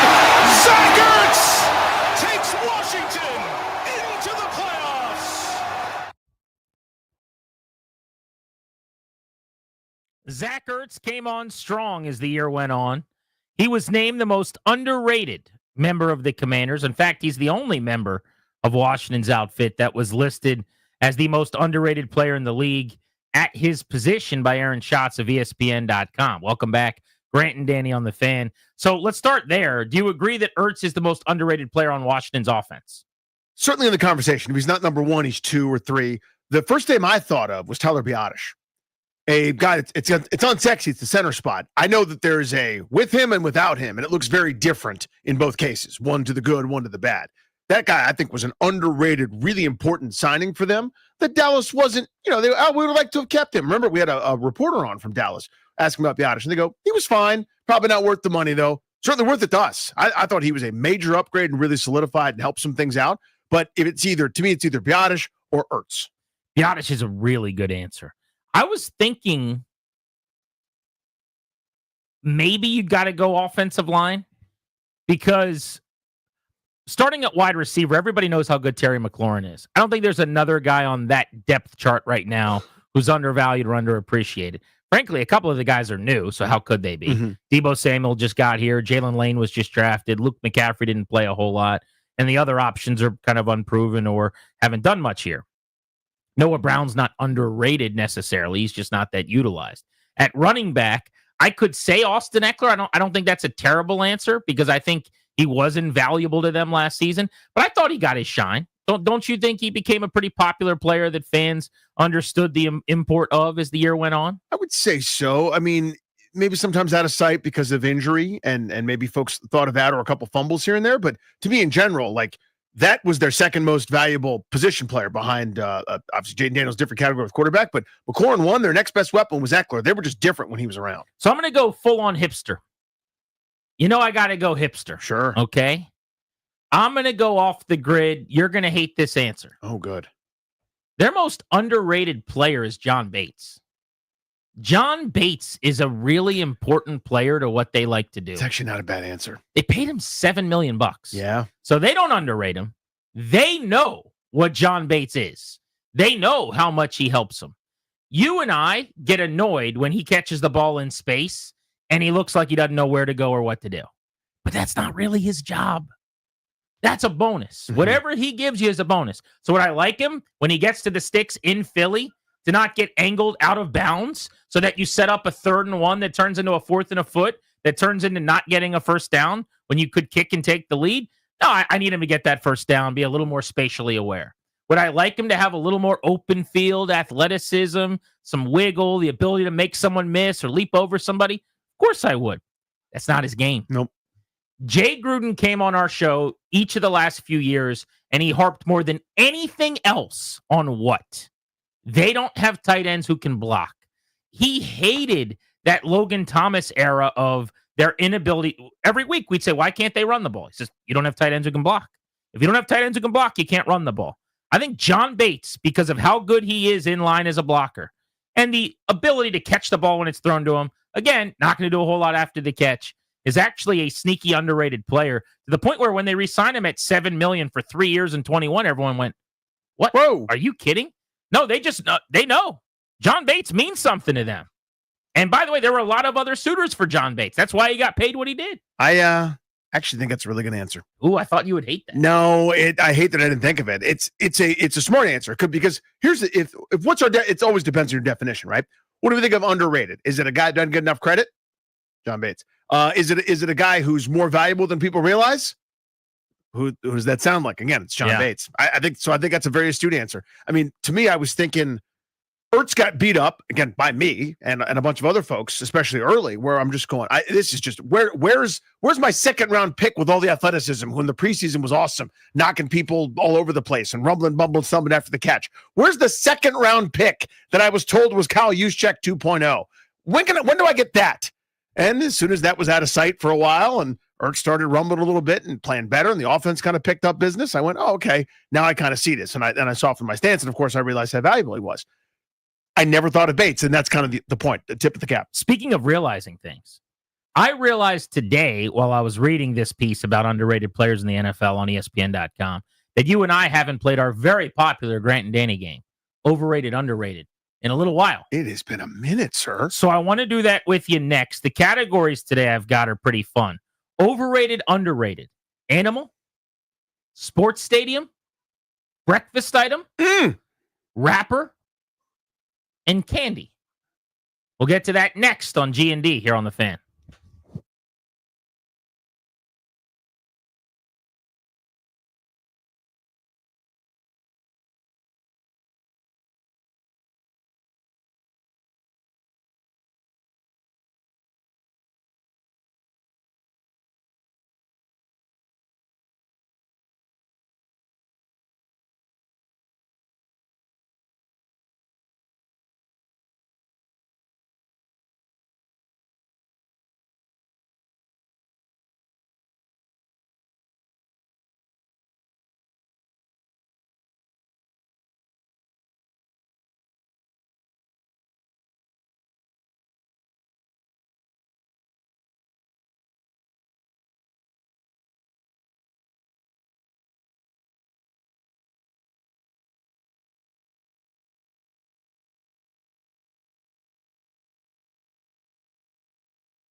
I'm Toby Altizer with your sports update on the Fan. This update is brought to you by Meadows Farms. Fresh plants arriving daily. Plant a little happiness. In baseball, the Nationals beat the Braves last night 8-7, their fifth straight win. Robert Hassel III made his major league debut, going 2 for 5, stealing a bag, and also scoring 2 runs, including the game-winning run in the 10th inning when Ahmed Rosario walked it off for the Nationals, his 7th career walk-off. Tonight, the Nationals begin a 3-game series against the Giants at Nationals Park. 6:45 first pitch. Can hear the game right here on the Fan. Left-hander Mackenzie Gore, who leads the league in strikeouts, takes the hill for the Nationals. He's 2-4 with a 3.67 ERA. He'll take on Landon Roop, who is 2-3 with a 4.11 ERA. Dalen Lyle, another outfield prospect for the Nationals, set to make his major league debut. Jacob Young goes to the 10-day injured list with a shoulder injury. Tonight in basketball, Game 2 between the Pacers and the Knicks in New York. 8 p.m. tip-off. The Pacers lead that series 1-0. Last night, the Thunder took a 2-0 series lead, beating the Timberwolves 118-103. In hockey last night, the Panthers beat the Hurricanes 5-0. The Panthers lead that series 2-0. Western Conference Finals Game 2 tonight. Oilers and Stars at 8 o'clock. The Stars lead that series 1-0. Celebrate spring this weekend during Meadows Farms Nursery's All Plant Sale. Now through May 28th, VIP save 20 to 30% on all plants. Not a VIP? Sign up for free at any one of Meadows Farms' 16 locations or at meadowsfarms.com. Hurry and plant a little happiness for less. From the Crop Metcalf 5-Star Sports Desk, I'm Toby Altizer on the Fan.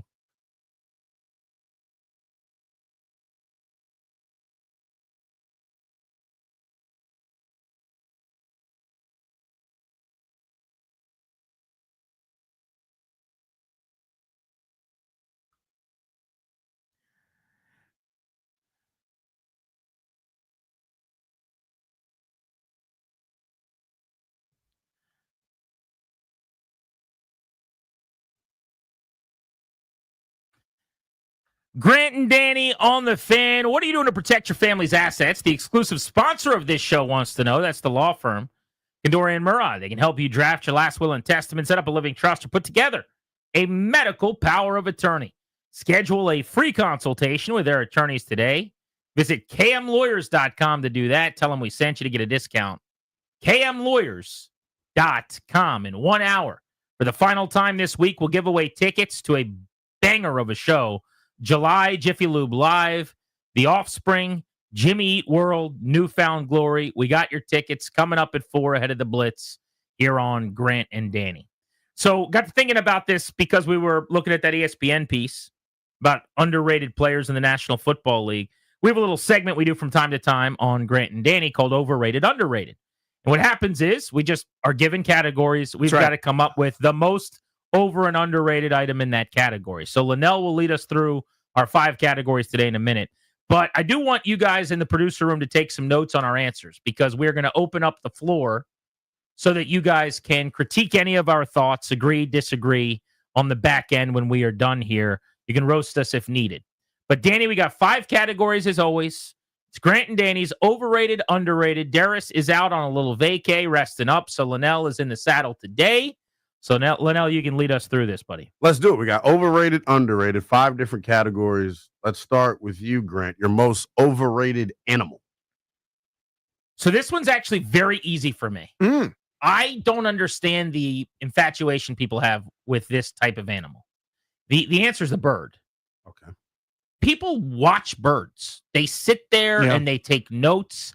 There are people, grown-ups, people I respect, people I even love, who have books. They're bird people. With pictures of different birds so that they can, I don't even know really what the whole point is, but they sit on their back deck and they're like, that's a sparrow. And they're like, no, that's actually a spotted finch, a titmouse. And it's like, what? That's a what? Why is it that? Stop doing that. Listen to a baseball game. Go for a walk.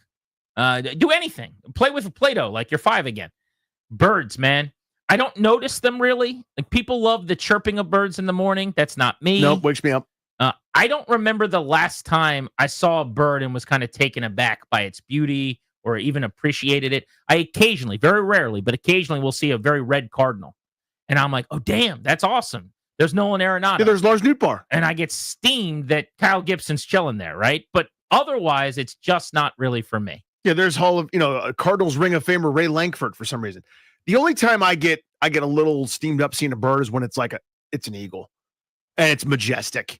and it's soaring. Bald eagles are cool. Yeah, they're for soaring. sure. But the reason it's overrated is most animals, there's no such thing as blank watching. We don't really do that much. My wife buys bird seed constantly. We always have these gigantic bags from like BJ's, the size of like those 100-pound bags for Rottweilers or something. Yeah, sure. Just coming into my house for bird seed, and she's filling up bird seeders, and it's all over my yard. It's always just like hoping for rodents. Is that's her best hope there? Birds are not worth your time. So that's my overrated animal. The hamster. What do you do? What are you gonna do? Nothing. Just go sit there. They don't do anything. They're just in the cage, just sitting there. They're kind of furry, kind of cute, cousin of a mouse or a rat, or they don't really do anything. They're kind of gross. They just had these little tiny circle poops and drink water out of their little tube, and they're low maintenance, but they're not special. It's not a special animal. It's one of those animals that if they were out in the wild at all for 7 seconds, some of those birds that you're talking about, whether it's a hawk or a buzzard or somebody else, would scoop them right up. An owl would screech, like Saved by the Bell, and take them out. They're helpless. They're defenseless. They're overweight. They're not that cute. They're just rodents. You got a problem with things that are overweight? No, those specific animals. They couldn't fend for themselves. They're just rodents, man. They are, but here's my pushback a little bit. They're a cute class pet. There's only so many options for a second grade class, a harmless, you don't have to touch it, you just get to look at it type animal. Hamster threads that needle. The guinea pig or the hamster. I don't know which is which. I just know that they're just, it's fine, nothing wrong with it. But it's like, why are we excited? All right, so I went birds. You go hamster. Hamsters. Underrated animal. This is the correct answer. Oh, if this isn't your answer, go back and write this one down to everyone listening. The turtle. Turtles are so slept on. I can't drive by a stream or a little pond without looking for turtles. If I see a turtle on the road, I'm hopping out of the car. I'm going to get it. I'm putting it down on the floorboard, and we're driving it to safety. Me and my guy are walking around our yard looking for turtles all the time. Turtles are the best. I've collected them. I've liked them since I was a little kid. Great animal. And nobody ever gives them their proper appreciation. Turtle. The turtle. Leopards. Nobody talks about the leopard. Lion. Tiger. There's a little domesticated house cat. Mr. Purr is different than everyone else. No.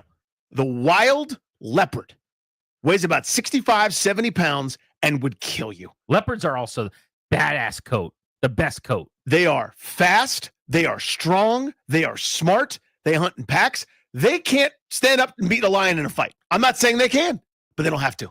They pummel hyenas. They are a survival species in an ever harshening, if that's even a word, climate that wants to destroy them. You can't. The leopard. How do you combat the fact that they're basically the same thing as a jaguar? That's going to bother you a little bit? So here, because Jaguar gets a car brand. And everyone, when everyone hears the word jag, they go, Jaggy, and that lady's voice from the brand of the car. So Jaguars get their props. But every time I see a leopard, I have to wonder, is this Trevor Lawrence? That's going to be an issue for you. No, they're different. The Jaguar is sleek and gray. The leopard is like that spotted jungle situation. Could be golden. It's like a small look lion. The same. Look at here. Look. I thought the Jaguars. They're like. Oh, maybe I'm thinking of a puma. Look at the juxtaposition on the right. Actually, that's really similar. How do you tell the difference? That's more similar than I thought. I mean, that's Brian Thomas right there. Brian Thomas Jr. could be either one of those guys. No one gives the leopard the proper respect that they deserve. They are majestic. Their cousin, the mountain lion. Drab's telling people the other day, maybe it was last year, he's like, yeah, I could beat a mountain lion in a fight or something stupid. The leopard will tear your throat out. Did you see the pictures of Drabby's head yet? I haven't. No, I thought the reveal's coming Tuesday. Well, maybe they haven't been public to the masses yet. But I want to see. I mean, the place where he's at posted videos of it. Oh my God, I haven't seen it. I can't wait to see that. Will you show me during the break? Yeah, I mean, if you want, I hope you're not planning on eating soon. It was 9 hours of having hairs plucked out of the back of his head and put on the top of his head. Oh, I know. It's. I'm thinking about you, Drabby. It's going to be a grind. He sounded so happy and excited this morning. So happy about it. Yeah, and I'm happy for him. All right, Linnell, we've got animals down. Overrated, underrated. Category 2.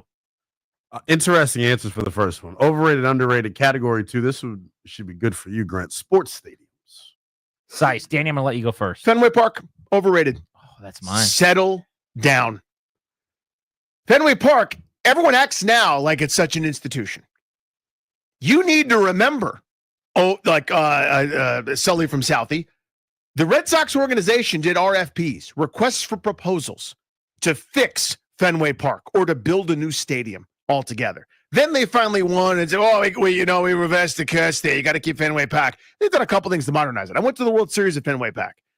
I sat in seats that didn't face the field. I'm going to say that again. They didn't face the field. They faced sideways. So I was facing straight and had to turn my head at a 45-degree angle to see the pitcher, home plate, etc. And you do that for a couple innings, you end up a little sore up top. It looks nice right in the middle of downtown. It's kind of cool. It ain't Wrigley, and it is nice as a lot of ballparks. Overrated. So I had Fenway Park as well. I'm going to have to pivot from that, starring Ryan Clark, talking trash about former Washington players. But I want everyone to know that you're right about Fenway Park. Thank you. Fenway Park and Wrigley Field were built within a year of one another, 1911, 1912, whatever it is. Wrigley, silly. Fenway, nubby. I'll go back to Fenway to take my kid because he's got to do it. But that's probably the only time I'm going to go is like when someone needs to go that I'm with or something that hasn't been. Yeah. Overrated sports stadium. I'll stick with the baseball theme. Dodger Stadium. Dodger Stadium, the parking lot is just a big heaping pile of vehicles. It takes an hour to get out of there after any game. It's the loudest ballpark you'll ever be in terms of speakers. It does not matter where you're sitting. They are blaring in your ear. Like when they play the walk-up music or any of that stuff, you'll be at home for an hour after the game or in your hotel in my case, and you're still hearing the beats of Tupac talking about LA and California. It is a lot at that ballpark. The other thing I'll say is I'm pretty sure this is true. They may have finally done these renovations in the last year or two, but the last time I was there, which was about 5-6 years ago, there are still areas of that ballpark when you're sitting in that section you can't get to the rest of the ballpark from because it's from a time, I believe, of like segregation or whatever. So like, I think I have this right. You're familiar with this, where like you're sitting in the outfield and you have to like walk around to get to those seats, but you can't get from there to the actual rest of the ballpark. Stupid. Get rid of that right now. Yeah, that's dumb. I need to go see my buddy in the first baseline. I need to be able to get over there. Or I need to do none of your business. Let me do it. You know what I mean? Like, exactly. That is stupid. So I think I have that right. I believe they've changed some of that in the last couple of years, but Dodger Stadium, I'll say, is a little bit overrated. Underrated, I've got two. I can't pick, so grab whichever one you want. I won't expound upon them very much in the interest of time. Coors Field in Colorado. Damn it. I think Coors Field is beautiful. And T-Mobile Park in Seattle. Nobody ever talks about that in the top 5. T-Mobile Park is outstanding. It's just a sneaky, top-of-the-line, really good park, and one of the rare actually used retractable roofs. And we always say, when you have a retractable roof, you don't use it. In Seattle, they make use of that thing. So my answer was Coors Field, and then my backup was, I was going to call it Safeco because I don't remember the name of the new stadium, but that's my answer. Both never get talked about among the crown jewels of the sport. They're both gorgeous. Great place to catch a game. No bad seats in either house. All right, so you got to take new one then. What are you going with? Let me see. You know what's actually not a bad place to watch a baseball game is Citi Field in New York. Nobody ever talks about it. It's kind of a neat little spot. So there, I'll go with that one. All right, that's category 2 in the books. Category 3. I'm intrigued by this one as well. Breakfast food. You're going to know a lot of people with their answers, but we'll see what you got. Breakfast food overrated. Scones. The idea of a scone is great. It's a dry wasteland where all the moisture in your body goes to die. 2 bites into a scone, I wish I wasn't eating the scone anymore. They're stupid. It's pummeled by English muffins, regular muffins, pancakes, French toast, any omelet, any other kind of sweet type item, a donut, a toaster strudel, a pastry. Scones stink, Grant. Crepes. You guys know about crepes? My uncle makes a great crepe. I go to his house in Pittsburgh for many years. He would make us crepes in the morning fresh. He would use like fruit that he grew in the garden and put it in there. Crepes can be very tasty and delicious. If I never eat another crepe again, I'm fine. And the people that like crepes love crepes. They love crepes. It's like CrossFit. If you're a crepe guy, you tell everyone you're a crepe guy. I don't need to know about your crepe fandom. Leave your crepe fandom to yourself. You compete in the crepe games. Yeah, everybody's out here like you went to Crepe University and you took Crepe 300 from Mr. Crepe and Mrs. Crepe. I don't care about all your crepe living. Crepersons. Yeah, a bunch of crepe stuff. Keep your crepes to yourself. I'm out on crepes. Underrated breakfast food. Let's keep it basic. The sausage, egg, and cheese breakfast sandwich. It's all I need. Every day, rest of my life, let's get a freshly made, probably from Best Buns, Great American Restaurant, sausage, egg, and cheese, toasted on bread. I like a biscuit as well. You do like a biscuit, I've seen you.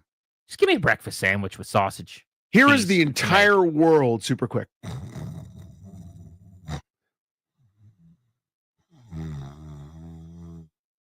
Oh my God, I'm sleeping on corned beef hash. Everyone forgets it's corned beef, it's potatoes. You want some onions, great. If you don't, that's great too. You want it salty, you want it peppery, you want hot sauce, whatever you want to do. All you have is a salty meat with potatoes fried in a pan. It is an outstanding breakfast side. Outstanding, and it's slept on. You won't be getting any pushback from me on corned beef hash, sir. I like that. I think we had a good breakfast round. Good breakfast Clap round. it up for a good breakfast round. Good breakfast round. All right, what do we got next, Linnell? All right. This is going to get interesting. Grant, your most overrated and underrated rapper. Oh, I love. Now, are we talking about the rapper on like candy, or are we talking about rapper like as in? We're talking wiki rhymes and tunes. Steamed. Okay, so my real answer is any current rapper or anyone over the last 7 years with the name Lil in the title, or any type of a firearm. If they have a Uzi or like shotgun or anything stupid like that, punt them into the sun immediately at once. They're all overrated. But I'm going to actually use like legit Hall of Fame type rappers here. Overrated. Prepare to be very upset. Snoop Dogg. Very overrated. Just never been for me. Ooh. Don't like the shtick. Don't like the rapping was never great for me. The songs sound okay, but I've never been a Snoop guy. I can get down with it, but it's just not my thing. So I'll say Snoop among elite all-time Hall of Fame first ballot rappers, little overrated. So I picked someone that's very well known in that same sphere for my overrated, because I consider this guy the father of the nonsense, of the mumble rapping terrible generation that we are in. Now, I don't know if I've got my information correct, but I do know I blame him. You're going wheezy. Dwayne Michael Carter Jr. That's diminutive Wayne. Sucks. Lil Into the Wayne? sun. Look right onto a spaceship with the rest of the sun. One button. 5, 4, 3. I forget the rest of the countdown. Go to the sun. So I actually happen to really like Lil Wayne. Growing up, like his early stuff was awesome. But I do think it's completely true to say, if not for Lil Wayne, mumble rap as we currently know it wouldn't exist quite the same way. I think that's probably fair. My underrated rapper, because of all his prodigious acting, because he basically turned into like the Disney dad who's getting mad on vacation, people have forgotten about the breadth and character and incredible rapping talent of Ice Cube, because he's morphed into like he's the detective on 21 Jump Street and everything else that he's done from NWA for about 10, 15 years afterwards. One of the great rappers of all time that no one ever mentions when they start going with some of the all-time guys. Everyone from Biggie and Jay-Z and Nas and Wu-Tang and Tribe and Slick Rick. You can go back all the way and find all your greatest rappers. He never gets the just due. He is outstanding and should get more credit. Underrated. Underrated rapper, Andre Benjamin. Andre 3000. Oh, good for you. That's a good one. So good. In my top 5 all time, from the Smasholas like Walk It Out, the bars on that, Life of the Party, Play the Guitar. There's so many great Andre Benjamin tracks. And you said, like, because Ice Cube became an actor, because it was Outkast and it was not necessarily just traditional rap. Andre Benjamin's my guy. What are you playing over there? I don't hear anything. Was trying to play Walk It Out, but is Andre 3000 on the original Walk It Out, or is that the remix to Walk It Out? Probably a remix, I would think. It's the one where they included Outkast. It's really just him. But like the bars they gave him on that, I think if you've never heard him rap and you just listen to that, you're like, this is really good. It's kind of like the mainstream introduction into, oh, this dude spits fire. Yes. But big fan. That's an excellent one. Is this is probably the OG though, right? Or is this going to be Andre? So this is the chorus to the OG. Yeah, he was just so good. All right, what's next? Our next category. What do we got? We have the most underrated candies. Last one, Danny. We will wind it down here. The underrated candy is $100,000. It never, ever gets mentioned or appreciated. Chocolate, caramel, Rice Krispie stuff. So the things inside the Crunch Bar, the things inside the Kit Kat, basically. Now that's a chocolate wafer, but you get the crunch, you get the chocolate, you get the sugar. The $100,000 bar, underrated. So you went underrated first. Underrated first. I'll go Twizzler. I love the red Twizzler. I love them at the movie theater specifically. Wrap them around my popcorn kernel and just have a good old time. People talk badly about Twizzlers. I don't get what it is. It's weird. They're plastic. They don't have taste. I mean, people don't understand. What did you have, a red vine and not understand what you were eating? You just got regular licorice? Yeah, licorice, not good. Red vine's not good. Twizzlers, great. Mm-hmm. I'm glad you like Twizzlers. I would have imagined you would bash my Twizzler. Huge tape. Twizzler guy. If you could find something better than biting the top of the bottom off a Twizzler and putting that into a Coca-Cola Classic at the pool when I'm 12 years old, take me up. That's Houtier's straw right there. Right there. That's my wheelhouse. Overrated candy. I'll lose you here, and that's fine. Candy bars. They got caramel. They got nuts. I mean, I'm fine with nuts to an extent, but isolate that. But generally, candy bars, right. I'll leave them. They're yours. That cooked sugar's the worst. The Jawbreaker sucks. Miserable. Like, good luck with your crown. You know, make sure you have your dentist on speed dial. What a miserable experience sitting there dealing with a Jawbreaker is. I am not here to work. I'd like the sugar, please. You do sound like a parent when you're telling us we're going to have to go to the dentist. I turned 46 in a couple of months, bro. Yes, I would have to go to the dentist. What is that? A Jawbreaker? No, thanks. I'll have something else. I think I've eaten my last Jawbreaker as well. Yeah, I'm all set. Also underrated, lemon heads. I love lemon heads. You never see them anymore. There's a little bit of a Jawbreaker to a lemon head, though. There's a little bit less demand for them. That's why. Yeah. Not a great. All right, let's go to anybody got notes over there? Producer room before we bid adieu here. So overrated, underrated. I'll just go rapid fire here. Danny, you can give yours as well. Animals, I went birds overrated, turtles underrated, sports stadium, Dodger Stadium, Coors Field, breakfast, crepes, bad, sausage, egg, and cheese, good, rapper, Snoop Dogg down, Andre Benjamin up, candy bars, and Twizzlers. Overrated column first, hamsters, Fenway Park, scones, Little Wayne, Jawbreakers, underrated leopards, City Field, corned beef hash, Ice Cube, and $100,000. One of the notes that I took down was number one, a bird being overrated. I disagree with that, I think birds are kind of silly. I grew up with a father who is a bird watcher. No, Mike's a bird watcher. I get steamed for Mike Clary. Mike loves a good bird for whatever reason. Mike, what are you doing? By the way, Mike Clary is better than that. He is better than bird watching. Does he have a book? So he can tell what's what? No, because he just knows it. Does he put out food for the squirrels, aka the birds? Oh my gosh, the amount of bird feeders that my parents have at their place is Mike, what are you doing? Well, tell them if they ever want to see some bird feeders coming over to my house. Oh no. We have about, no joke, maybe like 7 to 10. Like, we're in that range. Ooh. It's a lot. It's a lot. Toby, any notes? Underrated being a turtle is so incorrect. Why? They're so boring. The only type of turtle that is interesting is a sea turtle. Sea turtles are great. Sea turtles are great, but I mean, most of the time they're in these nasty looking ponds. A snapping turtle can like snap your finger off. Like, no. You know how silly it is to see a box turtle walking across the road and scoop it up? It means I have to wait on it. It means no. Who waits on a box turtle? You just you can either get out like I do and grab it, or you could center it under the vehicle and make sure the tires don't touch it. Yeah, I'm going to pass on the box turtles. All right. Linnell, no. I mean, Danny, you are my guy. Yo, I love you with all of my heart. Oh. Lil Wayne, overrated? Yeah, that's right. I have people calling in each other, tweeting at me. They're saying, how could you be the guy behind the board that allowed it? It's a good point. Linnell's taking some heat right now. You should welcome it. Stand proudly, stand tall. I'd like to understand the words that are being spoken. You come in here during the break, I got you. All right.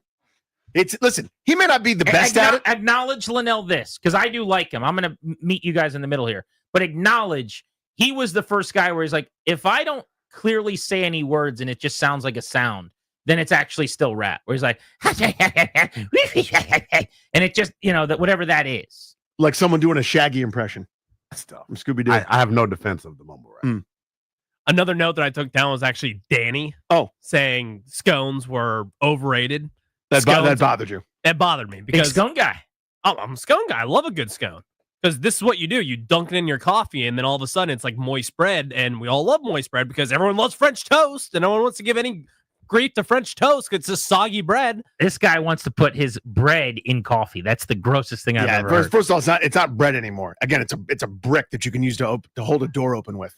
It's The scone. I also think scones stink, and they're huge in my house. My kids are always getting scones. My wife can't drive by a Starbucks without getting a scone in a little paper bag. Oh, yeah. I've never eaten one time. Just not my thing. Well, here's what you do. Don't drink any water for 6 hours. For 6 straight hours. That's the aftertaste of the scone.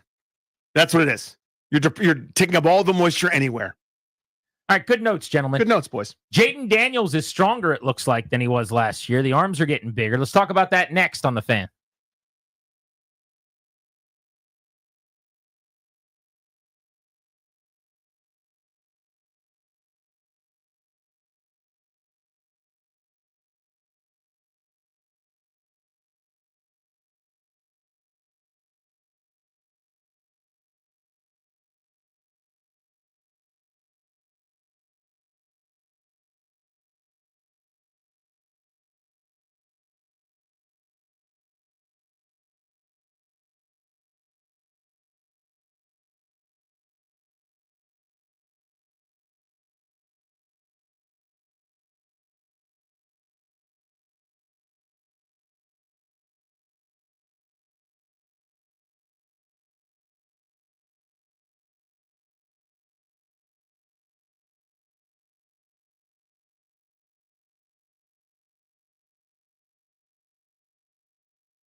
I'm Toby Altizer with your sports update on the Fan. This update is brought to you by Better Appliance. In baseball, the Nationals beat the Braves last night 8-7, their fifth straight victory. Robert Hassel III made his major league debut, went 2 for 5 with a stolen bag and 2 runs scored, including the winning run in the 10th when Ahmed Rosario had his 7th career walk-off hit. Tonight, the Nationals in a 3-game series against the Giants at Nationals Park.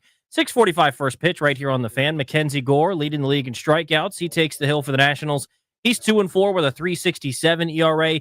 Landon Roop gets the ball for the Giants. He's 2-3 with a 4.11 ERA. Outfielder Dalen Lyle set to make his major league debut. He's batting ninth today and playing right field.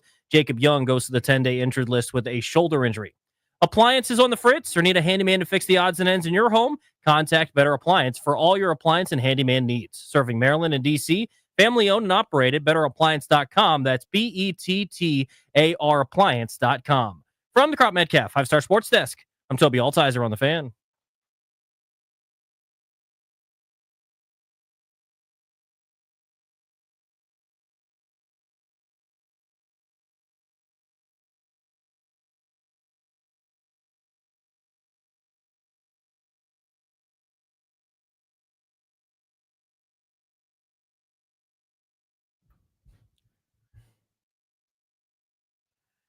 Very well played, Linnell. Grant and Danny welcoming you back on the Fan. 4 o'clock in 30 minutes. We've got tickets for you to see the Offspring ahead of our Beltway Blitz. Danny, have you seen the recent images of Jaden Daniels looking thicker than he did last season? I certainly did. Arms look a little bit more swole. Muscles look big. Now, there is oftentimes, in all sports, right? But this time of the year where these pictures trickle out of players first time since you last saw them, and they look a little bit different, right? Jacob Young, good example. He did get bigger, fact. He did add muscle, fact. He did have more muscle mass, true. But also these pictures came out that made him look massive. Yeah. And he was taking BP, and the images were like, oh my God, Jacob Young looks like he was Steve Rogers. It was like Mike Trout now. And he went into the chair, and they shot the stuff into him, and he came out as Captain America. And he was cracking up about it, too. He's like, well, this isn't actually what I look like. But damn if that's not a great picture. Yeah, I'm using it as my profile pic. Exactly. I wonder if that's what's happening a little bit here with Jaden Daniels. But for those of you that haven't seen it, we could tweet out the images at 106.7 The Fan. There's just a side-by-side of him last year and then him now. And you can just kind of see the arms are a lot bigger. And it stands to reason one of his goals this offseason was probably to get in the gym and to add some weight and add some muscle. For a million reasons. I mean, this was my really one and only fear or reservation or hang up was the frame. And there's only so much you can do. Like, he's never going to be the, I don't know, you can pick your super stout guy. He's never going to have a Baker Mayfield build. He's never going to be Josh Allen or otherwise. But there are things that are within your control a little bit. You can add some of that muscle mass for the inevitable wear down. I mean, as you are in pads for, 100-degree heat days and with 1,000% humidity in July and August, and you go through the wear and tear of a season, you're lifting, sure, to maintain, but you're not gaining and putting on strength during the year when you're getting there at 4 a.m. and watching 50 hours of film per week with practices and meetings and everything in between. So this is the time to do that. You bulk up to try to, be able to withstand some of the punishment that's coming your way in this really punishing league. Yeah, I had a few major concerns based on the college excellence and portfolio, right? But the biggest issue that anybody should have had with Daniels was just the size, because there's a very, very small history of players at his position, his height and weight, his frame that have sustainably been able to stay on the field. It doesn't exist. Like, I'll give you the example of Emmanuel Forbes. When Washington drafted Emmanuel Forbes, and I'm texting people at the team and they're going, oh, you're going to like this guy, ball skills, he can cover, he's willing physically, size is just a number to him, yada, yada, yada. What I knew was, and what I kept saying, there has never been a cornerback in the history of the league that weighs what he weighs that has turned into a stellar player. Not one time, ever. That would be a disqualifying factor for me. Now, you could say I'm sizeist or whatever you want to say. Someone might be the first. Yes. I'm not going to be the first one. There's just a baseline. It's not like I'm not going to draft a baseball player because they're 5'6". Jose Altuve happened, right? It's not like I'm not going to take a cornerback because they're 175. There have been a lot of guys like that. I'm not going to pass on Devontae Smith because he's undersized. There have been receivers like him. There's never been a corner in the first round drafted at the weight of Emmanuel Forbes, who's turned into, a Pro Bowl player. So that there's just a bar that he hadn't reached. And in the same way, not quite to the same extent, there was not really a precedent for the Jaden Daniels size and frame for working out at that position, let alone a guy that's going to run around and take shots. Because what I thought would happen 3 or 4 times is what did happen a couple. And luckily, the first 2 times he got crunched, it didn't lead to an injury. So good on him. And to his credit, by the way, he avoids injuries at his size at an unbelievable, an exceptional way. But the one time he did get crunched and it did lead to an injury, everyone says he played every game. He wasn't hurt. He probably shouldn't have played for like 2 or 3 weeks because he didn't play anything like he had before or after. And he clearly was hindered. And we now know he had a broken rib. So it's not completely true to say he played the full season without getting hurt. He actually got hurt. It cost him pretty dearly. It cost the team a little bit. I'm not faulting him at all. I'm just saying, let's not pretend like he didn't break a rib, which is what we now know happened for the better part of a month. He was a compromised player. So whether he played through it at a worse level or they benched him for 3 weeks or whatever, the fear kind of happened. But I'll take 3 weeks of him playing not at 100% every single season over what my actual fear is, which is a lot of time missed occasionally. Absolutely. I think that's well said. Yeah. I mean, you could just watch the eye test, right? You could see them go to the sideline and wrap him up with whatever the hell that was, or, given the injured area that allegedly wasn't injured, all the treatment middle of the game. And then eventually they stopped doing that. And you're going, I wonder what changed. Maybe he got healthy in that regard. But yeah, that's the point to me. You're going to withstand hits. I mean, think about some of the plays that he bounced right back from. Right against Atlanta, right there at the goal line, he got crunched, and Marcus Mariota had to come out and lift him to his feet. They had to call timeout because of it. Think of it. Didn't he have one in week 1 against the Bucs where he got nailed in the open field? Yes, helmet turned sideways, and you're going, "Oh my God!" Okay, he's fine. He got back up. It's always fine until you don't, right? I mean, part of it though is part and parcel with the position. The throw, one of the ones that there's a bunch that we celebrated beyond compare this year. That Cincinnati throw, where we're all at the game, where he knows there's a free rusher. He's coming right under my chin. He's going to put his helmet on my chin, and I ain't avoiding it. I got to get the ball out now. Give Terry a chance to win. Let's go win this football game. Dime of a throw, and he got blasted. Pops right back up. It's always fine until not. But the point is, you're going to take those regardless. There's some that are avoidable. And he learned, I thought, as the season progressed, to do a better job, frankly, of avoiding some of the terrible contact on your kind of standard down in, down out. But there's still passing pocket quarterback, to your point, is going to get walloped in the chest like he did, right under the chin, when he delivers that throw 7 to 10 times a year. That's just part of the position. And that's part of it. And so the point is, you be as smart and judicious as you can. Sometimes it's 4th down against Tampa in the playoffs, and you got to die for a 1st down. Yep, no problem. Other times, though, you probably don't need to get crunched in week number 1 against Tampa. So let's be smart about those. But there's some that you can't avoid, and that's why you work. That's why you put on that muscle mass and add beef to your frame. Grant and Danny on the Fan. Daniels looking a little thicker. That certainly should have been the goal this offseason. That would be a welcome addition to his skill set if he's just a little bit bigger, more physical, stronger. It's probably hard for him, let's face it, to add meat to the frame. I'm sure he's been trying to do it for years. But as you said, the professionals around him now, the amount of money you can spend on your body, the time, the energy, monetarily, just the investment that he's making, I'm sure he'll have as good a chance as he's ever had to just beef up a little bit. And hopefully that will allow him to navigate the season a little better and to avoid getting banged up on some of those big hits. All right, next, it is Friday. In lieu of the double play at 3:45, we're going to win off the field. So you guys have an opportunity with the lines open to call us and tell us what little things gone right in your day. 800-636-1067. Tell us how you are in the win column.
But then what happens? Okay. It is time to figure out how you are winning off the field. Welcome back, Grant and Danny on the Fan. It is double play time. What's going on in our lives, nothing to do with sports. But on Fridays, driven to you by your local Washington area Honda dealers, we give you a little winning off the field. Now is the time for a great deal on a new Honda. Visit your local Washington area Honda dealers today. The way this works, something happened that made you smile. Something in your life, very small mini moral victory took place that nobody else would care about. You're going to count up that win with us right now on the phones at 800-636-1067. Don't do it for me. Don't do it for Danny. Do it for the Goose. Winning off the field. Hey, Bruce. Bruce Allen once said that Washington was not winning on the field, but they were pretty good off the field. Off the field, good. Danny, I got an example for you. Oh, would you please share? I told you yesterday how much I loved the Netflix documentary series American Manhunt, Osama bin Laden. Indeed, I started watching today.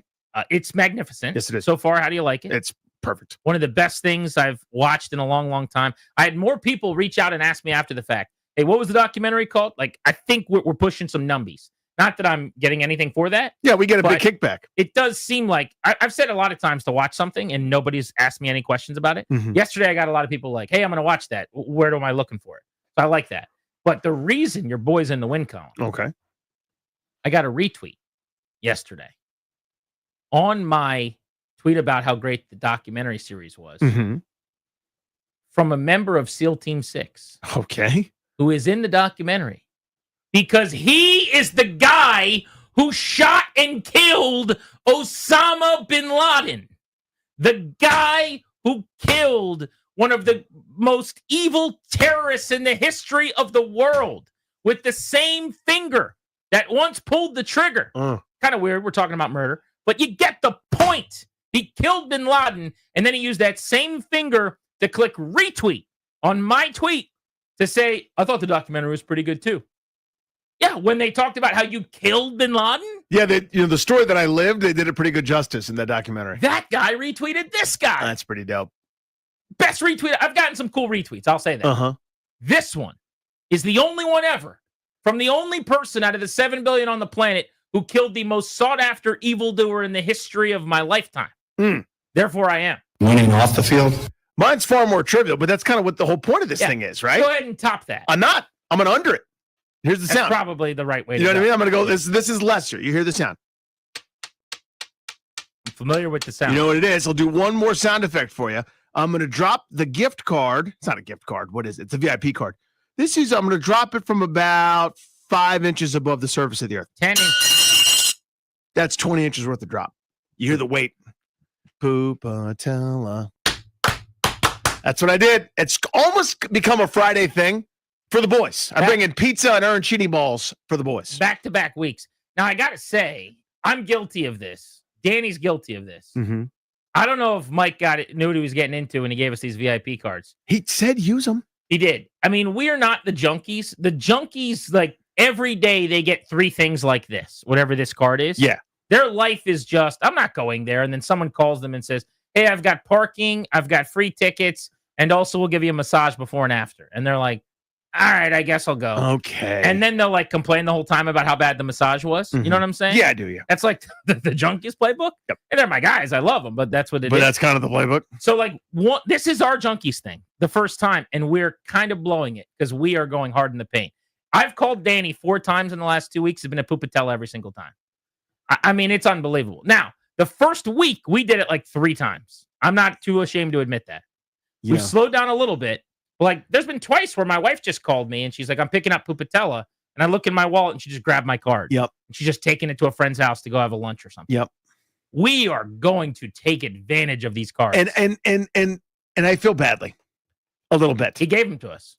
If he wants to not give them to us next year, he won't. But yeah. we're going to get it. We're going to get some pizza. Yeah. You know what I mean? And some of my neighbors are like, dude, where's mine? It's like, I can't just go every day and just like drop by your house with $150 worth of Pupatella. That's not you quite can't right. just get people pizza. Yeah. But you spread it out, but like as you're going to get it, you invite them over kind of thing. Yeah. And it's been a lot of times. I've taken advantage of the gift card. The folks at Mosaic aren't that thrilled to see me come through that door. I've spread out where I go. I need to start doing that. I think I've done it 4 times, 3 times, whatever it is. I've done 3 stores. So I'm going to start mixing the stores up. I feel badly. They're just like, oh, it's just a little bit embarrassing. This pudgy zilch again. Well, if I was slender, I wouldn't mind it. But when I'm so fat and I go in there to get the pizza, and they're like, can I have my free pizza? like the fat guy that came in for $123 worth of pizzas back again. It's like having to walk back to your seat holding food at a baseball game. Yeah. If you're skinny, you'd never have to think about that. You don't think about that. People eat. So you have a hot dog because you're going to eat it. When you're me, everyone's like, you shouldn't have that hot dog, fat ass. Yeah, it's like your hands are full, too. It's not just Right. like one hot Of dog. course. I just, you got to stuff things in your pocket when you look like this. Let's go to Tim in Haymarket. Hello, Tim. What's up, guys? Come on. Went to Chick-fil-A today. They gave me some cold food. Went back inside, and I got 2 meals for the price of one. And it was their pleasure, I bet you. I bet it was their Therefore, pleasure. you off the field. very, very rare, by the way, that Chick-fil-A wouldn't hit a home run the first time. That is a clean operation. Yeah, absolutely. Matt in Stafford. Well, I called Linnell Darris again. Oof. Come on, Matt. Matt. You've done it Hey, I twice. blame Ryan. Right. Ryan used to answer the phone all the time. Then Darris would start answering the phone. Now Linnell, I can't keep up with it, but the reason I called today was I went to the grocery store and I got the last rotisserie chicken. Therefore, I am Winning off the field. It's a good win. That's a good one. Last time this happened, when he talked to Darris and he called him Linnell. Yeah.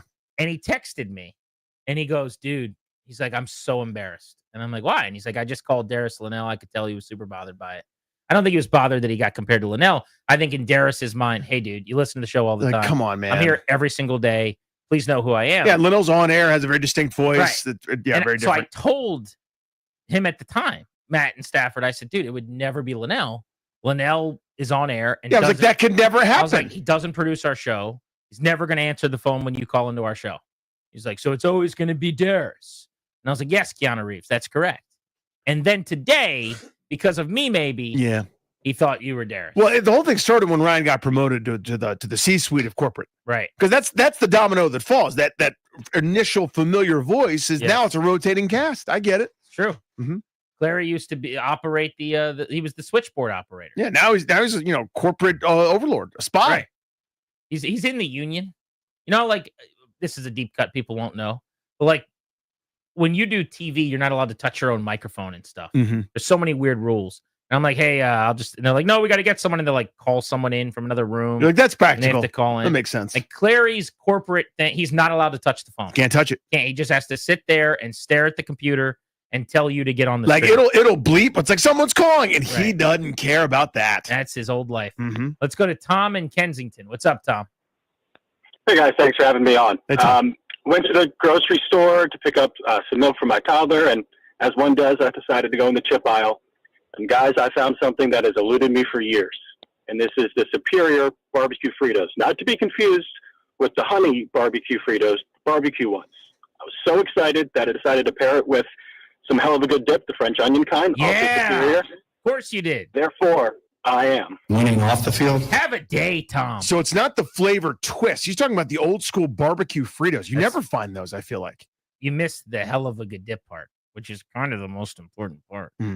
God, Tom, what a day he's having. Good day for Tom. Best day ever. Mm-hmm. Charlie in Arlington. Yeah, I had family rolling in town Wednesday for my kids' ball game. About 5:15, I realized my wife didn't plan dinner. I didn't either. That's neither here nor there. But I need a last-minute crowd pleaser quick before this ball game. So I think, what does everybody love? They love Pupatella. Now, I don't have a VIP card. Oh, but no. I ordered That's a tough. bunch of pies from the OG Wilson Boulevard, Arlington location. Yes. I saw they have something called Cherry Misu. That sounds good. Throw one of those in there. Hop in the car. Head up there. They call me instantly. They said, Charlie, we're so sorry. We're out of the Cherry Misu. Oh, no. But to make it up to you, we're going to take it off your bill, and we're going to give cannoli and tiramisu for everybody gratis. Therefore, I am. Winning off the field. They know what they're about. That's the whole point of the world, isn't it? And by the way, I thought that was going to end with him going, so I called Danny. And he got And me he got pizzas. me Yeah. Pupatella pizzas. Grant and Danny. That is how we went off the field. Appreciate the participation. That was a good round. Good round of job, winning off the everybody. field. Good There's answers. even some they're not going to get to, unfortunately. That's how good of a round it was. We're blitzing next. Speaking of winning off the field, someone's going to win some tickets to see The Offspring as soon as we return.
I'm Toby Altizer with your sports update on the Fan. This update is brought to you by Meadows Farms. Fresh plants arriving daily. Plant a little happiness. In baseball, the Nationals won their 5th straight game last night, beating the Braves 8-7 in 10 innings. Robert Hassel III made his major league debut, going 2 for 5, stealing a bag and scoring 2 runs, including the game-winning run in the 10th inning. Ahmed Rosario with the walk-off hit. Tonight, the Nationals win a 3-game series against the San Francisco Giants at Nationals Park. 6:45 first pitch. Hear the game right here on the Fan. Lefty Mackenzie Gore leads the league in strikeouts. He takes the hill for the Nationals. He's 2-4 with a 3.67 ERA. Landon Roop gets the ball for the Giants. He's 2-3 with a 4.11 ERA. Outfielder Dalen Lyle set to make his major league debut tonight for the Nationals. He's batting 9th, playing right field as Jacob Young goes to the 10-day injured list with a shoulder injury. In hockey, last night, Eastern Conference Finals Game 2. The Panthers beat the Hurricanes 5-0. The Panthers 2-0 up in the series now. Western Conference Finals Game 2, Oilers and Stars at 8 o'clock. The Stars lead that series 1-0. In basketball, Game 2 of the Eastern Conference Finals tonight, Pacers and Knicks at 8 o'clock. Pacers lead that series 1-0. Last night, the Thunder beat the Timberwolves 118-103 to take a 2-0 series lead. Celebrate spring this weekend during Meadows Farms Nursery's All Plant Sale. Now through May 28th, VIP save 20 to 30% on all plants. Not a VIP? Sign up for free at any one of Meadows Farms' 16 locations or at meadowsfarms.com. Hurry up and plant a little happiness for less. From the Crop Metcalf 5-Star Sports Desk, I'm Toby Altizer on the Fan.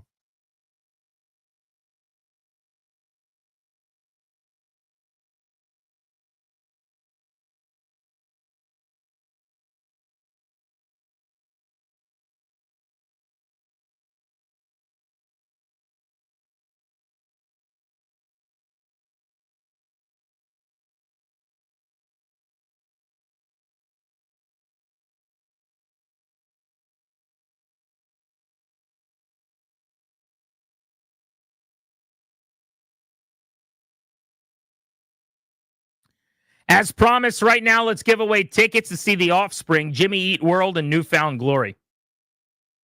The show's going to be Saturday, July 19th at Jiffy Lube Live. Caller number 10 right now at 800-636-1067. You're going to win these tickets. Tickets are on sale now for this show. For those tickets, for more information, you can go to thefandc.com/events. Show's brought to you today by the law firm Condori and Murad.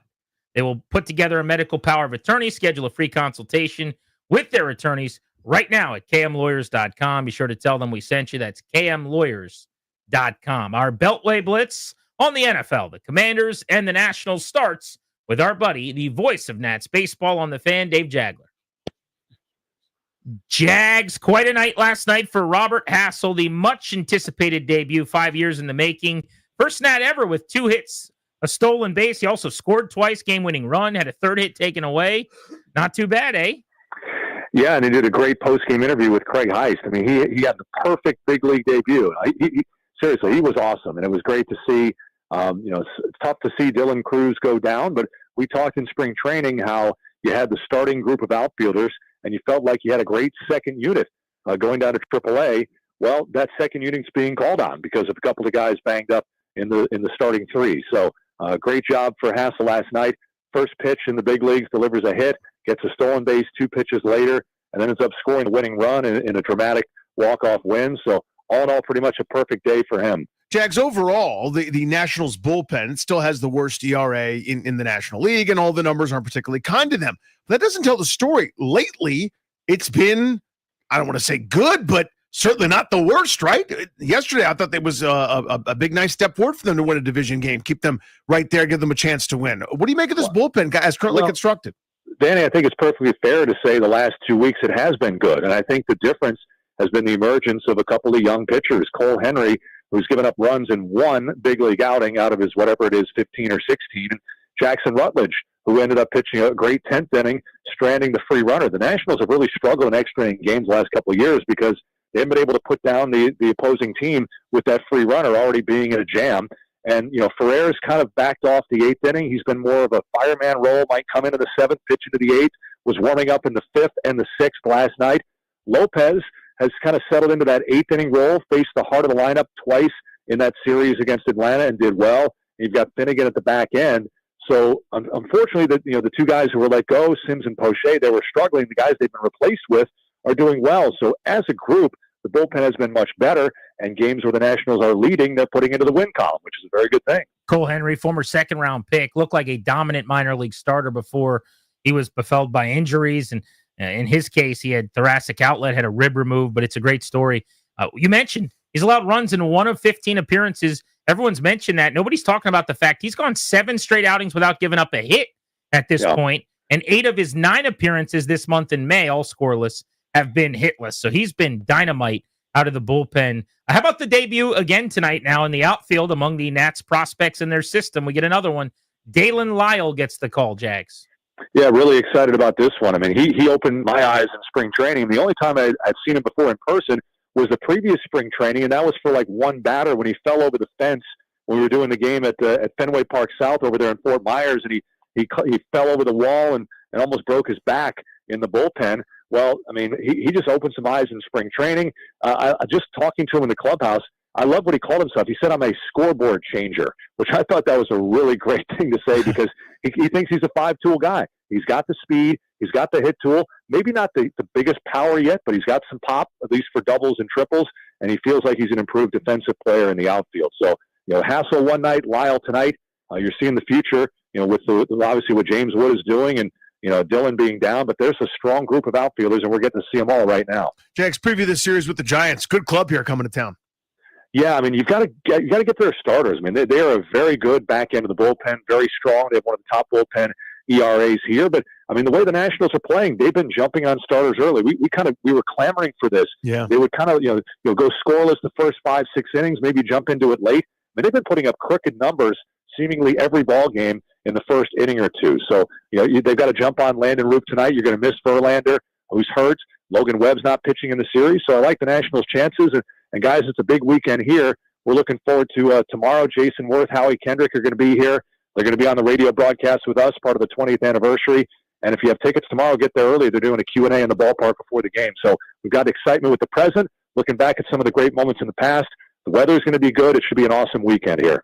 That's great. Charlie Slows, Dave Jagler, going to be on the call right here on The Fan, our flagship home of the Nats in D.C., all weekend long. Jags, thank you, buddy. We appreciate you. All right, guys. Talk to you soon. See you, man. Good. That's 5 wins in a row and 6 in their last 7 now for the Nats as they get ready for the Giants. Let's talk football. Our guy Mark Schofield helped us do just that. Mark, I want to start with the tush push. Were you surprised, A, by all the reporting that it was definitively going to be banned this week, and then B, that despite all that reporting, it didn't happen?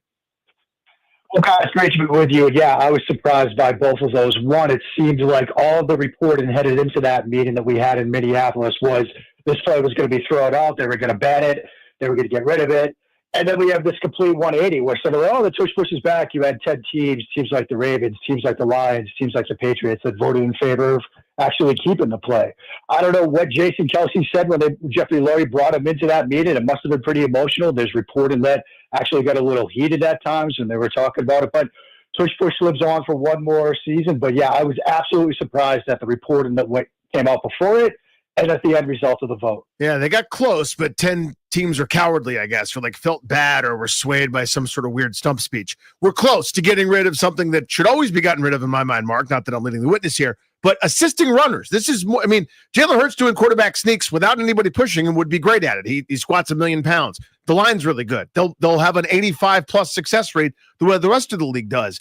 It's weird to me that we're just sort of keeping, throwing runners forward and assisting them and linemen coming in and spearing piles to add yardage to it. It's different than the way it used to be. I don't know why that's not more of a priority for a league that supposedly cares about safety.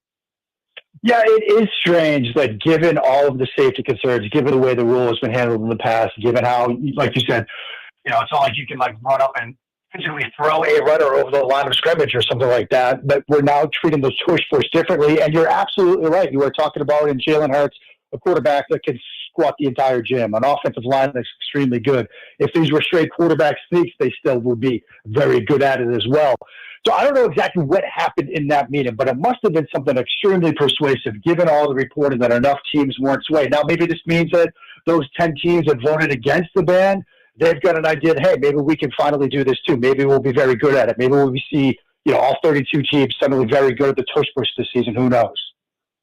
Steelers quarterback situation. This has become something I'm asking almost every single football guest we have on at this point, Mark.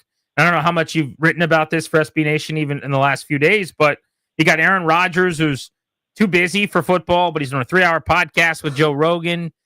He is dealing with things in his personal life, but he might eventually play for the Steelers.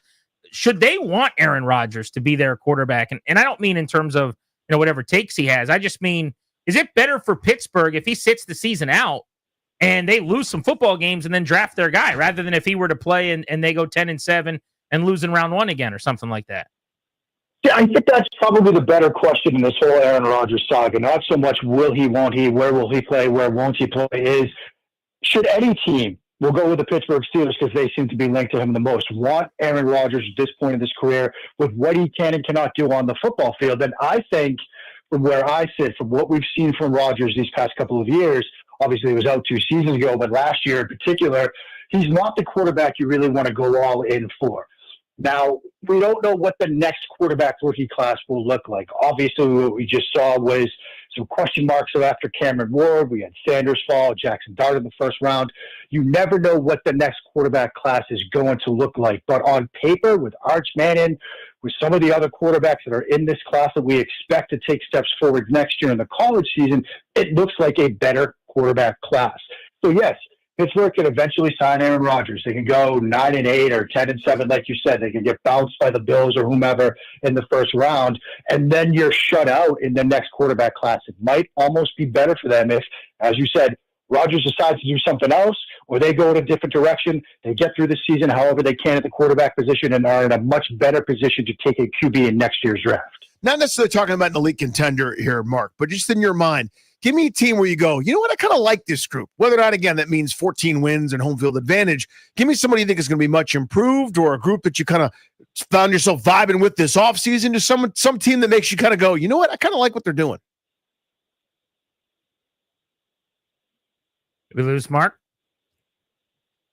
Mark, we appreciated the time we had. Max Schofield. It was short. It was sweet, but we loved it. Text Mark, tell him thank you. Not sure what happened there. All right, great question. I guess it was too good. It will not be answered. No. We'll never, ever know what Mark Schofield's, who's got a good vibe this offseason team was. That's the kind of hard-hitting stuff. It's too hard-hitting. Let's keep the blitz moving. We'll localize the conversation with our pal Chris Russell. So we've got windows here in the studio, and we were just all kind of hanging out. We started looking out the window. Yep. Because Bilal Coulibaly sometimes will walk by, and different people. Chris Russell was walking right by on the street here in the Navy Yard. Guys in the Navy Yard, more than... Isn't it so weird? Mackenzie Gore. I mean, it doesn't even make sense at this point. You got to pot his mic up for me. Pot him up. We need a little, mic up. Pot him up. There he is. Hello. Mike 3. Hi. What were you doing in the Navy Yard? I was just walking around bringing flowers to some undeserving people. Wow. Yeah. Really? Yeah. People that didn't deserve the flowers were getting flowers? Yeah. Like Linnell and Toby. Okay, not like big sexy's ladies. No. No. The Russellettes are retired. The Russellettes. That was such a good I missed the Russellettes. That was a 10. That was when Reenie was on the beat making the rounds market to market. I used to watch Reenie get off the charter, and you think they were excited to see Rex Grossman? Yeah, I was the Sexy Rexy. I put Sexy Rexy to bed, man, to rest. That was big sexy. Oh, yeah, absolutely. The I mean, they Russellettes. had jerseys, Danny. You would have loved this. Hey, Reenie. Yes. NHL, Stanley Cup playoffs. I'm going to ask you because I know you're watching. Yeah. Danny, respectfully, I know you're not. No, I'm not. Cap season ended. Dallas Stars doubled up Edmonton 6-3 in game 1. Power play, yeah. Florida has now blown out Carolina twice. Mhm. What are we thinking for a Stanley Cup final? I mean, I look, I'm not going exactly on a limb here. I got to say Florida and Dallas. Now, I of course, we got to see how the Dallas-Edmonton series goes. And listen, Florida was down 0-2 to Toronto, went home, turned that series around, then won a game 7. So, I mean, just because you've won 2 games, even on the road, remember when the Capitals beat the Tampa Bay Lightning in games 1 and 2 in the 18 Eastern Finals and then came home and lost 3 games in a row, right? And then had to win game 6 and 7 on the road. Think in the same way Carolina is a bad matchup for the Caps. Yeah. We're going to talk later about how they look like a different team right now. By the way, still getting their shot attempts. Yeah. Still getting their shots on goal that supposedly should win them games, and they're getting blown out. But Florida, they kick Carolina's butt. It's a bad matchup for Carolina. And the one thing that I wonder is why exactly, but remember, they got Kachuk back. They added Marchand, who I know you love. And Bobrovsky was weak sauce earlier in his career. He has completely changed and flipped his plight, if you will, his manuscript around. He is a big-time, legitimate playoff goaltender. Manuscript. Yeah. I like that. A book, document, or piece of music written by a hand rather than typed or printed. Manuscript. Because you can picture Russell with a manuscript at home. I don't know why I use that word, that term. You're always looking for a creative. It's great to see you guys. I mean, you guys are friendly Rainey. faces in the Navy Yard. Yeah. That's right. We're here every single day from 2 to 6:30. I was roaming around last night in the Navy Yard, wound up at Nationals Park, sitting next to young Tobias. Were you one of the people in the Navy Yard over at the yards this weekend that was being dispersed by I was not. Local law enforcement? I was one of the 9,000 at Nationals Park last night. Oh, very good. I every time I open up one of those links like chaos in the Navy Yard, I'm just waiting to see Rainey running from law enforcement. I don't know how they always get video, but they do. They do. Slasherini. One time it's Rainey. I'm so old and my feet hurt so much. I'm incapable of running away from. I mean, they could just have me. They could just pin me to a wall and arrest me and shackle me, If a and I'll cop never starts move. chasing you, how many blocks do you think you could get away from? About -4. I give you. Like if you got a 1 street length on like a normal block. Ooh, that's a good point. Head start. So think of it this way. And someone goes, "Hey, stop!" Right. He's at the very end of the other block, like just cross the street. You're about to cross the street going the other way. Assuming no traffic, nobody has to pause for a car. Megaphone. He goes, Chris Russell, we've got you surrounded. Stop. How far could you get before he catches you? Probably about 100 feet. More than 100 feet. I'll give you 2 blocks. Guy, I'm hurting. I am old. My feet just ache. Now you're gonna leave your suitcase behind that you roll with you. Yeah, my roller. Yeah, right. My roller. You bag, just gotta right. go. My food bag. How are you guys? Doing great. Yeah, good, buddy. I think Are we building the stadium here or what? I think you're slow What playing. are we doing? I think the stadium gets built in Okay. DC. All right. Do you? Do you not? Yeah. Ultimately, I think it's a lot of politics right now, but ultimately, yeah. I think if they build the stadium in DC, you'll be downtown even more than you are now. I mean, because we always see you walking around the roaming Navy Yard. around. I mean, I'll have a new neighborhood to roam around in, right? You'll be The Roman Rooster. It's a great place, Hey, by the Bubba. way. That's a great place, by the way. I miss Roman Rooster. I miss a lot of things. You're still around. Like do you what? mean I you miss know. them? What else do you miss? Well, I don't know. if They're we over should. at Nats Park. Yes, they are. Yes, they are. What's to miss? They're 2 blocks away. I wasn't talking exactly about that, but anyway, go right ahead. Go Do right. you have any veiled references that are hard to follow? You ever think of those? Doing those? I'm sorry. Linnell was talking in my ear as you were asking. Do okay. I have any veiled references? What? That are hard for people to follow. And then you say never mind afterwards. Yeah, You ever probably. do that? Hey, you and Linnell were on your way to being a big buddy cop movie series And around something here. happened. You guys just start. You would always be palling around, yelling at each other, screaming at each. And now I never see you guys interacting. Is Right. Linnell even on your show We're anymore? like- What is going you on? remember here? the movie Twins with Arnold Schwarzenegger and Danny DeVito? I remember it well. Right? I mean, that's kind of like we. How would you we are. describe your relationship with him? It's Like complicated. twins? It's complicated. Hostile? Is it warm? At times, it's hostile. Really? Yeah. Linnell, how would you describe your relationship with Rini? I love my Uncle Chris Russell, guys. I'm on 106.7 The Fan today, so I will be polite. It's a HD2 bit for us to bicker. Oh, I see. Because I think what happens is the debates don't turn off. There's never a pause button. Like the commercial break doesn't affect them. They just keep going. So I will say that about you, Rini, as one of my Yes. pals. Stick aside, like you bring There's a great Dave Chappelle bit. My favorite comedian of all time. I love. If I could have 3 people over for dinner, he'd be one of them. Yeah. And Dave Chappelle's got this story he tells about a woman who was following him around the mall, and he kept kind of looking over his shoulder. He's like, "This lady's following me." And he gets out to the parking lot, and he's in his car, and she's still following him. Been 30 minutes. Like he turns around, and is like, "What is it? Like what?" And she starts wagging her finger and saying she disagreed with him, and how dare you say what you said in this special or whatever. And he uses a term I'm not going to use, but he goes, "Mike," he goes, "This is real life. Keep it in the comment section." And the basic point was, it's life. Now I can get back to Rini. Rini, like if we interact on Twitter, it's all he'll talk about the next time he says. Right, he doesn't leave it in the comments. For me, it's just you said something about something. I gave you a comment, and for him, it's like We're now at odds over this. Yes. I've thought about it for 3 seconds and never thought about it again. I mean, What do you you think don't that is? see anything I do on Twitter because you blocked me. Muted. Not true. Muted. I've never blocked you on Twitter. Muted. I've muted him many times. You have been muted before. I don't think you're muted right now, are you? Oh, let's play. Let's play. Is Russell muted? Is Russell muted? Am I? I mean, maybe. You're not muted? Wow. Not muted. Not muted, everybody. I am. Oh, he's in it. He's in it. Here it is right here. You have muted posts from this account. Oh. All right, I tell you what we'll do. I think the probation is over. We'll unmute Rini. We have an unmute. Yeah, it's just here's why it is, Rini. I know one of my best pals. you don't want to see the brilliance, right? It's that. Yeah. It's the the brilliance is obviously a lot for me to handle. Yeah. It is very bright. I mute anyone who trolls me. You troll me all the time. I do not. And while You do a little bit. we're friends, it's great. We can do that. Again, you're going to do it in real life too. You don't separate the two. So we can do it here, and I don't need to do it online. That's all. I don't troll you unless you count the James Wood comment that I made last night. I don't even know what that is. Well, you didn't see it because he was you're muted. Oh, did you tweet it? Muted. Yeah. I mean, I didn't see it. To me, it's like I don't have a better way to describe it than this. Like everybody's Twitter accounts, like they're shooting a flare gun up. Like, hey, here's my opinion. You shoot your flare gun at my boat. You see what I'm saying? It's a great way to do it. I am trying. You guys accuse me of just walking around the Navy Yard aimlessly without a purpose. We observe. I am trying to The make roaming myself rooster. relevant. I am trying to make myself relevant. But trolling and aura farming ain't it. But if I get that your right? attention, you might talk about me, which is good. Really? Any pub I'll is talk good. about Pub. anytime you just.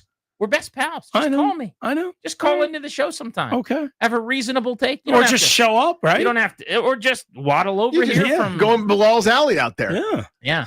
I can hang out with Bilal. You and Bilal. There both you go. Coming through the same alley. Nice to see you guys. Good to see you as well. Ladies Have a and good gentlemen, weekend. Chris Russell of 106.7 The Fan fame. HD2 on the deuce. 106.7 The Fan. You hear him every day at 1:45 with B. Mitch and Finley. Right here on The Fan. I guess at 5 o'clock we can at that time. I'll tell you what we'll do. What are we gonna do? We're gonna talk K-Bert Ruiz's family seen him play in person for the first time ever. And also, is there a walkaway point for Terry McLaurin? Next on G&D, should the Steelers actually want Aaron Rodgers? This is The Fan.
I'm Toby Altizer with your sports update on the Fan, and this update is brought to you by Main Street Bank. Cheer local, bank local, Main Street Bank. In baseball, the Nationals beat the Braves last night 8-7. Robert Hassel III making his major league debut.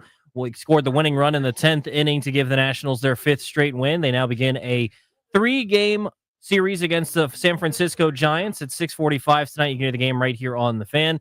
Mackenzie Gore takes the hill for the Nationals. Landon Roop takes the ball for the Giants. Outfielder Dalen Lyle set to make his major league debut. He's batting 9th, playing right field tonight. Jacob Young goes to the 10-day injured list with a shoulder injury tonight in hockey. Western Conference Finals Game 2, 8 p.m. puck drop for the Oilers and the Stars. The Stars lead that series 1-0. And tonight, Eastern Conference Finals Game 2 for the Pacers and the Knicks in the NBA, 8 p.m. tip-off. Pacers lead that series 1-0. Main Street Bank is a business-focused community bank, proudly serving the DMV since 2004. Visit mstreetbank.com to learn how to put our team in your office. Main Street Bank, member FDIC, equal housing opportunity lender. From the Crop Metcalf 5-Star Sports Desk, I'm Toby Altizer on the Fan.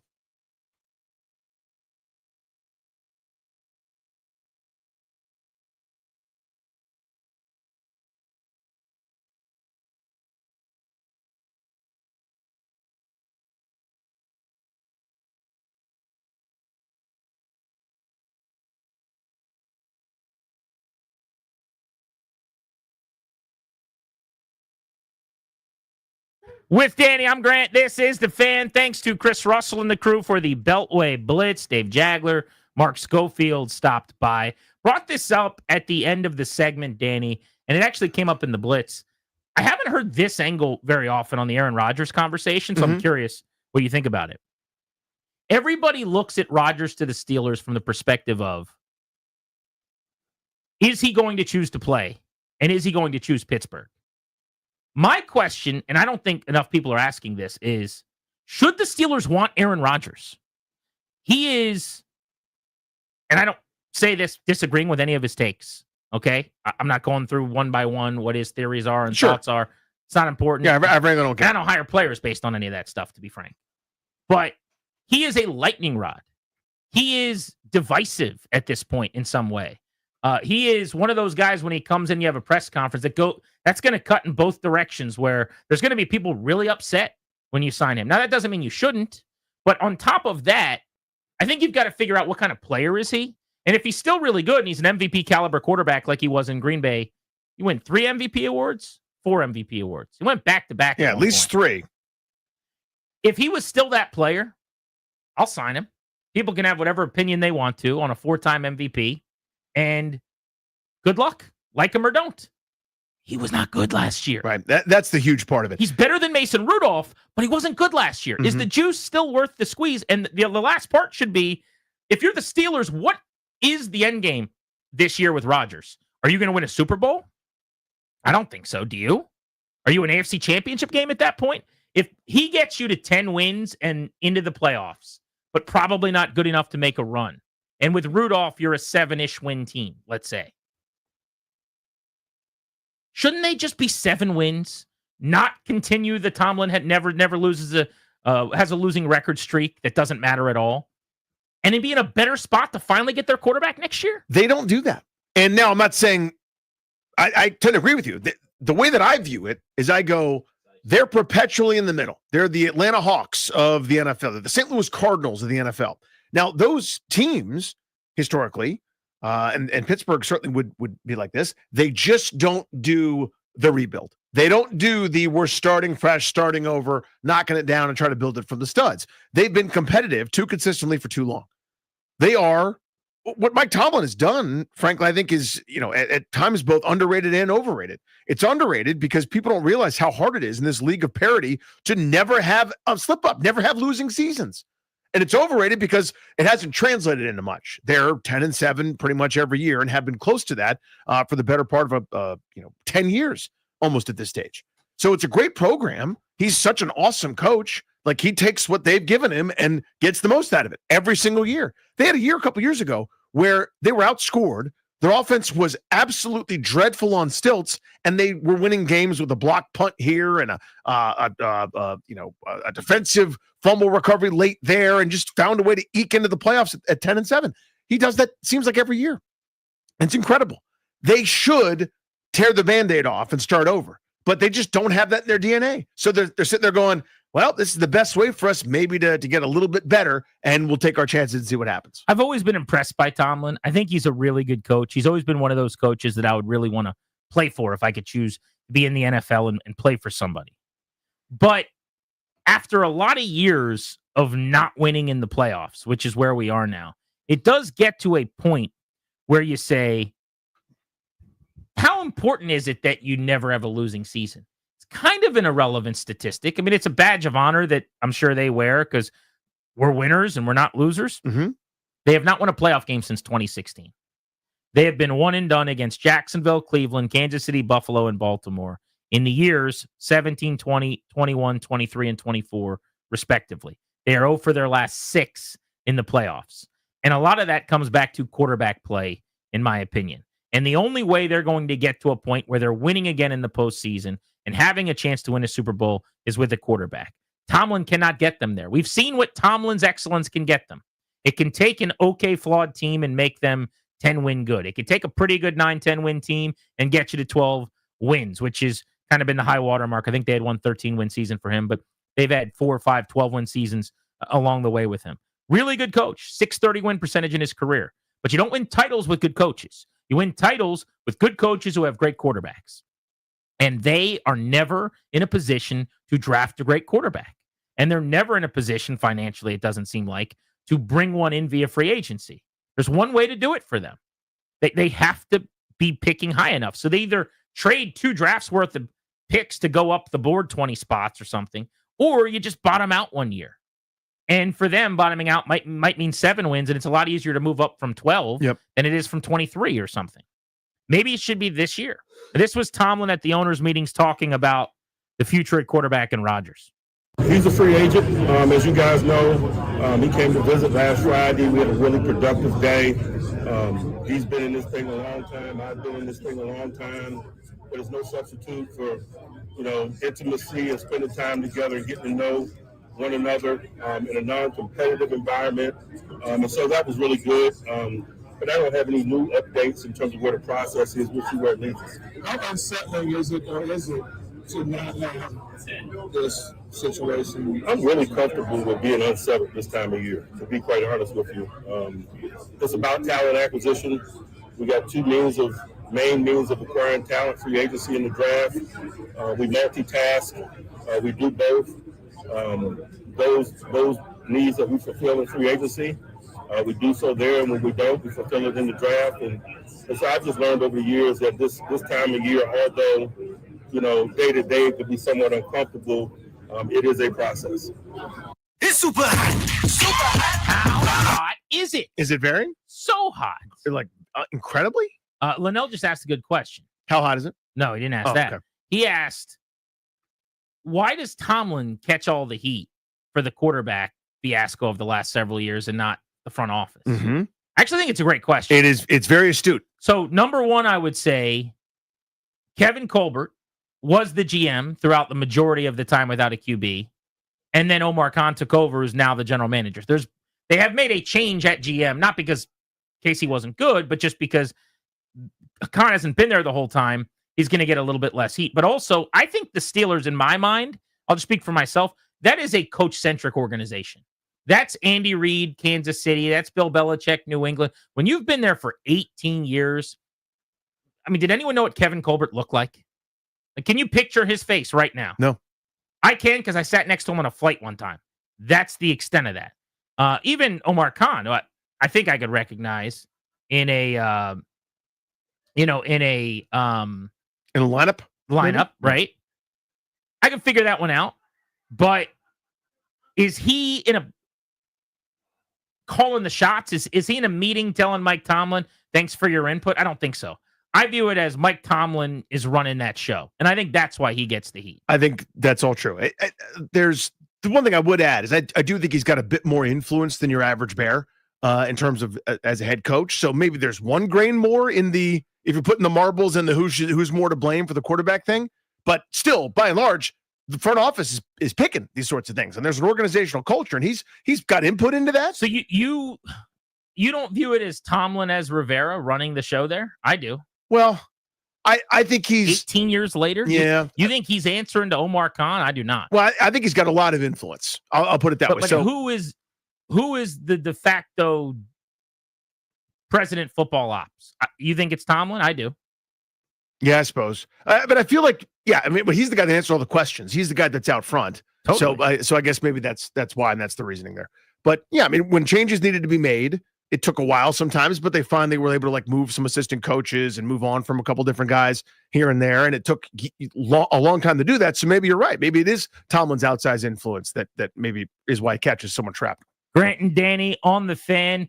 I want to know if Caps fans are taking any pride in the fact that the Hurricanes are being bludgeoned, or does it make you feel better because maybe it was just a bad matchup? Do you feel worse because if Florida can do what they're doing to Carolina, Washington should have been able to? It makes the Caps look worse. We'll take inventory on that next.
So I'm watching the Hurricanes and the Florida Panthers Stanley Cup playoffs.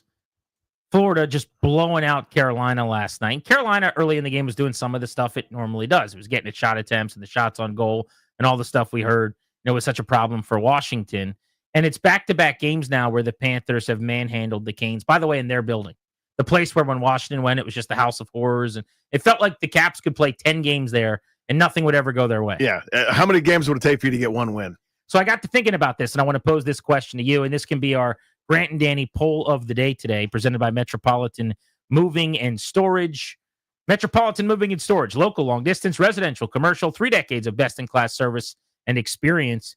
Does a Carolina egg being laid against the Florida Panthers in this round make you feel better or worse? Are you happy about that or not? Because my initial reaction was I wanted them to lose, and I want them to lose immediately. Their fans are annoying. You just watch your team get beat. Some of those players bother you. The media is trolling you a little bit. Carolina Hurricanes are zinging the airport, the Dulles airport, on their Twitter accounts and stuff. All that stuff just makes me go, please, Florida, beat this team. But then when you watch how easily the Cats are doing it, it makes you feel like the Caps are not as good. Yeah. Which, is not reality necessarily, but it's just how it makes you feel. You go, well, wait a second. If they make Carolina look this bad, and Carolina just outplayed you handily and beat you in 5 games, boy, does that make me feel worse about whatever I am. How do you deal with this? Yeah, so I've got both. This is kind of a 2-plate situation for your pal. Plate number 1, bleep the Canes. Thank goodness. Lose. Like you want them to get swept. Oh, I would like nothing but losses for them in perpetuity. They can lose every game. They can lose in the offseason. They can lose when they're on vacation. If they play a pickup game of bridge on the team flight home, they lose that too. Screw them with an iron stick and a running start. I do want them to get swept. I need that on record. Second part. Doesn't make me feel that good that it's been that simple for Florida. I mean, really simple. This is effortless. Now, who knows? Things can change. Series are wild, but it confirms a little bit of kind of what I thought for a while. The Montreal series kind of dispelled it a little bit. But again, if you look through the first 60 games of this Capital season and then the sample since then, you saw a lot of stats regress. Some of the things were bound to happen. You're not going to shoot 14% from the field like it's like you're a center shooting threes. That's what their shooting percentage was for the first 60+ games of the season. That's unsustainable. Their save percentage went down. The shots against, their Corsi for, all the good numbers went lower as normal, and the bad numbers went up. A lot of explanations for that, but they still were happening. And the whole story kind of told me this was awesome, great run. They're not quite as good as we all think they are.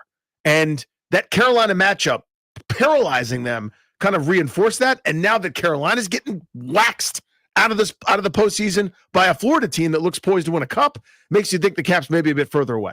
So that's a perfect assessment for kind of what I'm talking about, because I think that's perfectly fine and true to say, when they were the number 1 seed all year long in the NHL, not in their division, but in the NHL, maybe they weren't as good as the numbers or the record or whatever from a playoff standpoint.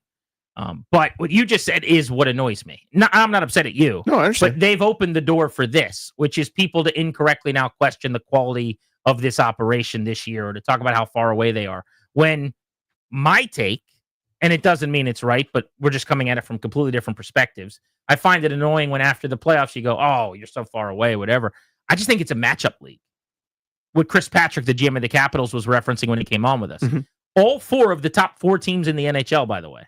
The 4 teams in the National Hockey League with the most points all got eliminated in this round. They're all home. Yep. It's a matchup thing. And it's, sometimes you execute, sometimes you don't. I think the games, by and large, were probably closer than we think. The most lopsided game, in fact, of that series, I still think was the game where the Caps actually led most of the way and went to overtime in the game. Like, that was the one they should have lost 4-0. The rest of them were all much closer, and they had more chances. But to me, and maybe it's confirmation bias, because before the series I felt this way, and I said it before the playoffs, the only team that really scared me that I didn't want to go up against was Carolina. And I still can't tell you why this is, but Washington just plays their game and down to them, and almost is like, it's almost like Carolina's in their head. It plays into their hands somehow. Whereas Florida has that over the Hurricanes. They eliminated them last year. They've now outscored them 10-2 in these 2 playoff games. Washington plays Florida a lot better, actually. It's funny because when we had the reporter on who covers the Hurricanes before the playoffs, and I said something along the lines of, Florida's down 2-0 to Toronto, and he's like, well, we better hope they stay down because that team's hard to beat. Like, that was the Carolina guy was kind of worried about the Florida team. And I'm like, I'm not that worried about them. I'm more worried about you guys. Like, the Caps scored 6 goals and beat them 6-3 this year. They scored 4 goals and beat them 4-1 this year. I mean, the Capitals play Florida pretty well. They don't play Carolina well. And I think it's the same way for Carolina and Florida. So I don't view it as linear in the sense that, like, you can take a lot out of what it means for Washington. It's just a different matchup. It's a different series. But I also know that it opens up the critique of people see what they want to see. I'm seeing probably the way I want to see it. You're going, well, I thought they stunk going into the playoffs. And then the Montreal series happened, but it was Montreal. They kind of did stink. And that's going to be on the other side of it. Sure. So that's the frustration. Yeah, I don't think it's a stinks thing. I think it's maybe I'm overstating. No, I understand. But I think the point's standing. I smell what you're cooking. To me, it was a little bit of smoke and mirrors. And again, it doesn't mean the season wasn't incredible and successful. The data's the data, right? Like the point totals are the point totals. You didn't luck box your way into that for that long. So what is the metric then? I mean, if you're that good all year, it's not like a month, it's a full season. And you are so the most extreme example of this is that Minnesota Vikings team with a negative point differential going to the postseason. I'm not saying this Caps team is that, but this is the most extreme example of that, where everyone's going, come on, you won 14 games, but everyone knows you're a paper tiger. You're not a real contender. That's the most extreme version of this phenomenon. But there's no data or analytic that would suggest that about this Capitals team. They were top 5 in scoring. They were top 5 in defense, which is normally like one of those. What's the guy's name for the NCAA tournament? Who everybody cites his data? Ken Pom. Like the Ken Pom is when you are in these categories, it's very rare, but you're like a legitimate contender, and you often go this far. Like the Caps satisfied all that stuff, and then none of those were true for the last 30 games of the year. It was all true, but bad. It's not based on the last 30 games. It's based on 82. No, I understand over history, I'm sure you could go back through all the last 30 on a lot of teams and it would look different. Totally. But at the end of 82, when your numbers are this, it normally means A. I would say more often than not, maybe it does. But this time, the most recent sample was a goal a game worse in both directions, pretty much, in terms of allowed and scoring. Things were going, everything was regressing, which part of it's understandable. And then the Montreal series happened where they said we're going to flip the switch. They were good. And they did. And they were good. And so they just got bad again when they played Carolina and lost. I don't know if they got bad again. I know that they weren't quite as good as maybe everybody thought when they were doing all these wonderful things in the regular season. And we also know there's very little correlation between the regular season and the postseason. Otherwise, the Caps would have gone to more than one conference final over the last. But it can't be that the Hurricanes, who beat them more than any other team in the regular season, like winning percentage against them, it can't be that it was just a bad matchup with them. Could be. Yeah.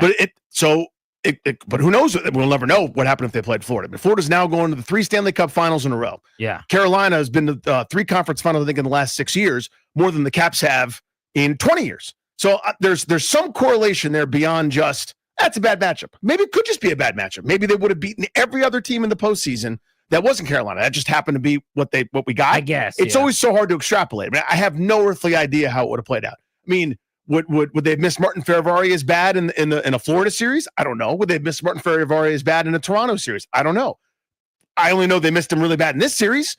I can't tell you how much better it would have been if he was there or not. I'm just taking out my frustration on like all of the nonsense I hear, which is, when people, it's social media noise mostly, but it's like all these people that don't watch the Caps all regular season, that don't really know that much about the team, that say all year long they'll lose in the playoffs because everyone loses in the playoffs but one team. And then when they do, they tell you why they did it and why they're not very good. And it's just annoying, I guess, is kind of my point. But now that Carolina is getting manhandled by Florida, it opens the door to, man, that Carolina team. By the way, you guys all thought they were the 74 Canadians about a week ago.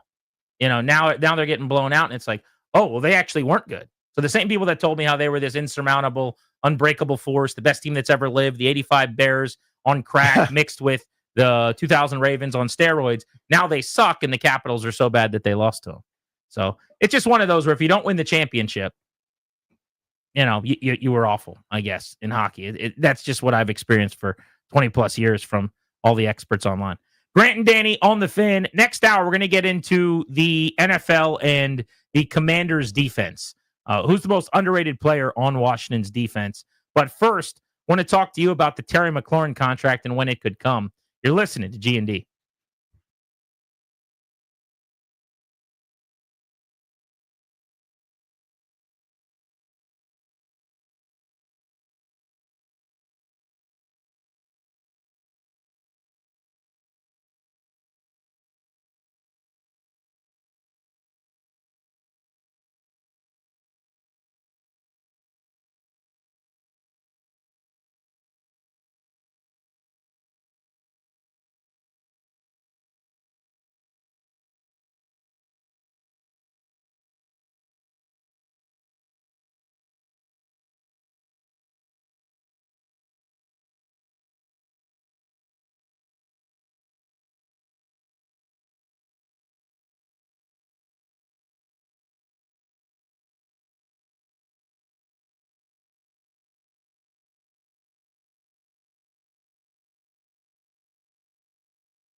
I'm Toby Altizer with your sports update on the Fan. This update is brought to you by Better Appliance. In baseball, the Nationals have won 5 straight games going into their 3-game set against the Giants tonight. 6:45 first pitch. You can hear the game right here on the Fan. The MLB strikeout leader, Mackenzie Gore, on the hill for the Nationals. He's 2-4 with a 3.67 ERA. He'll take on Landon Roop, who is 2-3 with a 4.11 ERA. Outfielder Dalen Lyle set to make his major league debut tonight for the Nationals. He was called up as Jacob Young goes to the 10-day injured list with a shoulder injury. Lyle is batting ninth tonight, playing right field for the Nationals. Hassel in his second career game playing center field tonight. In hockey, Game 2 for the Oilers and the Stars tonight at 8 o'clock. The Stars lead that series 1-0 in the Western Conference Finals. Eastern Conference Finals Game 2 was last night as the Panthers beat the Hurricanes 5-0.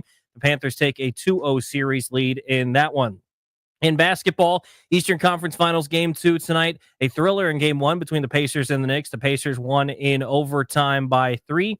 8 p.m. tip-off for that one at the Garden tonight for Game 2. Western Conference Finals Game 2 last night. The Thunder beat the Timberwolves 118-103. They took a commanding 2-0 series lead. Also in the NFL, the Commanders have signed Josh Connerly Jr., their first-round pick, to a contract. Appliances on the fritz or need a handyman to fix the odds and ends in your home? Contact Better Appliance for all your appliance and handyman needs. Serving Maryland and D.C., family-owned and operated. BetterAppliance.com. That's BETTAR Appliance.com. From the Crop Medcalf 5-Star Sports Desk, I'm Toby Altizer on the Fan.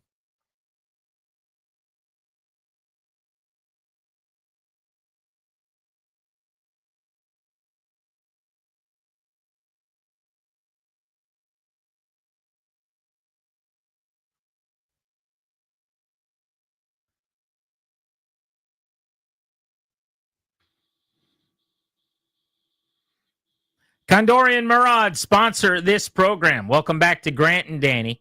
They're our friends. That's the law firm based out of Fairfax. They can help you to draft your last will and testament, set up a living trust, or put together a medical power of attorney.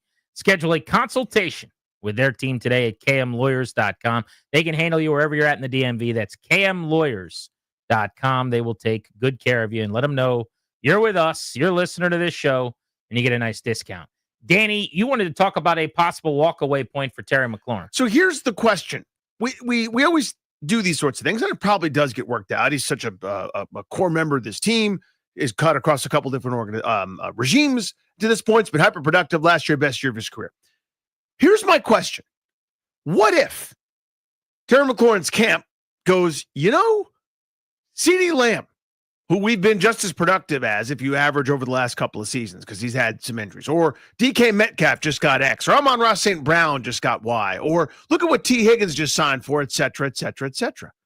Aren't we entitled to be ahead of some of those guys? What's the walkaway point?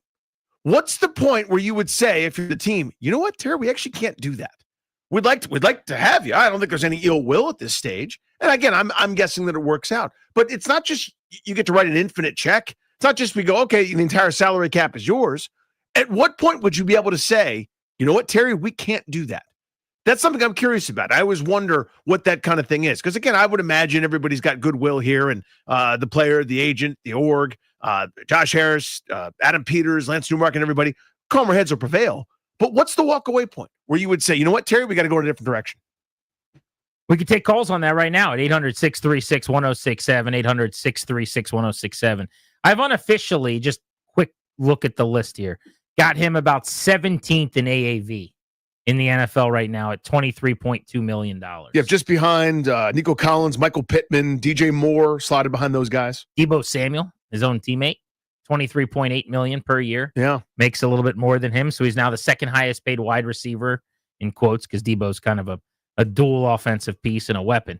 But on his own locker room, he's no longer the highest paid receiver. So it stands to reason he wants money. He wants to be paid. This guy wants an extension, and I think he will not come to practices to make sure that he gets the money. That's just the leverage you have as a player. There's nothing wrong with that. I'll never behoove a guy who doesn't show up, who's in a contract dispute. And he's the next on the list in the NFL whose time has come and he's ready to get paid. And by the way, he earned it last year. I mean, what an amazing season he had. Like, it's easy after several months in an offseason to forget, Danny. He was dynamic. Start to finish. He won them games, the huge catches over and over again against the Bengals. Just putting the team on his back late with big touchdowns to beat the Cowboys. And He just had one big catch after another. Kept him in some losses against the Ravens, I remember, corner end zone. They isolated him in the red zone. They said, go get it. And he had 13 touchdowns. They put more on his plate. He ate more. Yep. So he deserves to be paid. What is the hit the wall number? Are you asking from a contract standpoint, AAV? Like how much before you say, I got an issue with that?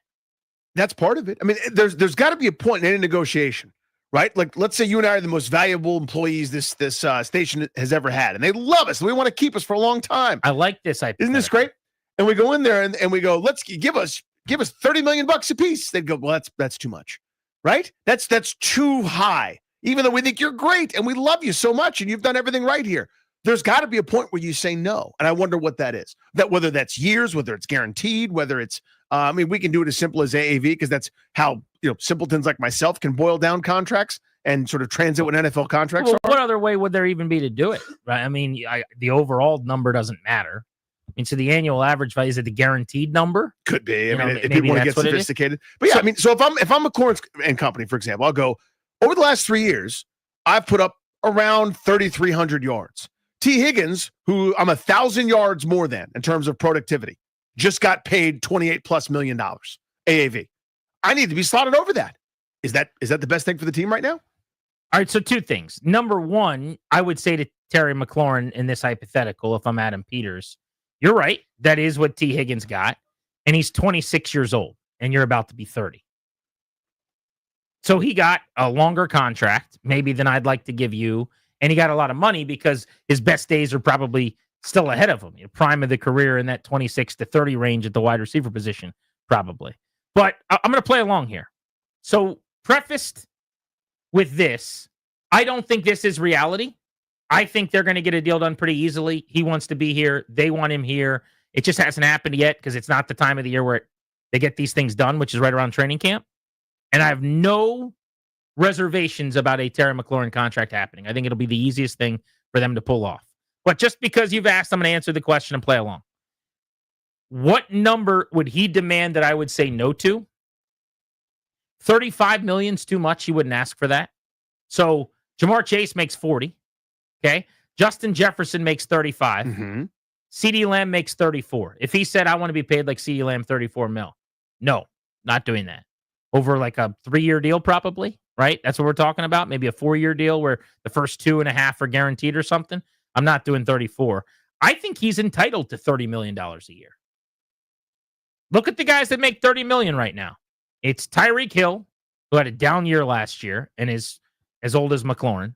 It's Brandon Ayuk, who didn't deliver the goods to the extent last year that was expected. Mm-hmm. McLaurin's got a better resume than Brandon Ayuk does. As you said, T. Higgins is a $29 million guy. Terry's got better numbers. Now he's younger. Waddle makes 29. I think this is the range. He's probably going to ask for 30, 31 mil. They're going to want to pay him closer to 25, 26 mil. And I think he's probably going to make about 27 to 28 mil. It'll settle in that 27.5, like what DJ Moore signed for in his extension. Devontae Smith makes 25 million. He's going to want more than that on his next. Nico Collins somehow. He's only making 24. Only got 24, yeah. But I think Terry's going to want something that starts with a 3. They're going to say, no, thank you. And then you compromise. And I bet it's around 27. But I would pay him like $260 if I had to do that. It'd be a much larger contract with fake money that he never sees. And you can push some of the money into future years. But guarantee him like $60 million. I wouldn't have a problem with that. That would be my ceiling. So anything above that, I guess, would be my hit the wall. Sorry, buddy, but I love you. You love me. You got to play for cheaper than that. It'd be hard for me to go north of 30 if it was, sort of really designed to be a 3 or 4 year deal, right? Like I could do a 30 if there were off ramps after year number 2 and renegotiation options or things like that. But it's hard for me to pay a guy that's going to be 30 years old. Like would you sign Tyreek Hill to that deal today? You wouldn't. Right? Because Hill signed that, I think, it was 24, he signed that extension. All of a sudden, it doesn't look as good. Now, maybe he has a bounce back here because he's still fast as hell and the like, but guys that are turning that age, usually you're starting on the downturn. And it wasn't as if he was more explosive. The volume was there. The touchdowns were certainly there. But I don't know. It's one of those things where we all assume it's going to get done. I think it will, right? Because every reason you mentioned. But this stuff like that always fascinates me, and I'm more interested in, I think, than most people are. But I always kind of wonder where he would be justified, kind of to the point that you and I think are both making. Going, there are guys whose AAV and overall money is a lot more than me that I've just simply been better than, and they're not the dude that I am in their locker room.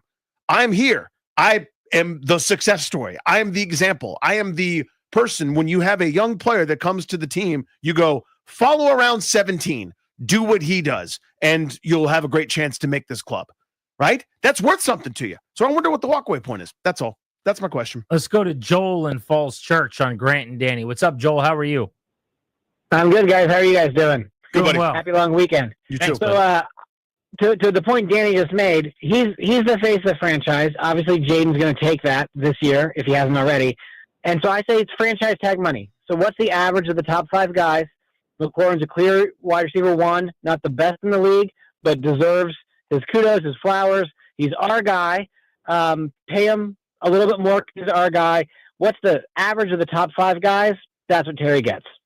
So the only problem with that is, and I appreciate the call, generally that's not going to work because he could just say no, and then you have to tag him, and he gets guaranteed the tag number in the first year. So you have to, that's where the negotiation starts. That's like the floor when you're signing an extension as a player who is good enough that you'd get tagged instead of walk. And the tag number in 25 at the receiver position, by the way, was $24 million. So this year, coming year, it's projected to be around 28. Which is exactly where I think you're going to end up slotting him in. But the point is, he's going to make that because if he doesn't do anything, then you just have to tag him and keep him at 1 year and $28 million. And it's the Cousins thing all over again, where you're renting me for that. And then I still get to double dip and hit the market next year. Now, in his case, he's got to think about his age a little bit too. Because again, he's not 27. He's going to be 30 this football season, which is older than you kind of think for Terry McLaurin. But he was I think he was like a 26-year-old. Yeah, I think he came in the league at 24, 25. Second year, Yeah. He was like one of those 24-year-old rookies or something. So it's important, though, to pay him and to keep him around. There's an added tax that comes with all their rhetoric and all the shtick of the brotherhood and, our guys, and he's a commander, and the commander tag, and the commander Lorien, and the commander of the infantry, and all the crap that they do with the blue label 4-star commander. You gotta keep Mr. Commander. I mean, you can't, when it's his turn to get paid, you can't go, you have been the face of this thing. You've been great. You've done everything off the field that we've ever asked of you and more. You've done everything on the field that we've ever asked of you and more. And nobody better represents what we want our organization to be moving forward. But also, we're not going to give you $30 million. Yeah, anyways, best of luck to you. Or whatever it is. So I just think it happens for that reason. And if it takes 30, then it takes 30. But I think you could get it done for a little bit less. I just have a hard time believing, like the last time he signed for a tad less than I thought he was going to. He probably could have made more noise, rattled, and been more of a pain in the butt and squeaky wheel and got a little more cash. And he elected not to do that. So when he got paid last time, remember the conversation was, well, he set himself up to get paid again. It was a shorter deal because he's in that weird age window. Yep. Because he played all 4 years in college. So, like, I look at the DK Metcalf number. That's where I start. I'm better than DK, draft classmate. Like, what's DK's number right now? 30. 33, rather, excuse me. Yeah, I mean, that's a lot. Good luck with that. Now, as I said, that's the kind of thinking he and his agent are going to be doing. But if you're Washington, and maybe they end up going, we don't have a choice. He's the one guy that you have to, whatever it takes, you got to take care of because there's only one of those in your building. He has been here doing it the right way the longest. Like we rented a Bobby Wagner. That's Exactly. our Bobby Wagner. That's our homegrown Bobby Wagner. Correct. Yeah. And by the way, you pay a little more for Bobby Wagner maybe than you should because of all the stuff that comes with Bobby Wagner. So like maybe you go, all right, we're going to pay him $28 million, but there's a $5 million tax for him being the lieutenant commander. And if that's how you got to talk yourself into it. Again, I preface this by saying he's never going to not play here or certainly not on the next contract. They will get it done. So if it turns out that it has to be 33, then they'll pay him that. I would just be surprised if it was that high. That is like a $10 million jump for him. A few years coming off that career year. Older. Yeah. I mean, so he's 113 yards shy of joining the top 5 in franchise history in receiving yards already as it is. He's around, I'd say 1,400 yards shy of Santana Moss for 4th all-time in receiving yards, something that's very reachable if he's here for another couple of seasons. He could very well finish towards the top of these franchise lists, Ring of Honor type stuff, right? That's the kind of track that he's on. And all he's ever done is the right stuff. So that's kind of my point here is you may have to go, our sensibility in general is to not overpay for stuff. We haven't done that. We haven't overextended ourselves in terms of dollars or years. And if we do go high dollar, it's for short term. We could deal with that. There may be special cases. This might be one of those special cases where he's worth more to you than he would be in the open market. I mean, the DK Metcalf comp is a good one by Linnell. And that's now established the market, so it's going to be a major factor. I think maybe what you could do is you could say, okay, DK got 4 years and 150 mil. I'm going to offer you 4 years and 122 mil or something, a little over 30 million. But instead of the 60 million he got, maybe you go to 70 million or something where for the guarantees. Yeah, exactly. Yeah. For the guaranteed money. So you go, he got guaranteed 60 overall that whole contract. 90 of it wasn't guaranteed. I'm going to guarantee you the first 2+ seasons. So you're going to get 60 over the first couple of years, whatever that looks like. Interesting. I'm going to guarantee you a good part of the 3rd year. I mean, if you can tweak some of those numbers, maybe you can make it work. You get the 3rd most guaranteed money of all time behind Jefferson and Chase, something like that. Let's go to Elijah in DC. What's up, man? How are you? What's going on, fellas? Hey, hopefully this thing passes. I hate when I call in and EMS is passing. But, man, I love Terry. And I was talking to Linnell a second ago. Yes, you want to pay Terry I think you just brought up the commander tax and what he means to the franchise and what you're trying to show other guys. But the one problem the one drawback I do have is we didn't draft, this new regime didn't draft him. And that's not to take anything away from this man at all. I fear, or sometimes I feel that in Washington sports, because we haven't been able to be in situations where we have to make tough decisions to get to the Super Bowl. We just haven't been in that type of situation. And we love our players. We love the jersey. And we're so in love with the players that I think we don't do well with the idea of sacrifice in order to get to the next tier. So I agree with that. I think it's an awesome call. Yeah. I'm sorry to cut you off. We're keeping it moving, but I think it's a great call. The only pushback I would have is, number one, this is not the typical version of fans overvaluing someone. This isn't like being infatuated with, a average tight end who catches 40 balls a year, or Brian Robinson who averages 3.7 yards per carry or something. This is Terry McLaurin. This is a different beast and animal altogether. And the other thing is, again, culture. Like you cannot, in good faith, do the Brotherhood commander label, commander tag. He's a commander. We drafted 4 commander labels. It's all commander tags. And then in that locker room, you go, by the way, guys, we didn't pay Terry McLaurin. He's going to be on the Bills this year. But let's be commanders. Let's all be. And they're like, the commander, the guy was just due to be paid. You didn't pay him. You just can't operate that way. Players recognize that. They sniff that stuff out. Yeah. 800-636-1067 is the number on Grant and Danny. You want to hop in. Mark Zuckerman joins us to talk Nats, who have won 5 in a row. They got Dalen Lyle making his debut tonight. Robert Hassel made his debut yesterday. First Nat ever to have 2 hits and a stolen base in his first game. A lot to talk to Zuck about when he joins us in about 40 minutes right here on The Fan.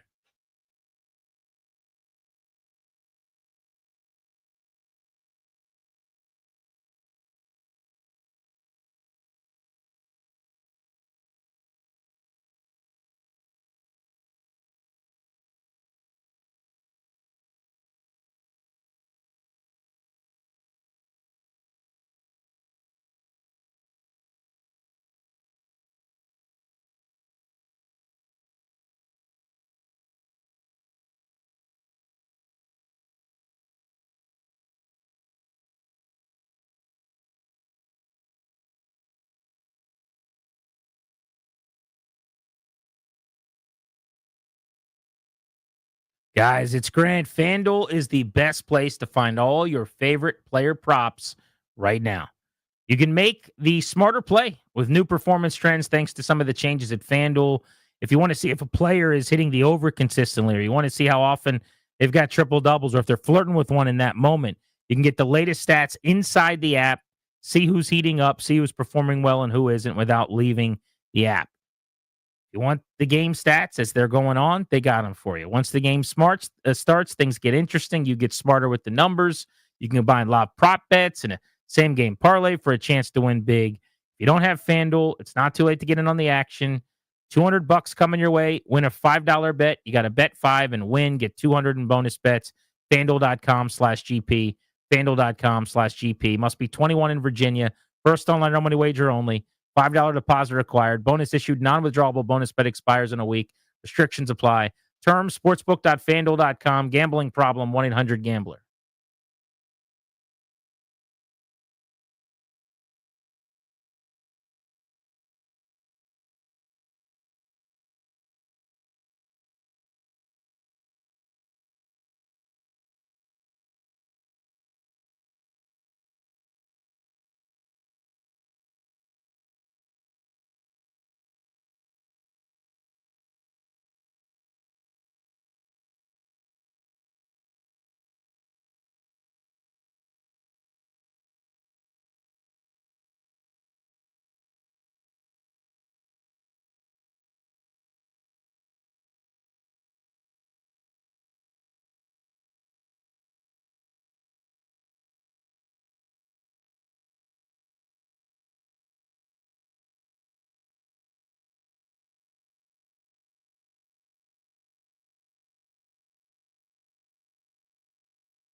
I'm Toby Altizer with your sports update on the Fan. This update is presented by PVI Office Furniture. Fast, excellent, affordable business grows with PVI. In the NFL, the Commanders signed their first-round pick, offensive tackle Josh Connerly Jr. to his rookie contract, 4 years, $15.7 million guaranteed with a fifth-year option. In baseball, the Nationals begin a 3-game series against the Giants tonight at 6:45. You hear the game right here on the Fan. Mackenzie Gore takes the hill for the Nationals. He leads the league in strikeouts. The lefty's 2-4 with a 3.67 ERA. Landon Roop takes the hill for the Giants. He's 2-3 with a 4.11 ERA. 6:45 right here on the Fan. Outfielder Dalen Lyle set to make his major league debut after Robert Hassel III made his debut last night. He's batting ninth in right field as Jacob Young goes to the 10-day injured list with a shoulder injury. Looking to upgrade your office game? At PVI, we'll come to you to design the perfect office space for your team. No hassle, no stress, just a game-changing upgrade. Hit a grand slam with PVI Office Furniture when you call today to score 15% off your purchase. Get your office in championship shape at PVIPVI.com. From the Crop Metcalf 5-Star Sports Desk, I'm Toby Altizer on the Fan.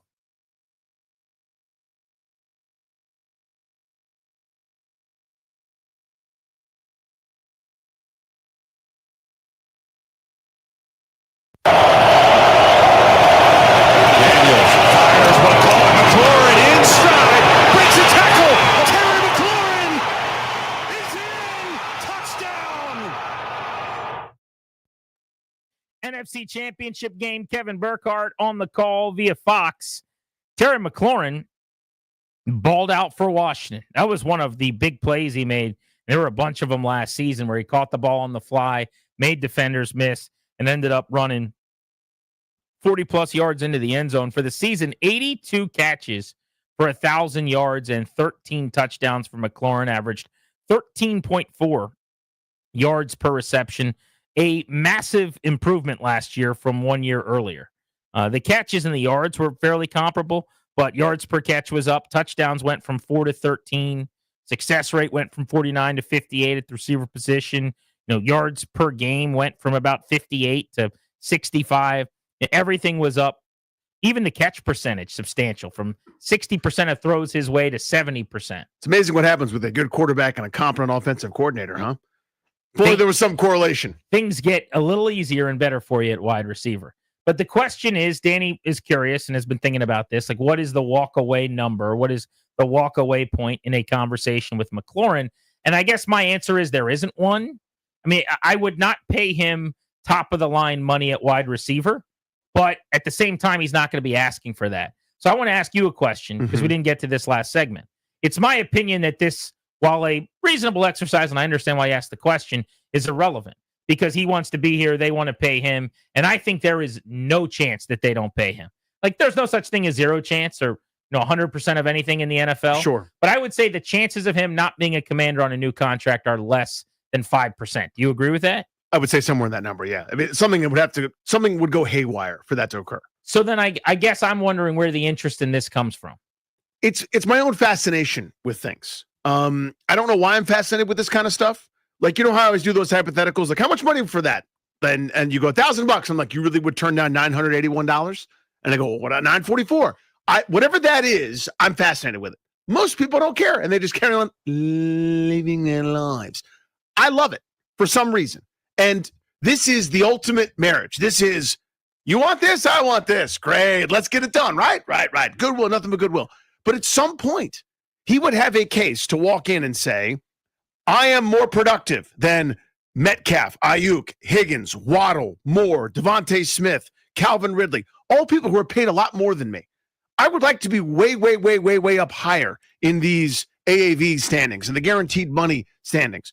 At what point would you actually, it would be irresponsible for you to go, we actually can't do that.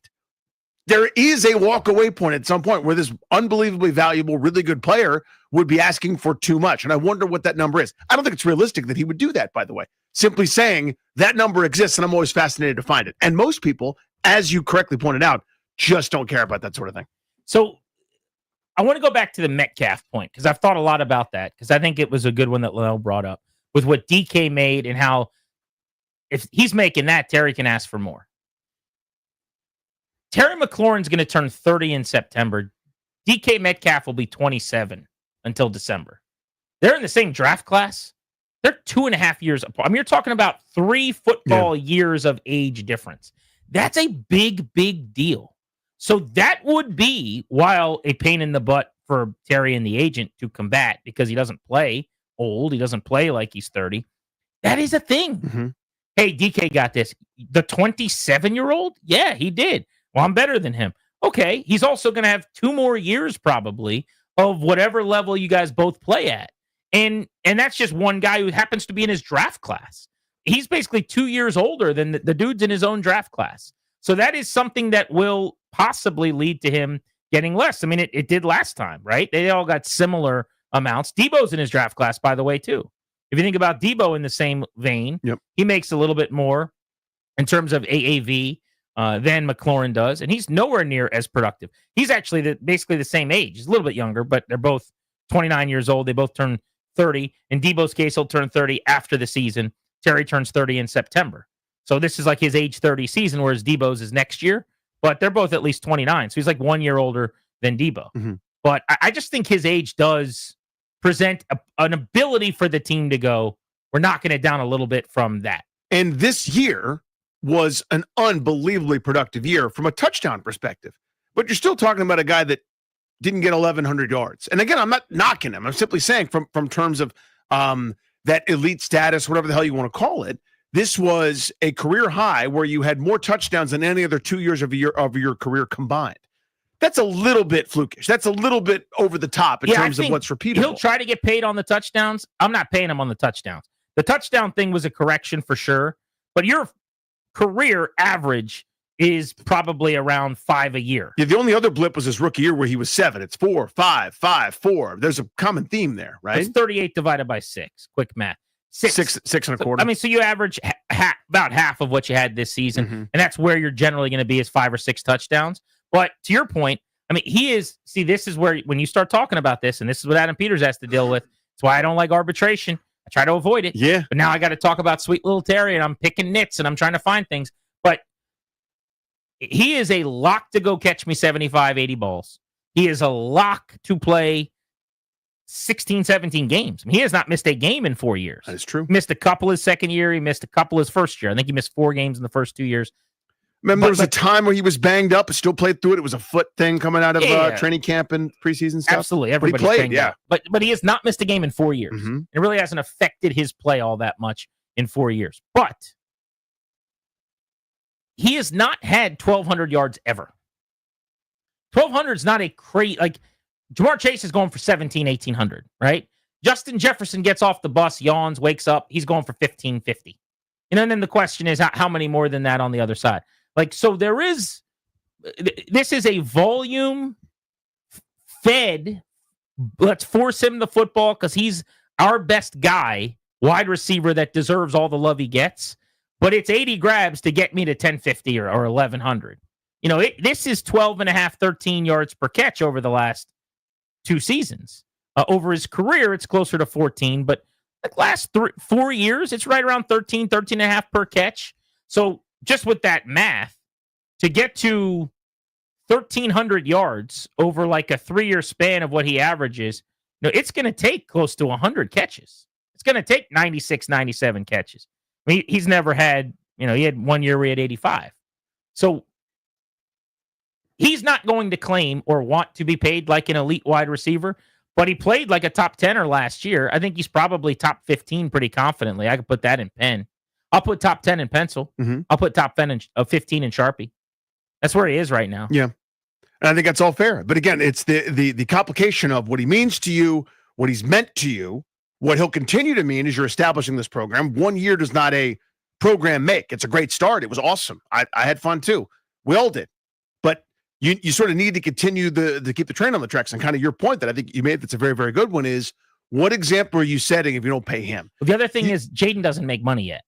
His contract will pretty much be done. The part of it where you're paying him a lot of money and you can start to get into some non-guaranteed money will coind with when Jaden starts to get paid. When he needs $70 million a year. So there's no reason not to pay a guy like Terry McLaurin while you're not paying a quarterback either. I mean, that's just another factor, especially when you're thinking about where the money goes on offense and how many weapons you're surrounding your quarterback with. Like if Jaden's not getting his $60 million plus a year, whatever it is, then there's really no excuse for you not to be able to find the 30-some million you need, 30-ish million for Terry McLaurin. Let's go to Bargov in Gaithersburg. What's up?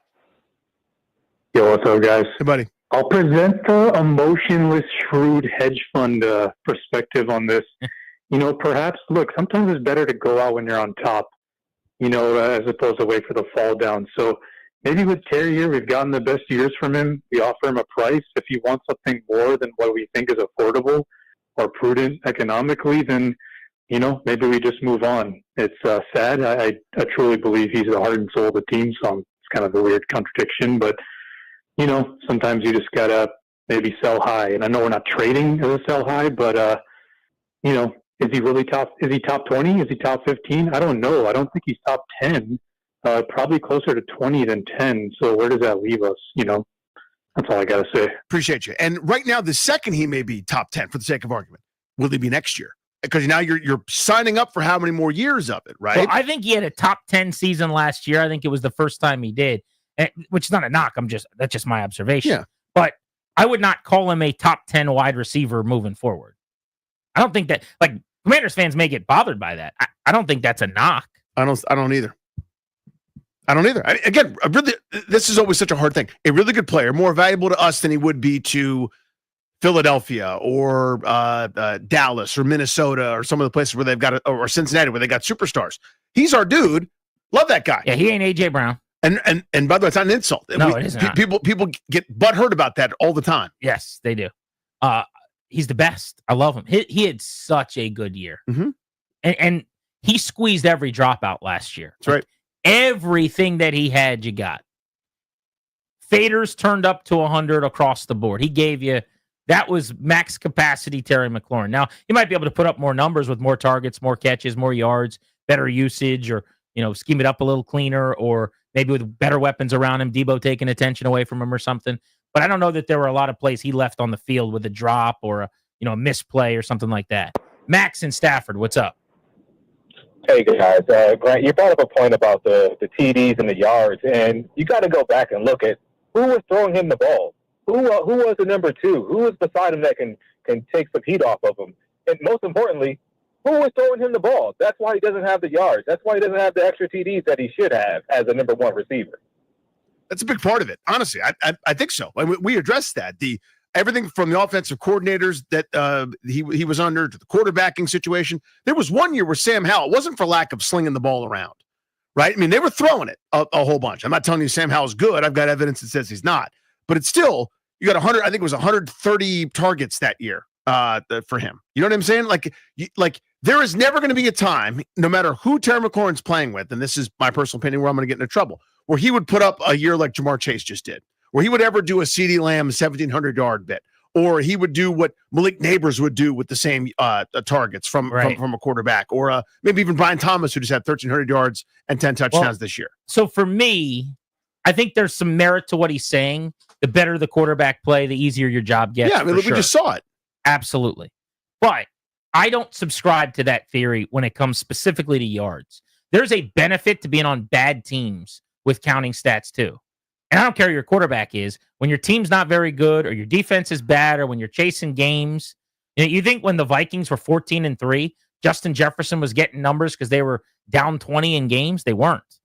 Terry McLaurin for a lot of years was on teams that weren't very good, and that benefits you too, and it kind of cancels each other out. But I would point to this year where Jefferson went for 1,500 despite not being healthy all year with Sam Darnold as his quarterback. He's put up 150-yard games with Nick Mullins as his quarterback. This past season, Kirk Cousins struggled immensely, was hurt, got benched, and then Penix came in. Drake London went for 1,300 yards. Brian Thomas Jr. as a rookie went for more yards than we've ever seen Terry go for, with a guy that everybody all of a sudden thinks stinks in Trevor Lawrence, who has struggled the last couple of years. I'd point out Jerry Jeudy. Who the hell was the quarterback of the Browns this year? He had more yards than we've seen Terry turn in. With Jameis Winston and I don't know who else was starting for Cleveland. Was it Deshaun Watson for a few weeks and whatever other jag they trotted out there, the ghost of Joe Flacco? Neighbors had nubber after nubber with the Giants. Drew Lock, are you kidding me? I mean, these are all guys that went for 1,200 plus this year. So could he have had, is he a victim of terrible quarterbacks? Of course. But does that automatically mean, well, you can't put up 1,400? No, you find a way. You could absolutely do that. Grant and Danny on the Fan.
Things got heated in the producer studio during the break.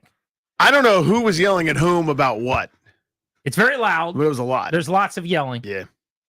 It sounds like Toby's got Terry McLaurin as the number 3 wide receiver in the NFL. Linnell's got him as the number 26 receiver in the NFL. And Clary's just trying to troll everyone yelling about the De'Ami Brown. That would be my summation of what just happened in the producer studio. But essentially, what was your point, Ryan? Because I came back from going to the little boys' room and all hell had broken loose. Yeah, I mean, okay, so Anthony comes over from the Deuce, and he comes in, and he's like, well, who would you take, Mike Evans or Terry McLaurin? I'm like, I'm going to take the Hall of Famer, Mike Evans. And I love Terry McLaurin. I'm a Terry guy. But I'm going to take the future Hall of Famer. He is a better wide receiver. And he's like, you're insane. I'm like, no, I'm not. I'm going to go with the guy who everyone says is better, Mike Evans. And then Toby's like, well, he's not better than Mike Evans at this point. I'm like, it doesn't even make any sense. I don't know. So this is where I walked in, where they were going down a list and they were naming wide receivers as to who's better than Terry McLaurin. And it didn't matter who got named. Toby and Anthony were taking Terry. I was like, prime Jerry Rice, Terry McLaurin. Randy Moss at his peak, Terry McLaurin. I mean, it didn't matter who we were saying. It didn't matter. So, Toby, the floor is yours. Please educate us. Where do you have Terry, legitimately, shtick aside, where do you roughly have Terry in the NFL right now? Probably 9 or 10. Maybe if you could talk me down to 12. I mean, he's not in the top tier. To Danny's point earlier, he's not CeeDee Lamb. He's not Tyreek Hill. He's not Justin Jefferson, Jamar Chase. He's not any of those guys. I'm not naive enough to think that. But would you rather him, have Malik Neighbors or Terry McLaurin? I think it's close. It depends upon what you're doing in your offense. Come on. Okay, but you got to take one of them. Okay, give me Terry. He's done it more. He has done it more. He is older. He has done by it more. many years. He's done it more. That's true. Okay, Brian Thomas Jr. or Terry McLaurin? BTJ. Attaboy. I was about to lose my mind. Brian That's Thomas the worst is one. that. Brian Thomas is the worst one? BTJ's better than Malik Neighbors. No, he's not. Brian Thomas Jr. just had a hell But of see, a year. this, by the way, is how it happens. So it starts off with like okay, what about this or this? Somebody gives a take, and then someone else gets offended by it, and then they yell, and So then let's there's a sniping, and then hold on. Ryan's like, no! So let's just go down the list, all right? Chase or Terry? Chase. Jefferson or Terry? Jefferson. You keep track of how many we got. I got it. I'm on it. Brian Thomas or Terry? BTJ. Drake London or Terry? Terry. I'm going to ask you again. Drake London Terry. or... This is for football. Yeah, Terry. All right. That's tough. All right. Amon-Ra St. Brown or Terry? Right in the same tier. But you could say one name or the So other. we're talking about like receiving at football. Yeah. Right in the same tier. Okay. All right. All right. But pick a name. Fine, I'm going to take Terry. He's my guy. That's 3 still. Okay. Jerry Jeudy or Terry? Terry. Hell yeah, I agree with No that. problem there. I'm just going based on receiving yards last year. Everyone calm down. Malik Neighbors or Terry? Terry. Okay. I would take Neighbors, but this is your list. CeeDee Lamb or Terry? CeeDee Lamb. Brock Bowers, that's a different position. Lad McConkey or Terry? Terry. Okay, I'll take Terry as well. We know you won't take Lad McConkey. Lest we forget your Trey Hendrickson takes. Lord Grant. I'm just kidding. Jackson Smith and Jigba or Terry? Terry. Okay. Garrett Garrett Wilson. Wilson? Terry. Cortland Sutton? Terry. AJ Brown? AJ Brown. That's 5. Devontae Adams? At this point in their career, I think it's close. Terry's a little younger. I don't hate that, by the way. And I'm a big Adams guy, but I think, Zay Flowers or Terry? Terry. Jacoby Myers?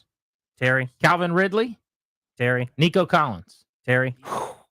See, I'm a Nico Collins there. Mike Evans or Terry? At this point in their careers, Terry. Jamison Williams or Terry? Terry. DK Metcalf or Terry. Terry? All right.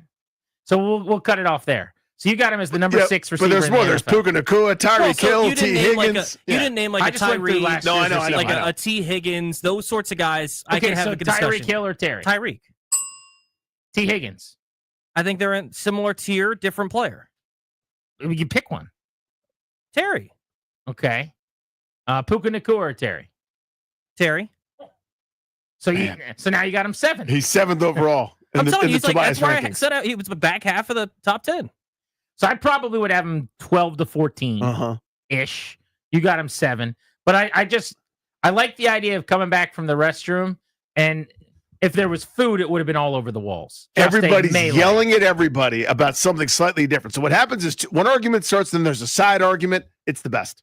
It's a lot of fun. They got to pay Terry. That's the bottom line. We all agree with that. Yes, He's we got do. to stay. He's Mr. Commander. He's Lieutenant Commander. The only person more a commander than Terry McLaurin is Danny Rubio. Stop it. You cut him open, No. Commander falls out. Nope. Mark Zuckerman, MASSonsports.com, joins us next to get you ready for Nats baseball. Yesterday, Robert Hassel debuted, looked great. Tonight, it's Dalen Lyle's turn at Nationals Park. This is The Fan.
What's up, guys? Danny Rubio here from my pals at Ted Britt Ford, the Memorial Day sales event. Oh, it's happening all month long at Ted Britt Ford.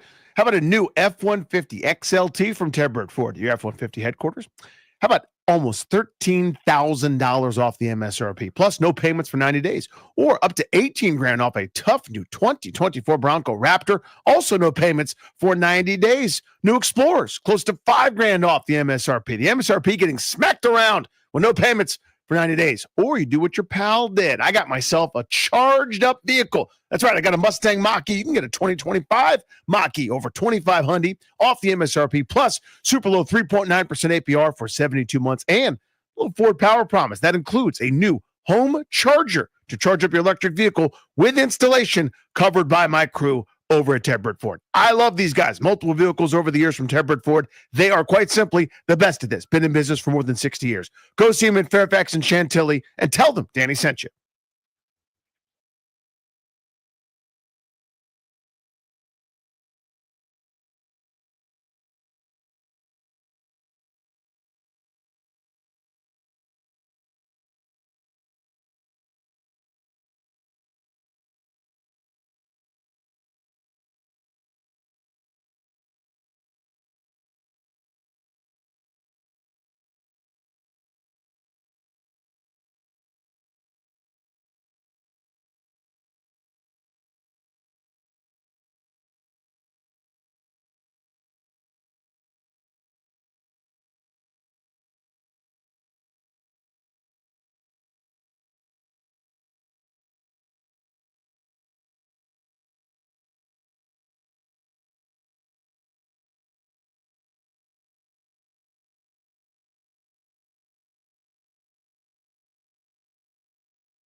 I'm Toby Altizer with your sports update on the Fan. This update is brought to you by Meadows Farms. Fresh plants arriving daily. Plant a little happiness. In the NFL, the Commanders signed their offensive tackle, first-round pick Josh Connerly Jr. to his rookie deal, 4 years, $15.7 million guaranteed, with a fifth-year option. Tonight in the NBA, Game 2 of the Eastern Conference Finals, Indiana Pacers, New York Knicks, 8 p.m. tip-off at Madison Square Garden. Pacers lead the series 1-0. Game 2 of the Western Conference Finals in hockey tonight, Oilers and Stars. 8 p.m. puck drop. The Stars lead that series 1-0. The Nats begin a 3-game series against the San Francisco Giants at Nationals Park tonight. 6:45 first pitch. Can hear it right here on the Fan. Lefty Mackenzie Gore leads the league in strikeouts. He takes the hill for the Nationals tonight. He's 2-4 with a 3.67 ERA. He'll take on Landon Roop, who is 2-3 with a 4.11 ERA. Outfielder Dalen Lyle set to make his major league debut for the Nationals tonight. He was called up as Jacob Young goes to the 10-day IL with a shoulder injury. Lyle batting ninth tonight, playing right field in his debut. Celebrate spring this weekend during Meadows Farms Nursery's All Plant Sale. Now through May 28th, VIP save 20 to 30% on all plants. Not a VIP? Sign up for free at any one of Meadows Farms' 16 locations or at meadowsfarms.com. Hurry and plant a little happiness for less. From the Crop Metcalf 5-Star Sports Desk, I'm Toby Altizer on the Fan.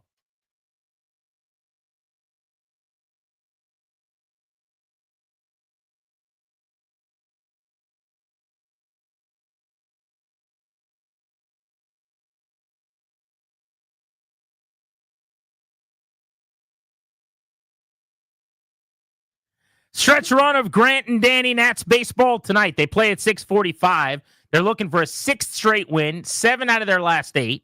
They've got the San Francisco Giants in town to start a series, and they got their ace, Mackenzie Gore, on the hill. And there's another debut tonight for the Nationals we'll tell you about in a moment as well. Show's brought to you by the law firm Condori and Murad. They will take care of all your important paperwork, last will and testament, living trust, medical power of attorney, whatever it is that you need for your family. Schedule a consultation with their attorneys today at kmlawyers.com. Tell them we sent you for a discount. That's kmlawyers.com. Rude Guest Hotline right now, the most reliable heating and air conditioning products in the DMV, is where we find our buddy Mark Zuckerman of massinsports.com. And Zuck, we'll get to Robert Hassel's debut yesterday. That's old news, though. First ever Nat with 2 hits and a stolen base in his first ever game, because another AAA outfielder is being called up, and this is even a higher level, higher ceiling prospect for the team, perhaps, in Dalen Lyle to make his debut tonight. What do you make of the decision to call him up after just 18 AAA games? Yeah, that's the thing, Grant. I mean, as you said, he was just moved up from AA to AAA a few weeks ago, and here he is. But look at what he did at AAA across the board. Huge numbers for him, even better than he was posting at the lower levels of the minors. And you know this, they have liked Dalen Lyle for a long time. Second-round pick in 2011. And while he may not have the physical, gifts and look of imposing that that James Wood has, he does everything really well, and he plays the game hard. I think that's why you've heard people both within the team and outside the organization have talked him up for a long time. He had some injuries the last couple of years that slowed him down, but he's healthy now. He's still only 22, but he's going to get his shot. And is it long term or not? I guess that's up to how he plays. But he's in there tonight in right field along with Hassel and Wood. And it's pretty crazy to think that they now have, even with Dylan Cruz on the IL and even with Jacob Young, who's still pretty young, on the IL, they've got 3 legit prospects in their starting outfield right now. That's a pretty exciting thing to consider. Yeah, so this is one of those good problem to have situations. It's just, bad luck that all your, sort of top chips are in the outfield here. But what if everybody's healthy? And what if everybody's playing well and looks like a big leaguer? How does that outfield shake out? What do they do? And they will figure that out when they get to it, and they hope they have that problem, Danny. I think they do feel that way. I think the interesting question will be, and, it's going to be a few weeks at least, and maybe longer. We don't know for sure how long Cruz and Younger could be out. But let's say everybody's back and they're healthy, and say that Lyle and Hassel perform well enough to stay up here. Well, you've got the DH spot that they're not getting a lot out of. God bless Josh Bell. Everybody loves him, but he's just not performing. You can use that now to your advantage and maybe play 4 outfielders with 3 spots in the DH. And maybe James Wood DHs some. And you can use all of them as a chance to spread the at-bats around. So I would guess that's the number one, option of what they could do. But it requires everyone to be healthy, first of all, and everyone to be productive. It's possible that either Hassel or Lyle just doesn't quite look ready yet. so they send them back down in a few weeks. That's fine. Nothing wrong. Doesn't mean they aren't going to be back here eventually. But I would, if there are enough who look like they're ready and everybody's healthy, I would look for that DH spot as a potential way to keep more than 3 guys in the lineup. I think that makes a lot of sense because these guys give you so much in terms of speed as well. I mean, they're athletes, right? James Wood steals bases. Dylan Cruz was leading all rookies in steals. Hassel stole a bag last night. Lyle's the fastest of all the guys that we just named.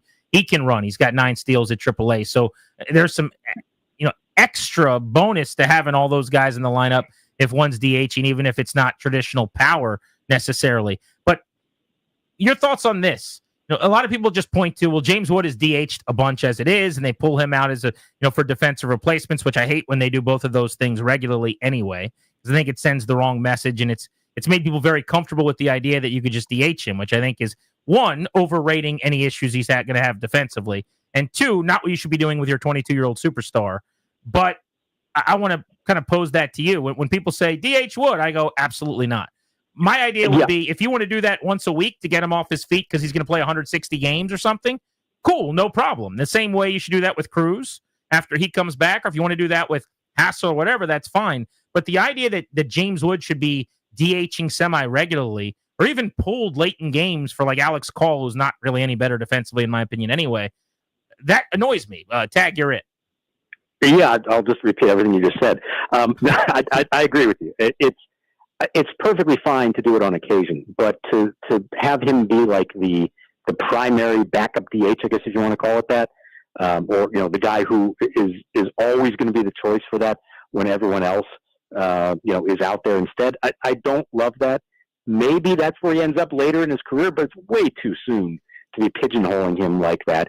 Yes, he looks the least comfortable of them all in the outfield, but this is somebody who came here with a reputation for being a good defensive outfielder, somebody who could even play center field in the big leagues. Now, I'll admit what we've seen so far doesn't really mesh with that for whatever reason, but give him some time to get more comfortable, understand that he's still so young, that he is a good athlete, obviously, and I think with experience he's going to get more comfortable, and also understand that while it may look at times to us like he doesn't move well around out there, I think that's just the way he moves in general. He's so big, and he's so, I'll use the word casual just in the way he moves his body, that I think we forget the fact that he is actually running fast and that he does cover ground and that he does have athletic skill. So I hope, I agree, I hope if he DHs at all, make it sporadic or no more so than anybody else. And unless you are in a real pennant race and you're down to the wire and there's a must-win game, don't pull him for defense in the 8th or 9th inning. I think that also hurts you in the long run. Mark Zuckerman, Masson Sports, with us here on G&D. So let's talk about Hassel last night. That was a lot of fun. Just got that first base hit out of the way. 1 pitch, 1 hit. Very good ratio. Maybe something like that will continue. It would be the greatest career ever. But it looked so easy for him last night in the makeup. He's calm, cool, collected after a long, winding road. Just what did you see and what's the prognosis? He looked like the guy that I've kind of always heard him to be and what I've seen in spring training the last couple of years, where he's been great, by the way. I think the question with him just has always been health. He unfortunately dealt with some injuries, mostly to his wrist and hand, and had a tendency to get off to some slow starts in the season before turning it on later. And so the minor league numbers didn't wow you a lot. But the guy's always been able to hit. He runs the bases well. He plays good outfield. And while, yes, Abrams and Wood and Gore and Susana deservedly get a lot of attention, Hassel was a legit big-time prospect at the time of the Soto trade, and in some ways was even considered higher than those guys, maybe because they're a little closer to big league level. So don't forget about him. I mean, he absolutely can be a big part of this. He's not going to be a big power hitter. He's more gap to gap, but he's got a good natural stroke to the opposite field. As I said, he runs the base as well, plays good outfield, and he looked perfectly comfortable last night out there. We'll see again in game 2, but I think he's ready for this. I think he's fine, and it just boils down to how much does he perform at this level. Mark, we probably only have a minute here. I wish we had more time, but Cavalli for Trevor Williams, maybe Brady House at third. Like, what could be next? I jokingly today was thinking about Brady House in Rochester's like the old Narcos meme where the guy's all by himself now looking around. But what could be next if they wanted to continue kind of the shots in the arm here from the system? I think House is probably next. Maybe sometime in June, July 1st at the latest, provided he keeps hitting. I think that's a natural move to make. Cavalli, let's see. It's been weird to see. He's officially healthy. He's pitching every fifth day in the minor leagues. He's been pretty good so far. But Trevor Williams, as unproductive, as bad as the numbers have looked, you guys know how this works. He's got a 2-year contract here, and he's viewed within the clubhouse as the leader of the pitching staff. Now, maybe eventually you move him to the bullpen, but I don't see an urgency to do that yet. So maybe eventually it comes to that. But for now, I think Cavalli stays at AAA and Williams stays in the rotation. I'm coming over to Nats Park with the boys in just a few. We'll be waddling down Half Street. I'll meet you at the ice cream machine, buddy. See you there. Absolutely. See you, man. Mark Zuckerman, MASNsports.com. Always excellent with us. Check him out and see his work there. Let's get you the leadoff ahead of Nats baseball, brought to you by the Window Man. Since 1989, the Window Man has been the educational window company. Get your free in-home estimate or visit thewindowman.com's all-new Fairfax showroom. Danny Houtier, it is Dalen Lyle night as the Nats look for a 6th straight win. Opposite Landon Roop. Don't you dare call him Ralph. McKenzie Gore on the bump, leading off, playing shortstop. See. Check. Abrams batting second in left field. That's James Wood. He's playing first. He's batting third. Nathaniel Lowe. Batting fourth, doing the catching. Caber Ruiz hitting fifth, playing second base. Luis Garcia Jr. Batting sixth for DH. That's Josh Bell. Back at center field for the second straight night. Robert Hassel the third. Batting eighth at third base, Jose Tena. And batting ninth in right field, welcome to the show, Dalen Lyle. 22-year-old outfielder. First ever game with the Nats. Kind of fun back-to-back nights. It's neat, man. I like that. I like stuff like that. Hassel, 23 years old, family in the crowd last night. First pitch, base hit, multiple hits, multiple runs, stolen base. Lyle does that. We got a story. Yeah, you saw the whole skill set on display last night for Hassel, right? Everything from hitting, base running, good smooth defense. You hope for similar opportunities for Lyle where you can just sort of squint and dream about what might be. You and I will not be here on Monday. That's right. Holiday. That's right. We are off. We'll be back later into the week, though. I'm going to be spending a little time at the beach next week. Well earned, my friend. And don't worry, I'm not going to go to where actually the sand and the water are. I'm just going to be in a beach town. But I'm not going to be where the water is. Put your toes in the sand. No. So nice. It feels I'm gonna hang out in the house and maybe carry stuff to and from the beach for my wife. And then go sit back in the house. Absolutely. Thanks to Linnell, Toby, Ryan. We're Grant and Danny saying so long. We will catch you on Tuesday. Ladies